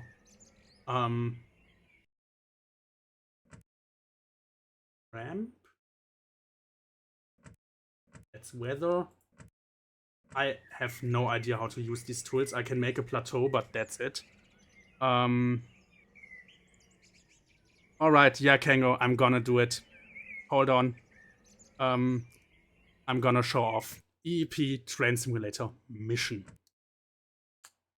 But yeah, also in like EEP 12 or something, they introduced a tutorial series in the menu. And in that one, even though like 3D terrain editing had been a thing for years, they actually instructed the user to create a mountain using the 2D editor, which I don't know why you would do that. Honestly, I would remove that thing.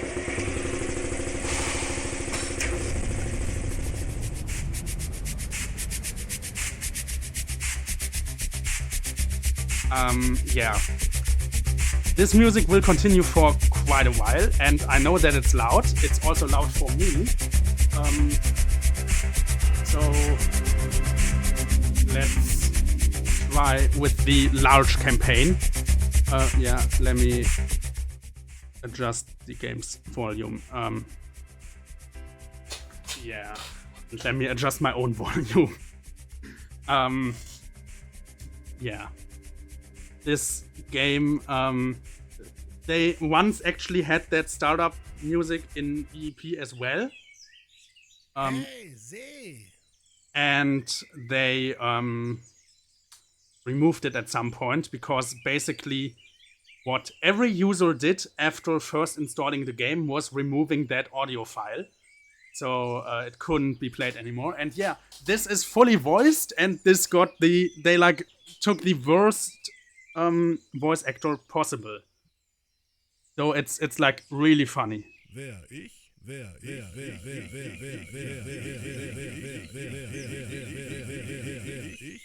Yeah, this is Ja, seh. Unser Lokführer ist ein unfähiger Saufbold. Wir haben ihn auf der Stelle gefeuert. Jetzt brauchen wir einen neuen Fahrer. Alright, so I've got 2 options now, or 3 options. I can either accept the job, say that I don't have a driver's license to start a tutorial, or I can literally end it by asking if the drunken driver who they fired left something to drink. And I guess that the thing is, the devs are actually in Poland, and only the publisher is a German company, so I don't know who voiced this, but Hat was zu trinken da gelassen? Sie sind gefeuert. Sie sind ein unfähiger Saufbold. Yeah. So we got fired before we even accepted the job. And yeah, we are an incompetent drunk. And then if we say, Gib mir noch eine give me another chance, it literally reloads the scenario. Yeah.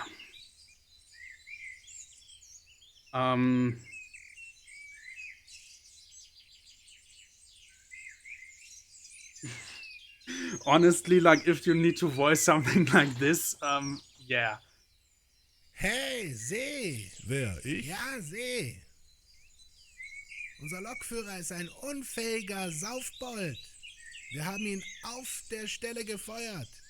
Jetzt brauchen wir einen neuen Fahrer. Ist das ein Jobangebot? Hat was zu trinken da gelassen? Hat was zu trinken da gelassen? Hat was zu trinken Okay, but for some reason my game's lagging a bit, so I'm not gonna do that. Ist das ein Eine Jobangebot? Frage. Setz ihn nüchtern. Let's say maybe. Vielleicht. Einsteigen. Der Wagen hat Okay. abgefahrene Okay, for Räder. some reason Die that's Radsätze müssen ausgewechselt werden. alright. So Bringen Sie ihn ins nächste Betriebswerk. okay, the game is lagging a bit. That's probably due to me streaming. Let's walk into our train, and then we can. If I zoom out enough, I just drop out the sky. Yeah, actually, the dialogue should have said something else there. So, also, I'm stuck in. Wait, I'm in the car. In the freight car. That's not where I'm supposed to.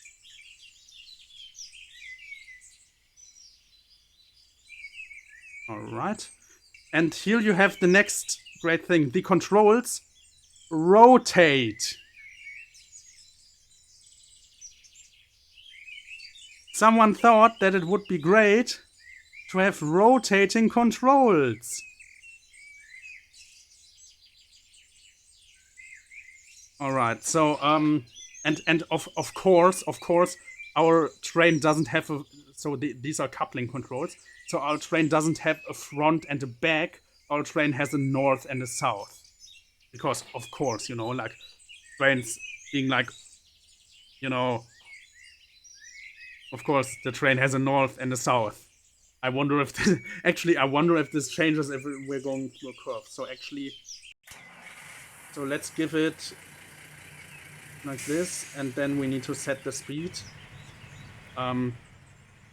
Yeah, so, oh wait, no. Like this. Yeah, so, and the, also, in-cab cam, yes, there is. It is not really good, but it's there. So anyways, so these, yeah, also this, like, does this one doesn't rotate, I think. And it only the thing changes around. So yeah, so basically the thing is they had a bit of fun when naming things. So this control dialog is actually named the ultimate control dialog. And when you use the use the file manager to select which scenario you want to load, because you can't just start a campaign, you can also load individual scenarios. You will use the ultimate file browser. Yeah, and also I think they patched it that if you're driving, you can zoom out enough to where you like fall out the train. When I bought this game, this was the case. Yeah. So also, let's check the map.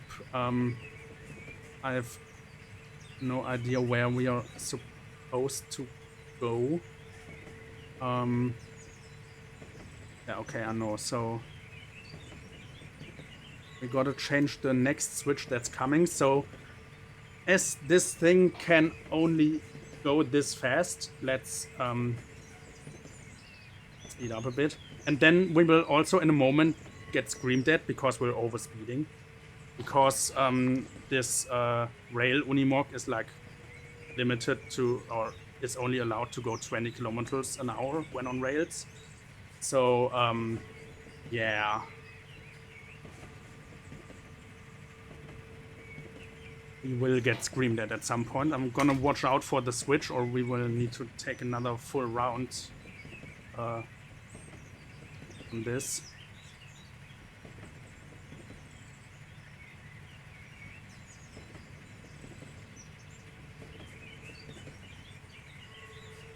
Überhöhte Geschwindigkeit.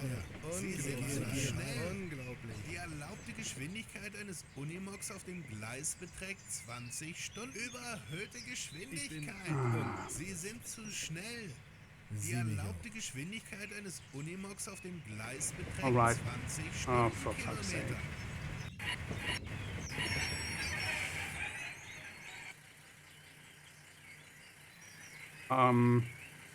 Do I need to walk up to it? It's been so long since I've...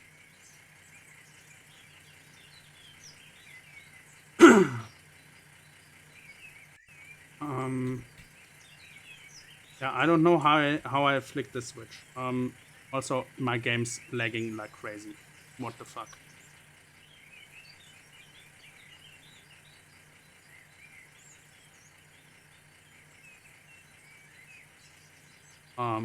Yeah.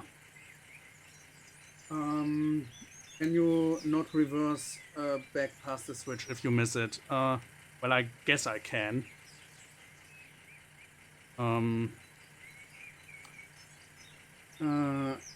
Hey Z, mir wird schlecht, fahr doch langsamer. Yeah, that's about how it feels. Is the Unimog licensed? I think somewhat. So I think the Zwiehoff is real. Also,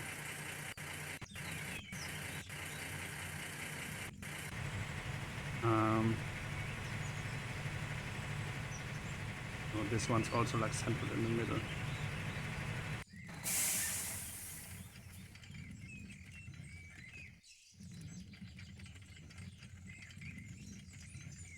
Okay, I mean, I don't even know what to like. I can't flick the switch for some reason.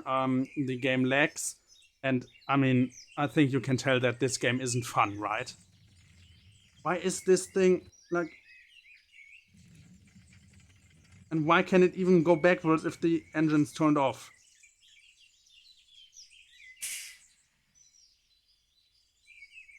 I have no idea what's going on there. Ah, we got a log. Logs everything. Great.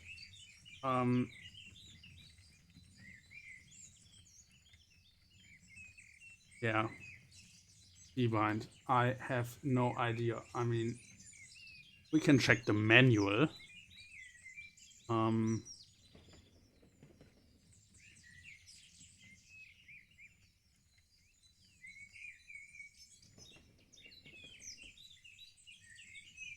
Oh, I think, yeah, okay, I think I know what to do.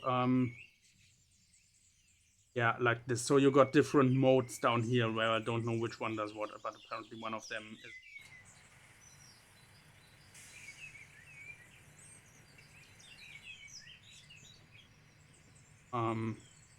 Where's my train?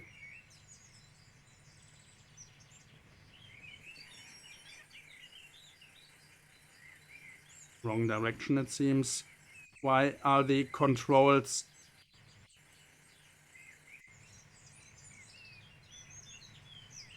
No.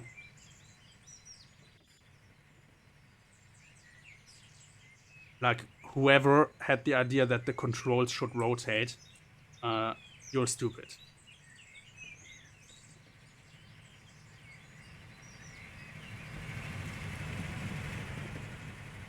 Alright, anyways. Is there a UI button to switch the switch? Yeah, there was. I didn't realize it. So down here you got 3 buttons to select different modes, and one of them is for switches. I got no idea what the others do, and honestly, I do not care.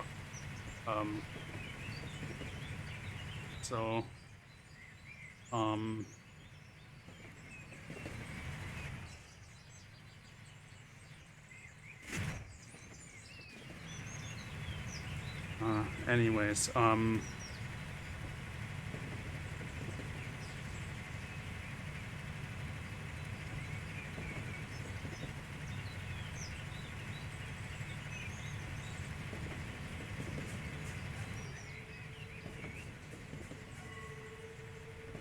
is this the only map for this game? No, there is not. It is not. So if I... Of course, it ends the entire game.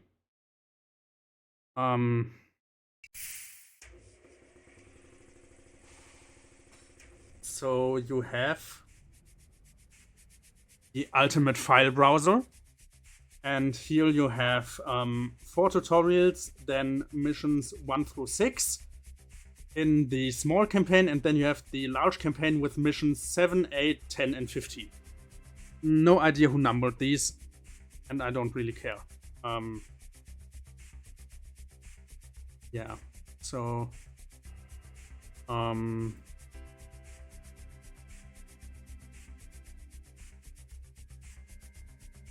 let's do this one. And hope that that stupid music will stop soon.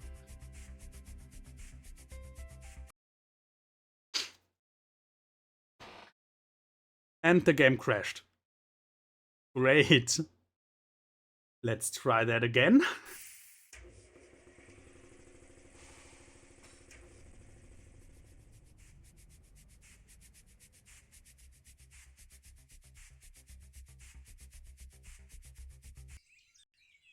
There we go.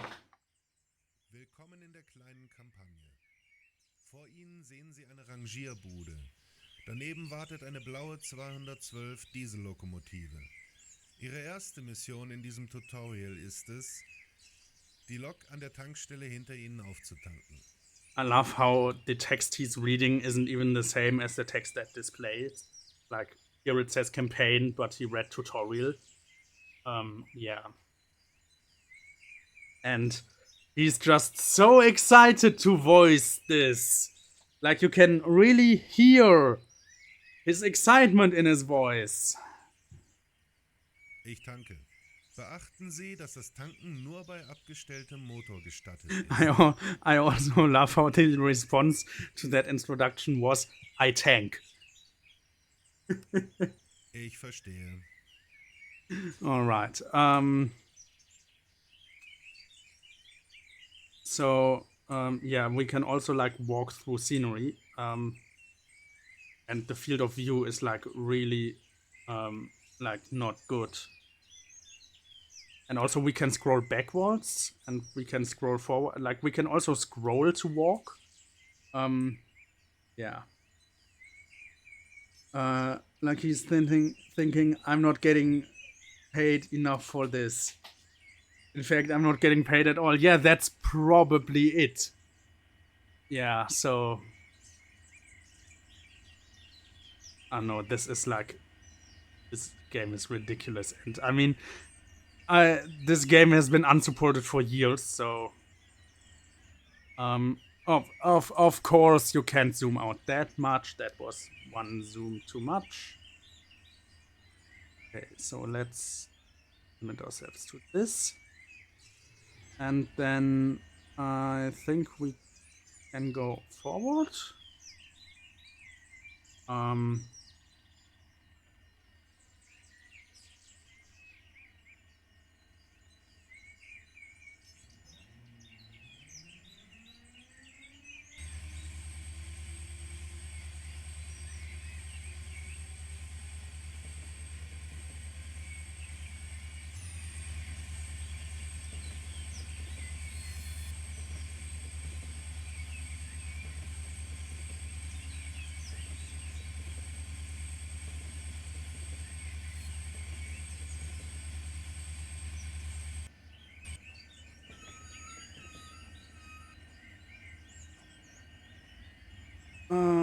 Now there's a good control scheme.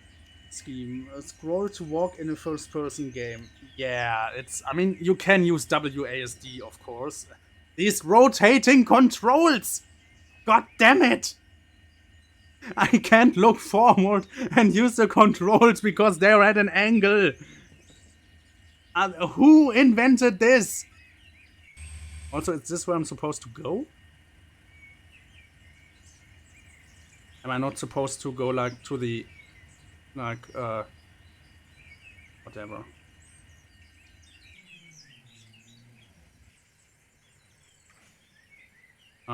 Yeah. That's, like, real good. Wait, did I don't know how this works. Oh, for fuck's sake, of course, when... Oh. Yeah. Let's just explore this map for a moment and then, like, end this, because, like... Yeah. Also, you cannot sprint.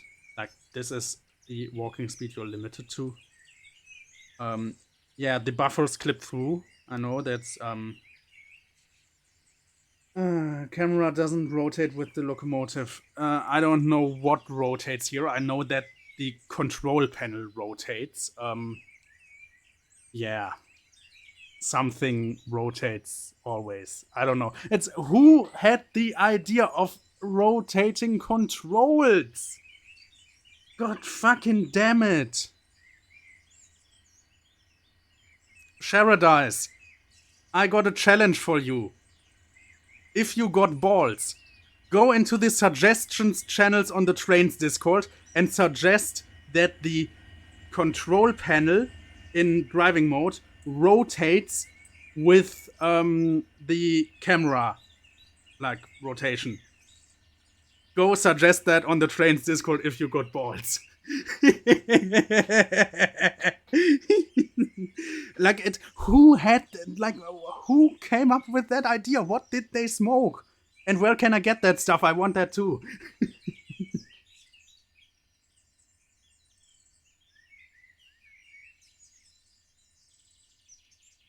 I will not do that, as N3V might think I'm serious. I would not wish that upon anyone.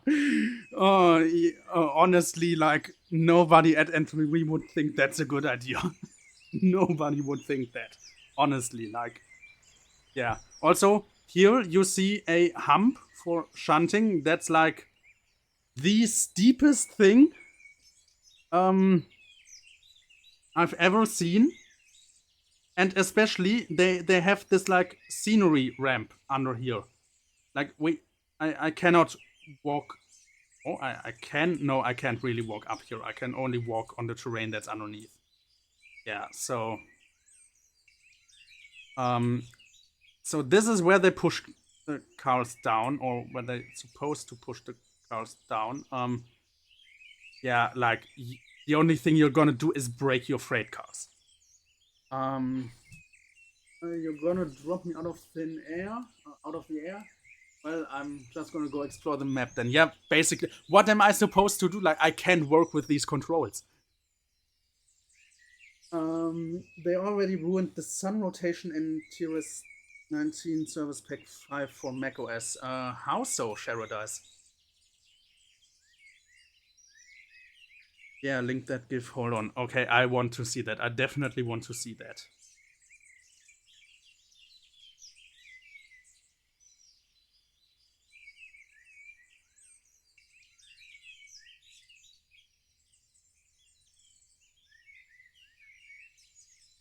Ah, there we go. All right. Oh, for fuck's sake, what is that? Oh no. Yeah, that looks horrible. How could they mess that up? Did you report that as a bug?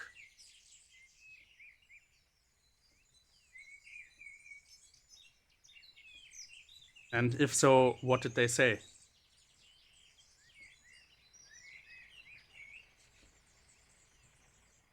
Also, I would like to add one more thing about this game.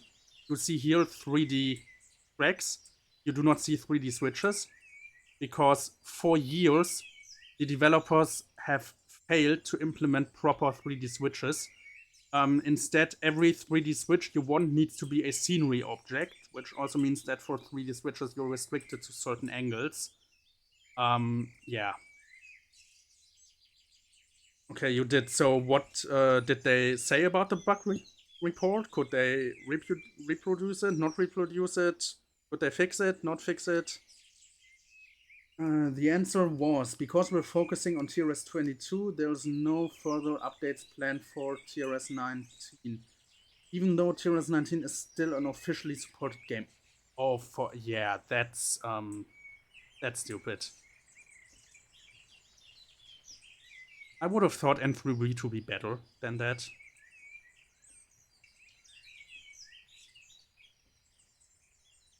Yeah. Though, I mean, at least since you did pick up that copy of TRS 22, you should at least be no longer affected by that bug, right? Sun worked in TRS 19 at first. One service pack broke it. Yeah, honestly, they should fix that. They should definitely fix that.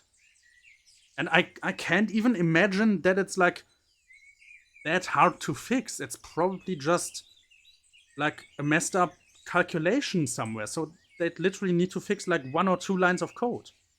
That wouldn't be so hard.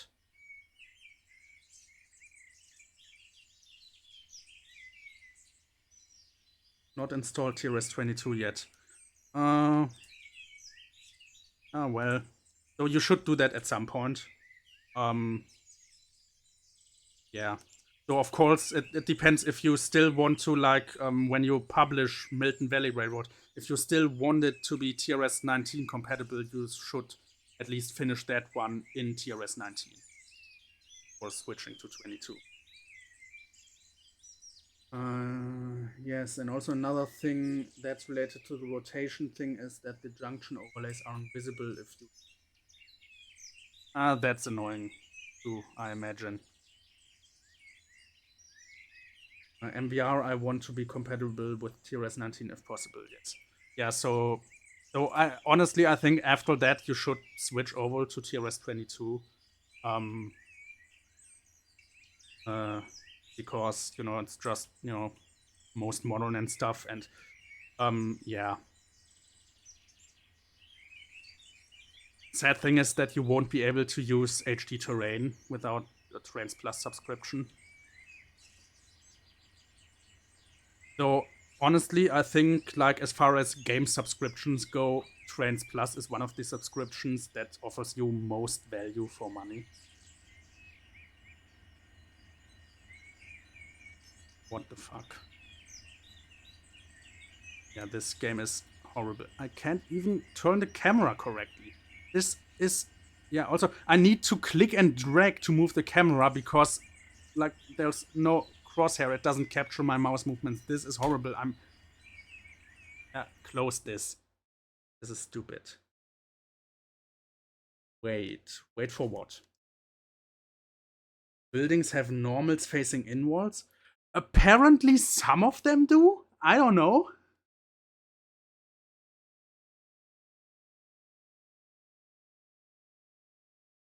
I think the doors were meant to be open, maybe. Which doors? Yeah, why? That's a good question, why? I don't know. And I don't think neither do the developers, or anyone for that matter, because I don't even know why this game exists. Like, I don't know. Why do the buildings have inward facing normals? Why do the controls rotate? Ah. Yeah. It's horrible. This game is a horrible experience, and I'd seen it in the trailer, and I bought it together with a friend just to see what the thing was, because this thing got like derailment physics and stuff. Yeah. I mean, honestly, this is crazy. I mean, I don't know, the Steam reviews should say like very bad or something. Yeah. 20% of the 15 reviews are positive. Yeah.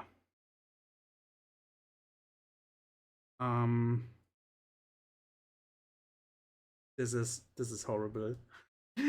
This is so horrible. Have they? Oh, they got the trailer here.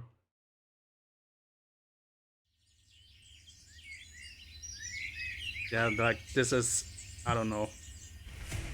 I feel like this game didn't go through any beta testing. I feel like this game didn't even go through any alpha testing. Like, I don't know what is this supposed to be.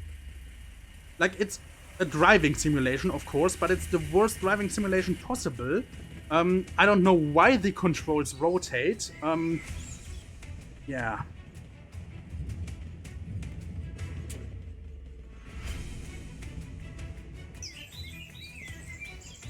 I mean, at least they have a fancy trailer.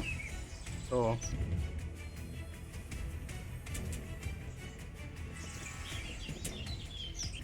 Didn't show the couplers clipping through each other. There. Yeah. For some reason.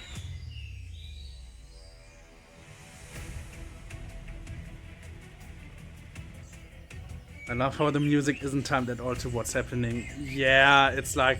I mean, at least they didn't use the, like, menu music for this trailer, because I think nobody would have bought it then. Yeah.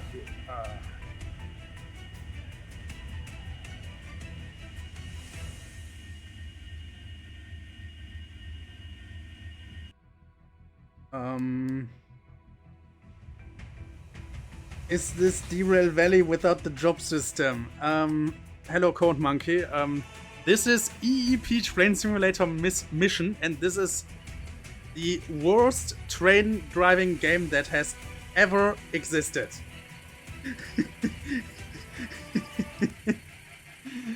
It's horrible. Like, the driving controls rotate with the camera. It's horrible. You cannot use this. You cannot use this in any way. I don't know. I don't know what they smoked when they developed this, but I want that stuff too. And then I will build a trains route while I'm high with that stuff. It's gonna be great. I'm gonna build upside down track.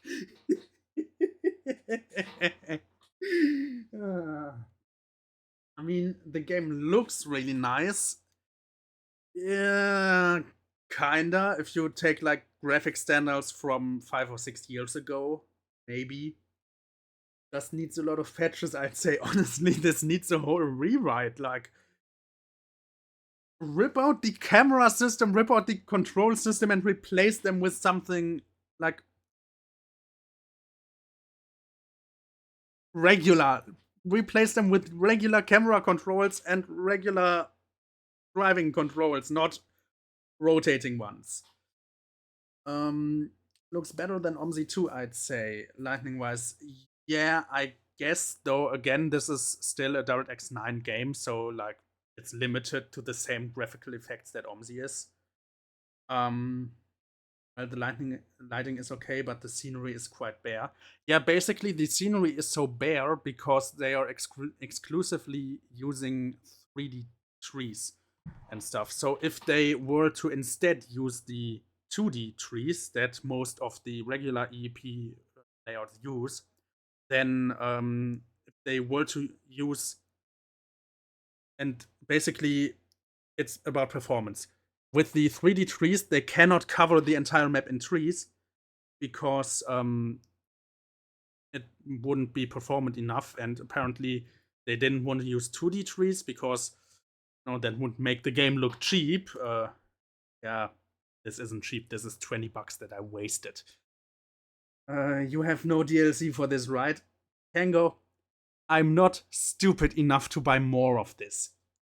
I'm not that stupid. This is horrible. I'm not gonna put more money into this.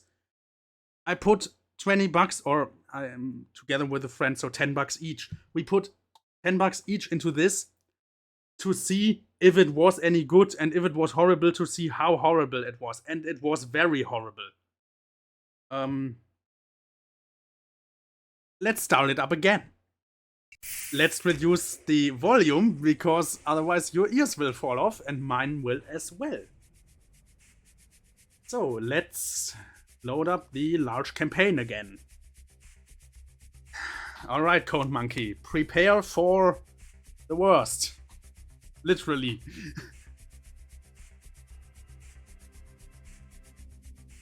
Also, if you take a closer look at the main menu background, you will see that it's just a bunch of screenshots photoshopped together, and you can still see the seams between them and stuff.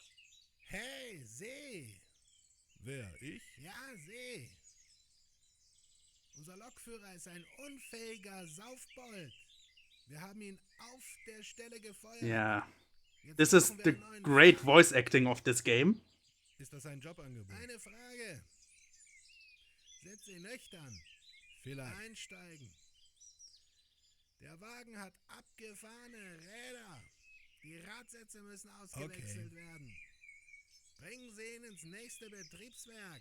Alright, so these are the controls, and if I enter this train, and if I zoom out too much, Code Monkey, watch this. Oh, game needs to be louder, alright.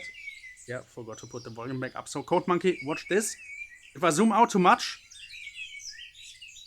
I just drop to the ground. So, alright, let's do this again, and this time don't drop out. Let's, yeah. So, the controls rotate. Don't ask me why, I do not know, but this is terrible. So let's start up this train. If I wanted to drive in this camera position, I can't. Like, how am I supposed to use the controls at this angle?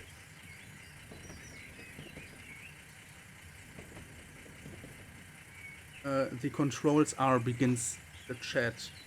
Oh, yeah, sorry. Over here. So, oh, for fuck's sake. The game is lagging so much, but if I turn this, let's stop this train.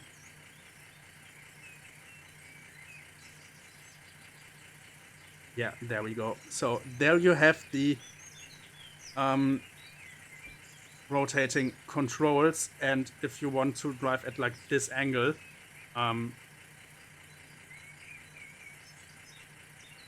you cannot do. Like, how are you supposed to use the controls at this angle? This is like the worst design ever.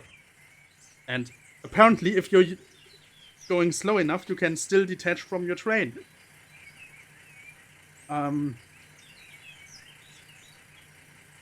Tragically, nobody has invented the concept of forward. I don't know what concept they are going off. I mean, our train doesn't even have a front and a back. Our train has a north and a south. Like, this is, I don't know. This is, yeah. This is horrible. Also, yeah, no, yeah, north and south also swap their places. These are the coupling controls, by the way. I can control the coupling for north and for south. Do the Unimox indicators work? If you mean the turn signals, as far as I know, they do not work. This reminds me of some Reddit posts about the worst date pickers that could be made. Yeah, I mean, honestly, if you ask people, like, if you were to go on the trains Discord and ask for, like, the worst possible train simulator that someone could make, honestly, I don't think they would come up with stuff like rotating controls or the train having a north and a south end, because that's just so freaking what the fuck. Nobody would, like, even think of that.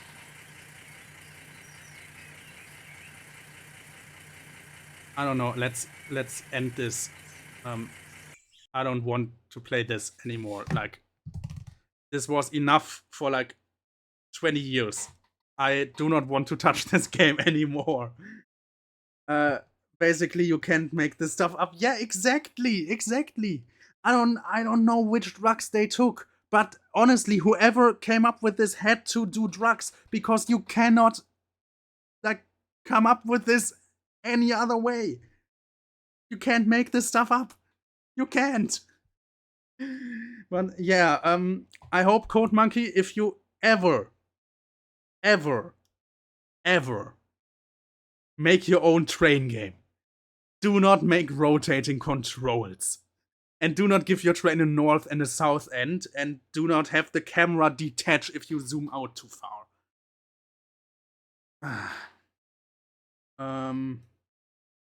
Who was this game's director? I have no idea. I literally have no idea. I mean, Trend is a pretty small company. Even EEP isn't really a large game. They have, like, I don't know, maybe like 2 million copies sold over 20 years. Since they are basically only, like, they only sell a lot of copies in, like, Germany. They sell a little bit in France. And, like, worldwide, not a lot. It's, I don't know. This game is horrible. Oh, I'll make something more interesting. Or if you do implement those, at least make it disableable in the settings. Yeah. I mean, I don't know. At Kangofango, you've just given me the idea. A setting enable controls that's off by default. Well, I mean,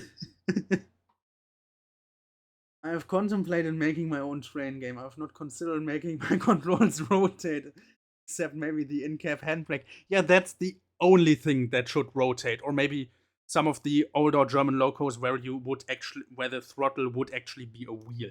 But you do not in any way make, like, HUD controls rotate. That's no. Please don't.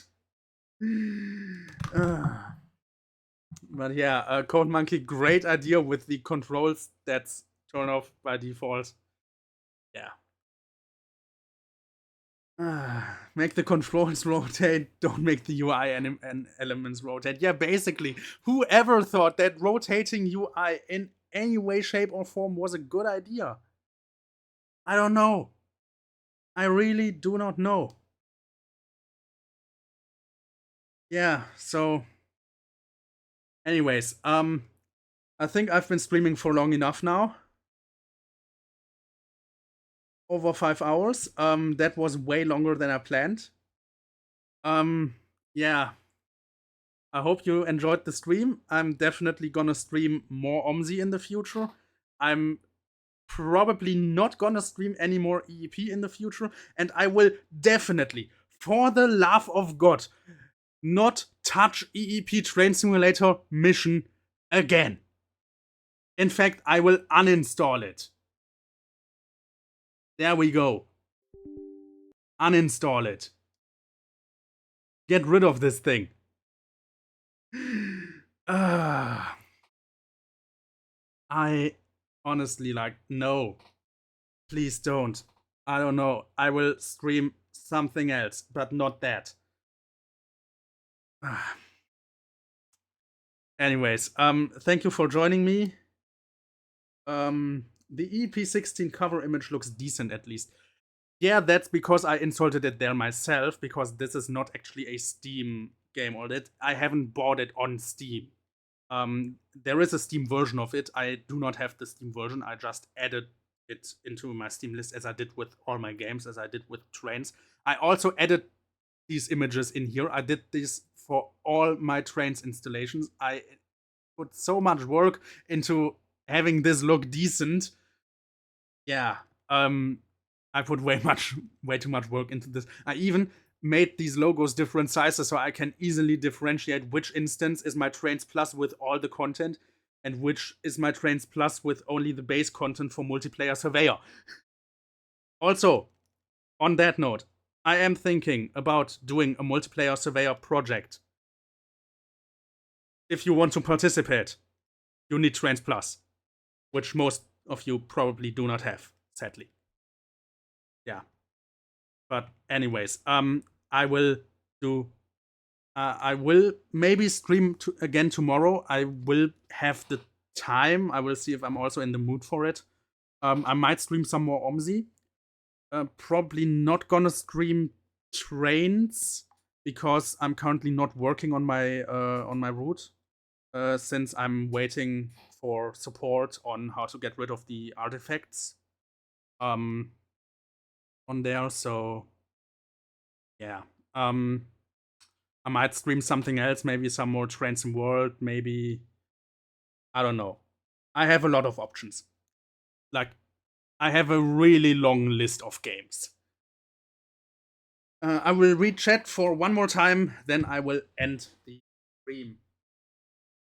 Oh wow, TRS 2006 on Steam. Yeah, that's I made that myself, and I got this image online, and it actually looks really like with the white outline. The white outline isn't like intended because it's like the shadow and a white background that are removed, but it does look good. The interesting thing is that the devs needed to actually put time and energy into making the UI rotate. It's not just a convenience thing. They actively needed to implement it. Yeah, that's like, I don't know. And it was kept in and made into the release version. Yeah, it's, I don't know how they did that, but actually, a friend of mine decompiled the regular EEP to fix, since he's on Linux, to fix issues with the copy protection, preventing him from launching the game. And there's literal typos in the code. The code is full of typos. Like, it's not even funny. That thing is, it's so bad.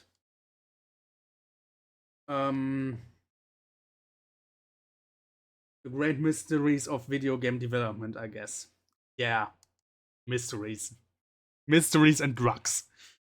I was thinking about doing a UTC stream or two at some point, but I don't have that game anymore, and I don't know if it'll run again. It did run for me on Windows 10, so it would probably also run on Windows 11. I do have a disk version of it here, so I could send it to you if you want. But yeah, let's maybe do that tomorrow. Though I will try to be there for your train sim stream, Sheradice. Maybe, I don't know. I gotta get up early tomorrow, but I will do my best. Be there in like 2 hours or something when you start. I will try to make it. Good night, everyone. I hope you enjoyed the stream, and yeah, do not buy EEP Train Simulator Mission. Do not waste your money on that. Bye-bye, everyone.